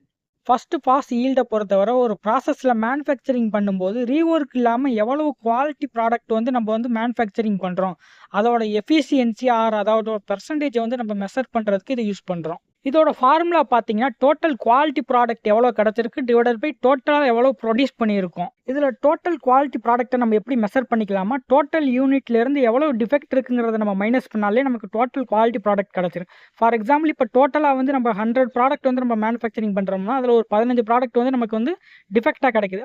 அப்போ டோட்டல் குவாலிட்டி ப்ராடக்ட் பார்த்தீங்கன்னா நமக்கு 85ன்னு கிடைக்கும். ஸோ இதிலேருந்து நம்ம ஃபஸ்ட்டு பாஸ் ஈல்டோட பர்சன்டேஜ் வந்து நம்ம ஈஸியாக கால்குலேட் பண்ணிக்கலாம். நெக்ஸ்ட் டிஸ்கஸ் பண்ண போகிற type process capability. Process capability or CP இதை வந்து நம்ம ஒரு டாலரன்ஸ் மெஷர்மெண்ட்னு கூட சொல்லிக்கலாம். இப்போ வந்து கஸ்டமர் வந்து ஒரு ப்ராடக்டாக இருக்கட்டும் இல்லைனா ஒரு சர்வீஸாக இருக்கட்டும் அதுக்கு வந்து ஒரு ஸ்பெசிஃபிகேஷன் டாலரன்ஸ் லிமிட் வந்து செட் பண்ணியிருப்பாங்க. அதாவது upper tolerance limit, lower tolerance லிமிட்னு. இதை வந்து நம்ம கம்பேர் பண்ணி கால்குலேட் பண்ணுறதுக்காக தான் இந்த ப்ராசஸ் கேப்பபிலிட்டிங்கிற ஒரு டேம் வந்து நம்ம யூஸ் பண்ணுறோம். இன்னும் சிம்பிளாக சொல்லணும்னா கஸ்டமர் கொடுத்த அந்த ப்ராடக்டோட ஸ்பெசிஃபிகேஷனை ப்ராடக்டோட டாலரன்ஸ் வந்து எந்த அளவு வந்து மீட் பண்ணுது அப்படிங்கிறத நம்ம மெஷர் பண்ண போகிறோம். இதுக்கான ஃபார்முலா பார்த்தீங்கன்னா USL minus LSL divided by 6 sigma. இதில் யூஎஸ்எல்னா அப்பர் ஸ்பெசிஃபிகேஷன் லிமிட், எல்எஸ்எல்னா லோவர் ஸ்பெசிஃபிகேஷன் லிமிட். சிக்மாவோட மீனிங் பார்த்தீங்கன்னா அந்த ப்ராசஸில் இருக்கக்கூடிய டீவியேஷன். இந்த அப்பர் ஸ்பெசிஃபிகேஷன் லிமிட் அந்த லோவர் ஸ்பெசிஃபிகேஷன் லிமிட் இதை தான் நம்ம சிம்பிளாக வந்து டாலரன்ஸ்னு சொல்லுவோம். நெக்ஸ்ட் டிஸ்கஸ் பண்ண போகிற டைப் ரொம்பவே முக்கியமான ஒரு டைப் சிபிகே, அதாவது ப்ராசஸ் கேப்பபிலிட்டி இண்டெக்ஸ். இந்த சிபிகேங்கிற ஒரு மெத்தட் நம்ம எதுக்கு யூஸ் பண்ணுறோம் பார்த்தீங்கன்னா இப்போ கஸ்டமர் வந்து ஸ்பெசிஃபிகேஷன் கொடுத்துருவாங்க, அதாவது upper limit and lower limit. So ஒரு ப்ராசஸ் இல்லைன்னா ப்ராடக்டோட ஸ்பெசிஃபிகேஷனை நம்ம கண்ட்ரோல் பண்ணும்போது அப்பர் லிமிட்டில் மேக்ஸிமமாக போகாமலும் லோவர் லிமிட்டில் மினிமமாக போகாமலும் அந்த ஸ்பெசிஃபிகேஷனில் மிடில் ரேஞ்சில் மிடில் பொசிஷனில் நம்ம கண்ட்ரோல் பண்ணுறதுக்காக யூஸ் பண்ணுறோம். இப்போ இதுக்கு ஒரு எக்ஸாம்பிள் சொல்லணும்னா இப்போ ஒரு சாஃப்ட் வந்து மேனுஃபேக்சரிங் பண்ணுறாங்கன்னு வச்சுக்கலாம். அந்த சாஃப்ட்டோட டயாமீட்டர் பார்த்தீங்கன்னா நமக்கு மினிமம் ரேஞ்ச் வந்து 10ன்னு கொடுத்துருக்காங்க, மேக்ஸிமம் ரேஞ்ச் வந்து 14ன்னு கொடுத்துருக்காங்க. ஸோ நம்ம அதை மேனுஃபேக்சரிங் பண்ணும்போது இப்போ நம்ம 10ல் மெயின்டைன் பண்ணிக்கிட்டு இருக்கும்போது அவுட்டர் டயாமீட்டர் வந்து 10க்கு நம்ம கொஞ்சம் குறைஞ்சா கூட ரிஜெக்ஷன் ஆகக்கூடிய வாய்ப்புகள் இருக்குது. அதே மாதிரி மேக்ஸிமம் டயால நம்ம மெயின்டைன் 14 மெயின்டைன் பண்ணும்போது கொஞ்சம் அதிகமான கூட அதை ரீவொர்க் பண்ணக்கூடிய வாய்ப்புகள் இருக்குது. ஸோ நம்ம மிடில் ஸ்பெசிஃபிகேஷன் அதாவது 12 நம்ம மெயின்டைன் பண்ணும்போது இந்த 2 ப்ராப்ளத்திலேருந்து நம்ம அந்த ப்ராசஸில் ஏற்படக்கூடிய ஃபெயிலியரை வந்து நம்ம தடுத்துக்க முடியும். சிபிகேவை கால்குலேட் பண்ணுறதுக்கான ஃபர்ஸ்ட் ஸ்டெப் என்னன்னு பார்த்தீங்கன்னா, அந்த ப்ராசஸோட மீன் வேல்யூ பார்த்தீங்கன்னா அப்பர் ஸ்பெசிஃபிகேஷன் லிமிட் இல்லைனா லோவர் ஸ்பெசிஃபிகேஷன் லிமிட் எதுக்கு பக்கத்தில் இருக்குன்னு உங்களுக்கு தெரியணும். ஃபர்ஸ்ட் சப்போஸ் உங்களுக்கு ப்ராசஸோட மீன் வேல்யூ வந்து லோவர் ஸ்பெசிஃபிகேஷன் லிமிட்டுக்கு பக்கத்தில் இருந்துச்சுன்னா உங்களுக்கு சிபிகே கால்குலேட் பண்ணுறதுக்கான formula CPKL equal to X bar minus LSL divided by 3 sigma. இப்போ இதுக்கு ஒரு எக்ஸாம்பிள் எடுத்துக்கலாம். ஒரு சாஃப்ட் ஒன்று எடுத்துக்கலாம். சாஃப்டோட டயால அப்பர் ஸ்பெசிஃபிகேஷன் லிமிட் வந்து 10.5 mm, அதுவே லோவர் ஸ்பெசிஃபிகேஷன் லிமிட் பார்த்தீங்கன்னா 9.5 mm. அதோட மீன் வேல்யூ நம்ம கால்குலேட் பண்ணால் நமக்கு 10.3 mm கிடைக்குது. இந்த ப்ராசஸில் இருக்கக்கூடிய ஸ்டாண்டர்ட் டீவியேஷன் வந்து நம்ம 0.1 mmனு வச்சுக்கலாம். இப்போ நம்ம ஃபார்முலாவில் போட்டு நமக்கு கால்குலேட் பண்ணும்போது சிபிகேவோட வேல்யூ மினிமமாக 0.67, 2.67ங்கிறது நமக்கு கிடைக்குது. இப்போ சிபிகேவோட வேல்யூ 0.67 கிடைக்குது. ஸோ அந்த ப்ராசஸ் வந்து கேப்பபிள் இல்லைன்னு நம்ம சொல்லிடலாம். இது ஏன் கேப்பபிள் இல்லைன்னு சொல்கிறோம் பார்த்தீங்கன்னா, இப்போ சிபிகேக்கு வந்து ஒவ்வொரு வேல்யூக்கும் ஒவ்வொரு லிமிட் இருக்குது. அந்த லிமிட்டை பொறுத்து அந்த ப்ராசஸ் கேப்பபிளா இல்லை அக்செப்ட் பண்ணிக்கலாமா அப்படிங்கிறதுக்கு இருக்குது. அது என்னங்கிறத நம்ம அப்படியே கண்டினியூஸாக பார்க்கலாம். நீங்கள் கால்குலேட் பண்ணி கிடைக்கக்கூடிய சிபிகே வேல்யூ வந்து 1 விட கம்மியாக இருந்துச்சுன்னா அந்த ப்ராசஸ் வந்து நாட் கேப்பபிள்னு சொல்லுவோம். அதுவே சிபிகே வேல்யூ 1க்கு ஈக்குவலாக இருந்துச்சுன்னா மினிமம் அக்செப்டபிள் வேல்யூ, அதாவது 3 சிக்மா லெவலில் இருக்குன்னு சொல்லிக்கலாம். அதே மாதிரி சிபிகே வேல்யூ 1.33 இல்லைன்னா அதுக்கு மேலே இருந்துச்சுன்னா அது வந்து 6 சிக்மாவுக்கு ரெக்யூர்மெண்ட் கரெக்டாக இருக்குன்னு சொல்லணும். அதாவது ப்ராசஸ் வந்து அக்செப்ட் பண்ணிக்கிற மாதிரி கேப்பபிளாக இருக்குது, அதான் மீனிங். அதே மாதிரி 1.67 இல்லைனா 1.67க்கு மேலே சிபிகே வேல்யூ உங்களுக்கு கிடச்சிருச்சுன்னா அந்த ப்ராசஸ் வந்து ஹை கேப்பபிளில் இருக்குன்னு சொல்லிக்கலாம். டிஃபைன் பேஸில் நெக்ஸ்ட் டிஸ்கஸ் பண்ண போகிற topic team dynamics and performance. இந்த டாப்பிக்கில் ஃபஸ்ட்டு ஒரு டீமை வந்து பில்ட் பண்ணுறது ப்ராசஸில் என்னென்ன ஸ்டேஜஸ் இருக்குன்னு டிஸ்கஸ் பண்ணலாம். டீம் பில்டிங் ப்ராசஸை பொறுத்தவரை 5 டைப் ஆஃப் ஸ்டேஜஸ் இருக்குது. அதை பற்றி நம்ம 1 by 1 டிஸ்கஸ் பண்ணலாம். எந்த ஒரு டீமாக இருந்தாலும் சரி, அவங்க வந்து ஒரு ப்ராஜெக்டை ஸ்டார்ட் பண்ணி அந்த ப்ராஜெக்டை முடிச்சு முன்னேறி போய்கிட்டு இருக்கும்போது இந்த ஸ்டேஜஸ் எல்லாத்தையுமே அவங்க வந்து கடந்து தான் போகிற மாதிரி இருக்கும். 5 டைப் ஆஃப் ஸ்டேஜஸ் என்னன்னு பார்த்தீங்கன்னா ஃபார்மிங், ஸ்டார்மிங், நாமிங், performing and adjourning. First forming stage பற்றி டிஸ்கஸ் பண்ணலாம். இந்த ஸ்டேஜில் தான் டீம் வந்து ஃபார்ம் பண்ணுவாங்க. இந்த ஸ்டேஜில் என்ன பண்ணுவாங்கன்னு பார்த்தீங்கன்னா, ஃபஸ்ட்டு எல்லா டீம் மெம்பர்ஸுமே ஒன்று சேருவாங்க. எல்லா டீம் மெம்பர் ஒன்று சேர்ந்ததுக்கப்புறம் எல்லா டீம் மெம்பர்ஸுக்கும் தேவையான ரோல்ஸ் அண்ட் ரெஸ்பான்சிபிலிட்டி எல்லாமே இங்கே தான் அசைன் பண்ணுவாங்க. இந்த ஸ்டேஜில் ஃபஸ்ட்டு ஸ்டெப்பாக என்ன பண்ணுவாங்கன்னு பார்த்தீங்கன்னா, டீம் லீடரை வந்து ஐடென்டிஃபை பண்ணுவாங்க. டீம் லீடரை ஐடென்டிஃபை பண்ணதுக்கப்புறம் அந்த டீம் லீடர் தான் அந்த டீமில் இருக்கக்கூடிய ஒவ்வொரு குரூப்லேயும் இருக்கக்கூடிய ஈச் மெம்பர்ஸ்க்குமே ரோல்ஸ் அண்ட் ரெஸ்பான்சிபிலிட்டி எல்லாத்தையுமே அசைன் பண்ணுவாங்க. அசைன் பண்ணி முடிச்சதுக்கப்புறம் அவங்கள வந்து அந்த ப்ராஜெக்டோட கோலுக்கு வந்து வழி நடத்தி கொண்டு போவாங்க. இந்த ஸ்டேஜ் வந்து ஒரு இனிஷியல் ஸ்டேஜாக இருக்கிறதுனால most of the team members வந்து இந்த ஸ்டேஜில் வந்து சேர்த்துக்குருவாங்க. இதனாலேயே அந்த குரூப்பில் இருக்கக்கூடிய எல்லா டீம் மெம்பர்ஸுமே அவங்களுக்குள்ளேயே மோட்டிவேட் ஆகி நல்லா எனர்ஜெட்டிக்காக இருப்பாங்க. இந்த ஸ்டேஜில் செகண்ட் ஸ்டெப்பில் என்ன பண்ணுவாங்கன்னு பார்த்தீங்கன்னா, அந்த டீமோட லீடர் அந்த டீமில் இருக்கக்கூடிய எல்லா டீம் மெம்பர்ஸையுமே அந்த மேனேஜ்மெண்ட்டோட ஸ்டைலுக்கு ஏற்ற மாதிரி அந்த டீமோட கோலுக்கு அச்சீவ் பண்ணுற மாதிரி வழி நடத்தி கொண்டு போவாங்க. ஸோ இந்த ஸ்டெப்பில் டீமோட லீடர் அந்த டீம் மெம்பர்ஸ்க்கு எந்த மாதிரியான மேனேஜ்மெண்ட் ஸ்டைலாம் ஃபாலோ பண்ண சொல்லுவாங்கன்னு பார்த்தீங்கன்னா, அந்த டீமில் இருக்கக்கூடிய எல்லா குரூப்புக்கும் அவங்கவுங்க ரெஸ்பான்சிபிலிட்டி என்னன்னு சொல்லி அவங்கக்கிட்ட அந்த பொறுப்பை வந்து ஒப்படைச்சிருவாங்க. அந்த டீமோட ஸ்ட்ரக்சர் வந்து ரெடி பண்ணிடுவாங்க. அந்த ப்ராசஸை வந்து ஸ்மூத்தாக கொண்டு போகிறதுக்கு என்னெல்லாம் தேவை இருக்கோ அது எல்லாமே அவங்களுக்கு செஞ்சு கொடுத்துருவாங்க. இந்த ஃபார்மிங் ஸ்டேஜோட லாஸ்ட் ஸ்டெப்பில் என்ன பண்ணுவாங்கன்னு பார்த்தீங்கன்னா, அந்த டீம் மெம்பர்ஸ் எல்லாருமே அந்த கோலை அச்சீவ் பண்ணுறதுக்கு தேவையான கமிட்மெண்ட் அதோட பர்பஸ் எல்லாமே அக்செப்ட் பண்ணிக்கிறணும். நெக்ஸ்ட் டிஸ்கஸ் பண்ண போகிற ஸ்டேஜ் ஸ்டார்மிங் ஸ்டேஜ். இந்த ஸ்டேஜோட நேமுக்கு ஏற்ற மாதிரி அந்த டீம் மெம்பர்ஸ் எடுத்துக்கிட்டிங்கன்னா அவங்களுக்குள்ளேயே ஒரு முரண்பாடு இருக்கலாம், மோதல் இருக்கலாம். இது எல்லாமே சால்வ் பண்ணுறதுக்காக தான் இந்த ஸ்டேஜ் வந்து நம்ம யூஸ் பண்ணுறோம். ஒரு டீமில் இருக்கக்கூடிய மெம்பர்ஸ் எல்லாருக்குமே அதிகப்படியான ரெஸ்பான்சிபிலிட்டி அண்ட் கண்ட்ரோல் கொடுக்கறதுனாலே அவங்களுக்குள்ளேயே ஓ வேலையை நீ பாரு, என் வேலையை நான் பார்க்குறேன், அந்த மாதிரி ஒரு சுச்சுவேஷன் இங்கே ஏற்படுறதுக்கான வாய்ப்புகள் இருக்குது. ஸோ இந்த ஸ்டேஜில் டீம் லீடரோட ரெஸ்பான்சிபிலிட்டி என்னன்னா, அந்த டீம் மெம்பர்ஸ் எல்லாருக்குமே தேவையான கோச்சிங் கொடுத்து இந்த முரண்பாடான சூழ்நிலையை வந்து அவங்க வந்து சரி பண்ணணும். ஸோ மேனேஜ்மெண்ட் ஸ்டைலில் டீம் லீடர் வந்து அந்த டீம் மெம்பர்ஸ்க்கு எந்த மாதிரியான கோச்சிங்லாம் கொடுப்பாருன்னு பார்த்தீங்கன்னா, அந்த ப்ராசஸில் ஏதாவது சேஞ்சஸ் கொண்டு வந்தாங்கன்னா அது ஈஸியாக்கிடலாம். அதே மாதிரி எந்த மாதிரியான முரண்பாடு இருக்குன்னு தெரிஞ்சுக்கிட்டு அதை சால்வ் பண்ணி கொடுக்கலாம். டீம் மெம்பர்ஸ்க்கு இடையில ஏதாவது வாக்குவாதம் வரும்போது இவர் ஒரு மீடியேட்டர் மாதிரி இருந்து அந்த ப்ராப்ளமை சால்வ் பண்ணி கொடுத்து அவங்கள வந்து ஒரு மானிட்டர் பண்ணலாம். ஸோ இந்த ஸ்டார்மிங் ஸ்டேஜோட முடிவில் டீம் மெம்பர்ஸ் எல்லாருமே அவங்களுக்குள்ளே இருக்கக்கூடிய கருத்து வேறுபாட்டை வெளிப்படையாக வந்து டீம் லீடர்கிட்ட சொல்கிறதுக்கு கற்றுக்கிறேன்னு. அதே மாதிரி ப்ராஜெக்டோட கோலை அச்சீவ் பண்ணுறதுக்கும் ஃபோக்கஸ் பண்ணணும். தேர்ட் ஸ்டேஜ் நாமிங் ஸ்டேஜ். நாமிங்கோட மீனிங் என்ன? ஒழுங்குபடுத்துதல். ஸோ இந்த ஸ்டேஜில் எல்லாத்தையும் நம்ம இப்போ வந்து ஒழுங்குபடுத்த போகிறோம். இந்த ஸ்டேஜில் நம்ம எல்லாத்தையுமே ஒழுங்குபடுத்துறதுனால டீம் மெம்பர்ஸ் எல்லாருமே ஒன்றா சேர்ந்து அந்த ப்ராஜெக்டோட கோலை வந்து அச்சீவ் பண்ணுறதுக்கு தேவையான கமிட்மெண்ட்டை பண்ணுவாங்க. இந்த ஸ்டேஜை பொறுத்தவரை டீம் மெம்பர்ஸ் மட்டும் இல்லாமல் டீம் லீடர் அவங்க கூட சேர்ந்து அந்த ஒர்க்கை வந்து பண்ணி முடிப்பாங்க. இந்த ஸ்டேஜ்ல எல்லாத்தையுமே மாத்தி அமைச்சு ஒழுங்குபடுத்துறதுனால, அந்த டீம் மெம்பர்ஸ்குள்ளேயே அவங்க கிட்ட இருக்கக்கூடிய லீடர்ஷிப் வந்து ஒருத்தவங்க கிட்ட இருந்து இன்னொருத்தவங்க கிட்ட மாறக்கூடிய வாய்ப்புகள் இருக்கு. இதனால அவங்களுக்கு வந்து ஏதாவது டவுட் வரும்போது கிளாரிட்டிக்காக அவங்க வந்து டீம் லீடர் கிட்ட நேரடியா போகலாம். ஸோ டீமோட லீடர் இது எல்லாத்தையுமே மேனேஜ்மெண்ட் ஸ்டைல்ல எப்படி பண்ணி முடிப்பாருன்னு பார்த்தீங்கன்னா, ப்ராசஸ் இல்லைன்னா லீடர்ஷிப்ல ஏதாவது சேஞ்சஸ் கொண்டு வராங்கன்னா, அவங்களோட ஸ்கில்ஸ்க்கு ஏத்த மாரி அத வந்து ஈஸியாக்கி அவங்களுக்கு வந்து அசைன் பண்ணி குடுக்கலாம். அதே மாரி டீம் மெம்பர்ஸ் எல்லாரோட கருத்தையும் ஒருங்கிணைக்கலாம். அண்ட் ஃபைனலா அந்த ப்ராசஸோட குவாலிட்டி கண்ட்ரோல வந்து கண்காணிக்கலாம். இந்த ஸ்டேஜோட முடிவுல டீம் மெம்பர்ஸ் எல்லாருமே அவங்களோட ரெஸ்பான்சிபிலிட்டி எல்லாமே அக்செப்ட் பண்ணிக்கிறேன்னு, அதே மாரி டீமோட ப்ரொசீஜர் எல்லாமே கரெக்ட்டா ஏத்துக்கிறேன்னு. 4th டிஸ்கஸ் பண்ண போற ஸ்டேஜ் பர்ஃபார்மிங் ஸ்டேஜ். இந்த ஸ்டேஜ் பார்த்தீங்கன்னா, ஒரு டீமை வந்து உருவாக்குற ப்ராசஸ்ல ரொம்பவே முக்கியமான ஸ்டேஜ்னு கூட சொல்லலாம். பிகாஸ் இந்த ஸ்டேஜ்ல தான் ப்ராஜெக்ட்டோட சிக்கலான டாஸ்க்கை ஒர்க்கர்ஸ் கூட கொலாபரேட் பண்ணி ப்ராஜெக்ட்டோட கோலை வந்து அச்சீவ் பண்ணுவாங்க. ஸோ டீமோட லீடர் மேனேஜ்மெண்ட் ஸ்டைலில் எப்படி சூப்பர்விஷன் பண்ணுவாங்கன்னு பார்த்தீங்கன்னா, ப்ராசஸில் ஏதாவது ப்ராக்ரஸ் ஏற்பட்டால் அதை கண்காணிக்கலாம். டீம் மெம்பர்ஸ் ஏதாவது அச்சீவ்மெண்ட் பண்ணால் அதுங்களுக்கு வந்து ரிவார்டு கொடுக்கலாம். அதே மாதிரி அந்த ப்ராசஸையும் அவங்களால கண்காணிக்க முடியும். இந்த ஸ்டேஜோட முடிவில் டீம் மெம்பர்ஸ் எல்லாருமே அவங்களுக்குள்ளேயே ஒரு லீடர்ஷிப் தகுதியை வந்து வளர்த்துக்கிட்டு அவங்கவுங்க வேலையை கரெக்டாக பார்த்துக்கிட்டு இருப்பாங்க. ஸோ டீம் லீடர் வந்து அவங்கள கண்டினியூஸாக மானிட்டர் பண்ணுறதை வந்து கம்மி பண்ணிக்கலாம். அதே மாதிரி ப்ராஜெக்ட் வந்து கம்ப்ளீட் ஆகக்கூடிய அந்த நேரத்தில் நம்ம வந்து ஃபைனல் ஸ்டேஜுக்கு வந்து மூவ் பண்ணி போயிடலாம். இப்போ லாஸ்ட் ஃபைனல் ஸ்டேஜை பற்றி நம்ம டிஸ்கஸ் பண்ணலாம். அட்ஜார்னிங் ஸ்டேஜ். இந்த ஸ்டேஜில் ப்ராஜெக்ட் வந்து முடிஞ்சிடும். அதே மாதிரி கோல் வந்து அச்சீவ் பண்ணுற டிஸ்டன்ஸில் தான் இருக்கும். இந்த ஸ்டேஜில் டீம் மெம்பர்ஸ் எல்லாருமே அந்த டீம்லேருந்து பிரிஞ்சு போகிறதுனால அவங்களுக்குள்ளே இருக்கக்கூடிய அந்த எமோஷனல் ஃபீலிங்ஸை வந்து ஹேண்டில் பண்ணுறதுக்கு தயாராவாங்க. இந்த ஸ்டேஜை டீம் லீடர் வந்து மேனேஜ்மெண்ட் ஸ்டைலில் சப்போர்ட்டிவாக எப்படி ஹேண்டில் பண்ணுவாங்கன்னு பார்த்தீங்கன்னா, அந்த ப்ராஜெக்ட் ரிலேட்டடாக இருக்கக்கூடிய ஃபீட்பேக் கொடுப்பாங்க. அந்த ப்ராஜெக்ட் டீம் மெம்பர்ஸ் எல்லாத்துக்குமே ஒரு செலிப்ரேஷன் மாதிரி அரேஞ்ச் பண்ணி கொடுக்கலாம். அண்ட் ஃபைனலாக வந்து அந்த ப்ராஜெக்ட் வந்து க்ளோஸ் பண்ணிடுவாங்க. ஒரு டீம் லீடர் எடுத்துக்கிட்டிங்கன்னா, ஒவ்வொரு ஸ்டேஜையுமே வந்து தெளிவாக புரிஞ்சுக்கிறேன். அப்படி புரிஞ்சுக்கிட்டா மட்டும்தான் டீம் மெம்பர்ஸ்க்கு வந்து சரியான முறையில் அவங்கள வழி நடத்தி அந்த ப்ராஜெக்ட்டோட கோலை வந்து அச்சீவ் பண்ண வைக்க முடியும். இந்த கிளாஸில் நம்ம நெகட்டிவ் டைனமிக்ஸ் பற்றி டிஸ்கஸ் பண்ணலாம். இப்போ ஒரு ப்ராஜெக்ட் நடந்துகிட்டு இருக்குன்னா, அந்த ப்ராஜெக்ட்டோட லைஃப் டைமில் அந்த ப்ராஜெக்ட்டில் இருக்கக்கூடிய டீம் மெம்பர்ஸ் அவங்களோட நெகட்டிவ் பிஹேவியரை சம்டைம்ஸ் வந்து வெளிப்படுத்தலாம். இந்த நெகட்டிவ் பிஹேவியர்னால அந்த ப்ராஜெக்ட்டோட பர்ஃபார்மன்ஸ் வந்து பாதிக்கப்படுறதுக்கான வாய்ப்புகளும் இருக்குது. ஸோ இந்த மாதிரி டீமில் பார்ட்டிசிபேட் பண்ணுறவங்க மூலமாக தான் அந்த ப்ராசஸில் வந்து பாதிப்புகள் ஏற்படுது.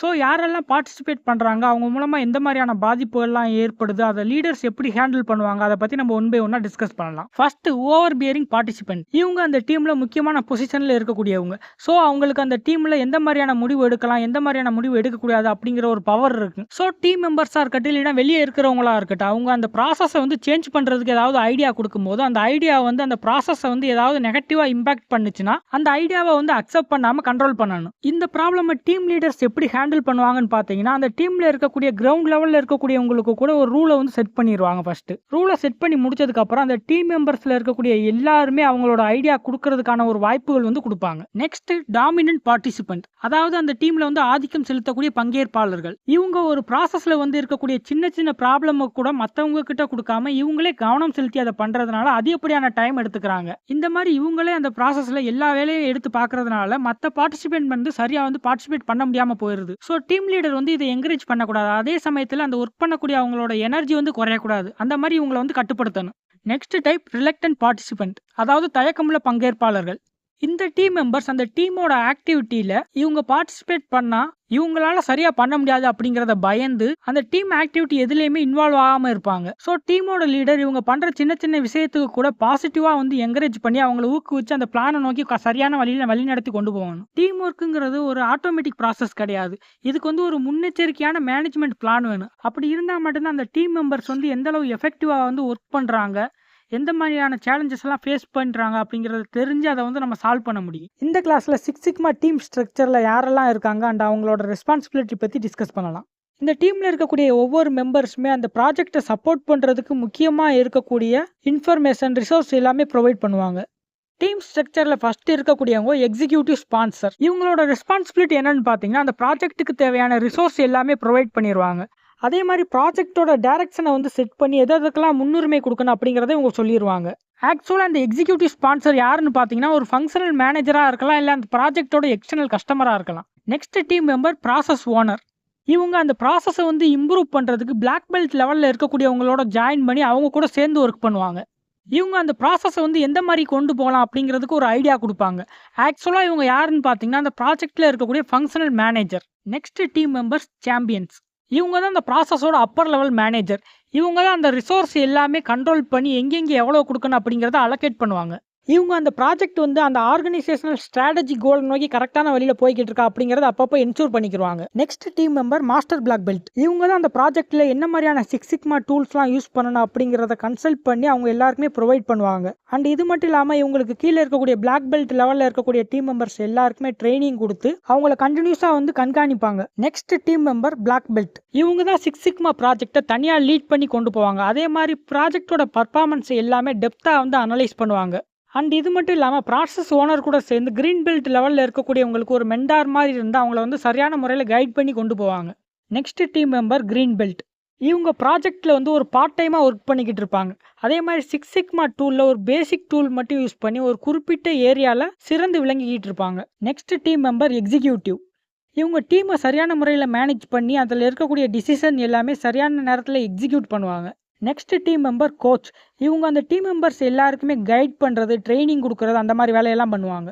Next team member facilitator. இவங்க டீம் மெம்பர்ஸ் எல்லாருக்குமே ப்ராஜெக்டோட கோலை அச்சீவ் பண்ணுறதுக்கு ஏற்ற மாதிரி பிளான் ஆக்டிவிட்டிஸ் எல்லாமே கைட் பண்ணுவாங்க. Next team member sponsor. இவங்க அந்த ப்ராஜெக்ட்டுக்கு தேவையான ரிசோர்ஸ் எல்லாமே ப்ரொவைட் பண்ணுவாங்க. அண்ட் ஃபைனலாக டீம் மெம்பர்ஸ். இவங்க அந்த டீமோட பர்ஃபார்மன்ஸ் அண்ட் அந்த ப்ராஜெக்டோட அப்ஜெக்டிவ்ல வந்து ஒர்க் பண்ணுவாங்க. இப்போ ஒரு ப்ராஜெக்ட் இருந்துச்சுன்னா அந்த ப்ராஜெக்ட் எந்த அளவுக்கு ப்ராக்ரஸ் ஆகிருக்கு, அதில் எதெல்லாம் அச்சீவ் பண்ணியிருக்காங்க, அந்த ப்ராஜெக்ட் பற்றின டீமோட டீட்டெயில்ஸ் என்ன, அந்த ப்ராஜெக்டோட மேனேஜ்மெண்ட் வந்து எந்த மாதிரி நடந்துகிட்டு இருக்கு, இது எல்லாமே பார்த்தீங்கன்னா கஸ்டமர் அண்ட் ஸ்டாக் ஹோல்டர்ஸ் ரெண்டு பேருக்குமே டீட்டெயிலாக எக்ஸ்பிளைன் பண்ணணும். இந்த கிளாஸில் நம்ம வந்து ப்ராஜெக்டில் வந்து கம்யூனிகேஷன் பண்ணக்கூடிய மோட்ஸ் வந்து என்னென்ன டைப்ஸ் இருக்குது அதை பற்றி நம்ம டிஸ்கஸ் பண்ணலாம். இப்போ ஸ்டாக் ஹோல்டர்ஸ் கூட எந்த மாதிரியான பர்பஸ்க்குலாம் கம்யூனிகேட் பண்ண போகிறோம், அதுக்கு எந்த மாதிரியான மோட்ஸ் ஆஃப் கம்யூனிகேஷன் வந்து யூஸ் பண்ண போகிறோம் அதை பற்றி நம்ம டிஸ்கஸ் பண்ணலாம். ஸ்டாக் ஹோல்டர்ஸ் கிட்ட ப்ராஜெக்டோட அப்ஜெக்டிவ் அண்ட் ப்ராஜெக்டோட கோல் இது ரிலேட்டடாக கம்யூனிகேட் பண்ணுறதுக்கு மீட்டிங் மூலமாக கம்யூனிகேட் பண்ணிக்கலாம், இல்லைனா இமெயில் யூஸ் பண்ணிக்கலாம். அதுவும் இல்லைனா ஈவெண்ட் ஏதாவது ஆர்கனைஸ் பண்ணி அது மூலமாக கம்யூனிகேட் பண்ணிக்கலாம். நெக்ஸ்ட் ஸ்டாக் ஹோல்டர்ஸ்க்கு வந்து அந்த ப்ராஜெக்டோட ஸ்டேட்டஸ் வந்து அண்டர்ஸ்டாண்ட் பண்ண வைக்கிறதுக்கு மீட்டிங் மூலமாக கம்யூனிகேட் பண்ணிக்கலாம், இமெயில்ஸ் யூஸ் பண்ணிக்கலாம், இல்லைனா ஸ்டாக் ஹோல்டர்ஸ்க்கு நியூஸ் லெட்டர்ஸ் மாதிரி கொடுத்து கம்யூனிகேட் பண்ணிக்கலாம். ஒரு ப்ராஜெக்ட்ல ஏதாவது ஒரு எஃபெக்ட் ஏற்படுது, ஸோ அந்த சிச்சுவேஷனில் கம்யூனிகேட் பண்ணுறதுக்கு இமெயில்ஸ் யூஸ் பண்ணிக்கலாம், மீட்டிங்ஸ் யூஸ் பண்ணிக்கலாம், இல்லைனா ஈவெண்ட் ஏதாவது அரேஞ்ச் பண்ணி அது மூலமாக கம்யூனிகேட் பண்ணிக்கலாம். ப்ராஜெக்ட்ல எடுக்கக்கூடிய டிசிஷன் மேக்கிங் ரிலேட்டடாக ஸ்டாக் ஹோல்டர்ஸ் கிட்ட இருந்து ஏதாவது கைட்லைன்ஸ் வேணும்னா மீட்டிங் ஏதாவது அரேஞ்ச் பண்ணி அது மூலமாக கம்யூனிகேட் பண்ணிக்கலாம். இப்போ நம்ம கம்யூனிகேஷன் பண்ணக்கூடிய டெக்னிக்ஸ் என்னெல்லாம் இருக்குது அதை பற்றி நம்ம டிஸ்கஸ் பண்ணலாம்.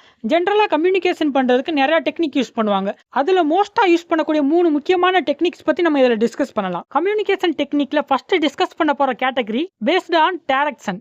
டைரக்ஷனை பேஸ் பண்ணி நம்ம 2 டைப்பாக பிரிக்கலாம். ஒன்று vertical communication and another one பார்த்தீங்கன்னா ஹரிசாண்டல் கம்யூனிகேஷன். இதில் வெர்டிக்கல் கம்யூனிகேஷனில் downward flow of communication and upward flow of communication அப்படின்னு 2 டைப்பாக நம்ம பிரிக்கலாம். இப்போ டவுன்வர்ட் கம்யூனிகேஷன் எடுத்துக்கிட்டிங்கன்னா ஆர்கனைசேஷனில் டாப் லெவலில் இருக்கக்கூடியவங்க கிட்ட இருந்து பாட்டம் லெவலில் இருக்கக்கூடியவங்களுக்கு வந்து இன்ஃபர்மேஷன் வந்து பாஸ் ஆகும்.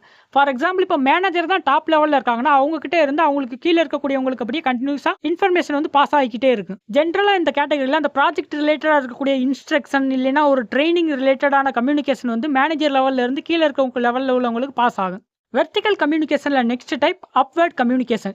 இந்த டைப்பில் என்ன பண்ணுவாங்கன்னு பார்த்தீங்கன்னா பாட்டம் லெவலில் இருக்கக்கூடிய டீம் மெம்பர்ஸ் கிட்ட இருந்து டாப் லெவலில் இருக்கக்கூடிய டீம் மெம்பர்ஸுக்கு கம்யூனிகேஷன் வந்து பாஸ் பண்ணுவாங்க. இந்த கேட்டகரியில் எந்த மாதிரியான கம்யூனிகேஷன் இருக்குன்னு பார்த்தீங்கன்னா பாட்டம் லெவலில் இருக்கக்கூடிய எம்ப்ளாயிஸ்க்கு வந்து அவங்களோட ப்ராப்ளமாக இருக்கட்டும் இல்லைனா அந்த ப்ராஜெக்டோட ஸ்டேட்டஸாக இருக்கும் அதை வந்து அப்டேட் பண்ணுற மாதிரியான கம்யூனிகேஷனாக இருக்கும். பேஸ்ட் ஆன் டைரக்ஷனில் செகண்ட் டைப் ஹரிசாண்டல் கம்யூனிகேஷன். இந்த லெவலில் டீம் மெம்பர்ஸ் அவங்க லெவல் அதாவது சேம் லெவலில் இருக்கக்கூடிய மற்ற ஒரு டீம் மெம்பர்ஸ் கூட கம்யூனிகேட் பண்ணிக்கிடுவாங்க. இந்த கம்யூனிகேஷன் பார்த்தீங்கன்னா ஒரு மெயில் அனுப்புறது அந்த மாதிரி ஃபார்முலாவும் இருக்கலாம், இல்லைனா இன்ஃபார்முலா அவங்களை டேரெக்டாக பார்த்து சும்மா அவங்களுக்கு இன்ஃபார்ம் பண்ணுற மாதிரியும் இருக்கலாம். கம்யூனிகேஷன் டெக்னிக்கில் நெக்ஸ்ட் பார்க்க போகிற category based on usage of words. இந்த கேட்டகரியை நம்ம 2 டைப்பாக பிரிக்கலாம். ஒன்று வெர்பல் கம்யூனிகேஷன், இன்னொன்று பார்த்தீங்கன்னா நான் வெர்பல் கம்யூனிகேஷன். வெர்பல் கம்யூனிகேஷனை பொறுத்தவரை கம்யூனிகேட் பண்ணுறதுக்கு சம் வேர்ட்ஸ் வந்து பேசுறதுக்கு யூஸ் பண்ணுற மாதிரி இருக்கும். ஃபார் எக்ஸாம்பிள் டெலிஃபோனில் கால் பண்ணி அவங்களுக்கு வந்து கம்யூனிகேட் பண்ணுறது, இல்லைனா ஃபேஸ் டு ஃபேஸ் டேரெக்டாக பார்த்து அவங்களுக்கு வந்து இன்ஃபர்மேஷனை வந்து பாஸ் பண்ணுறது, இந்த மாதிரி இருக்கும். இதுவே நான் வெர்பல் கம்யூனிகேஷன் எடுத்துக்கிட்டிங்கன்னா எந்த மாதிரியான பேச்சுவார்த்தையும் இருக்காது.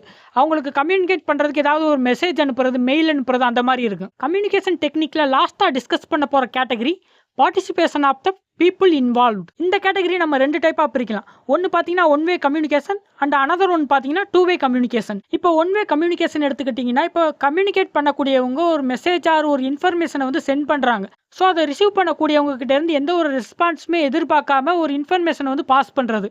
ஃபார் எக்ஸாம்பிள் ஒரு மெமோ அனுப்புறதா இருக்கட்டும், இல்லைன்னா ஒரு அனௌன்ஸ்மெண்ட் கொடுக்குறதா இருக்கட்டும், இந்த மாதிரி கம்யூனிகேஷன். இதுவே 2-வே கம்யூனிகேஷன் எடுத்துக்கிட்டிங்கன்னா, மெசேஜை வந்து சென்ட் பண்ணக்கூடியவங்களா இருக்கட்டும், அதை ரிசீவ் பண்ணக்கூடியவங்களா இருக்கட்டும், 2 பேருமே இன்ஃபர்மேஷனை வந்து எக்ஸ்சேஞ்ச் பண்ணிக்கிடுவாங்க. இப்போ 6 சிக்மால ஒரு டூல் யூஸ் பண்ணுறாங்கன்னா, அந்த டூல் எதுக்காக யூஸ் பண்ணுறாங்கன்னு பார்த்தீங்கன்னா, அந்த டீம் மெம்பர்ஸை வந்து ப்ராஜெக்டோட டைரக்ஷனை நோக்கி கொண்டு போகிறதுக்கு, அந்த ப்ராஜெக்டோட பர்ஃபார்மன்ஸை வந்து இன்க்ரீஸ் பண்ணுறதுக்காக தான் யூஸ் பண்ணுறாங்க. ஜென்ரலாக எந்தெந்த டூல்ஸ்லாம் யூஸ் பண்ணுவாங்கன்னு பார்த்தீங்கன்னா, brain storming, nominal group technique and multi voting. இப்போ வந்து நம்ம 6 சிக்மா கிரீன் பெல்ட்டில் டிஃபைன் ஃபேஸ் ஃபுல்லாகவே நம்ம கம்ப்ளீட் பண்ணிட்டோம்.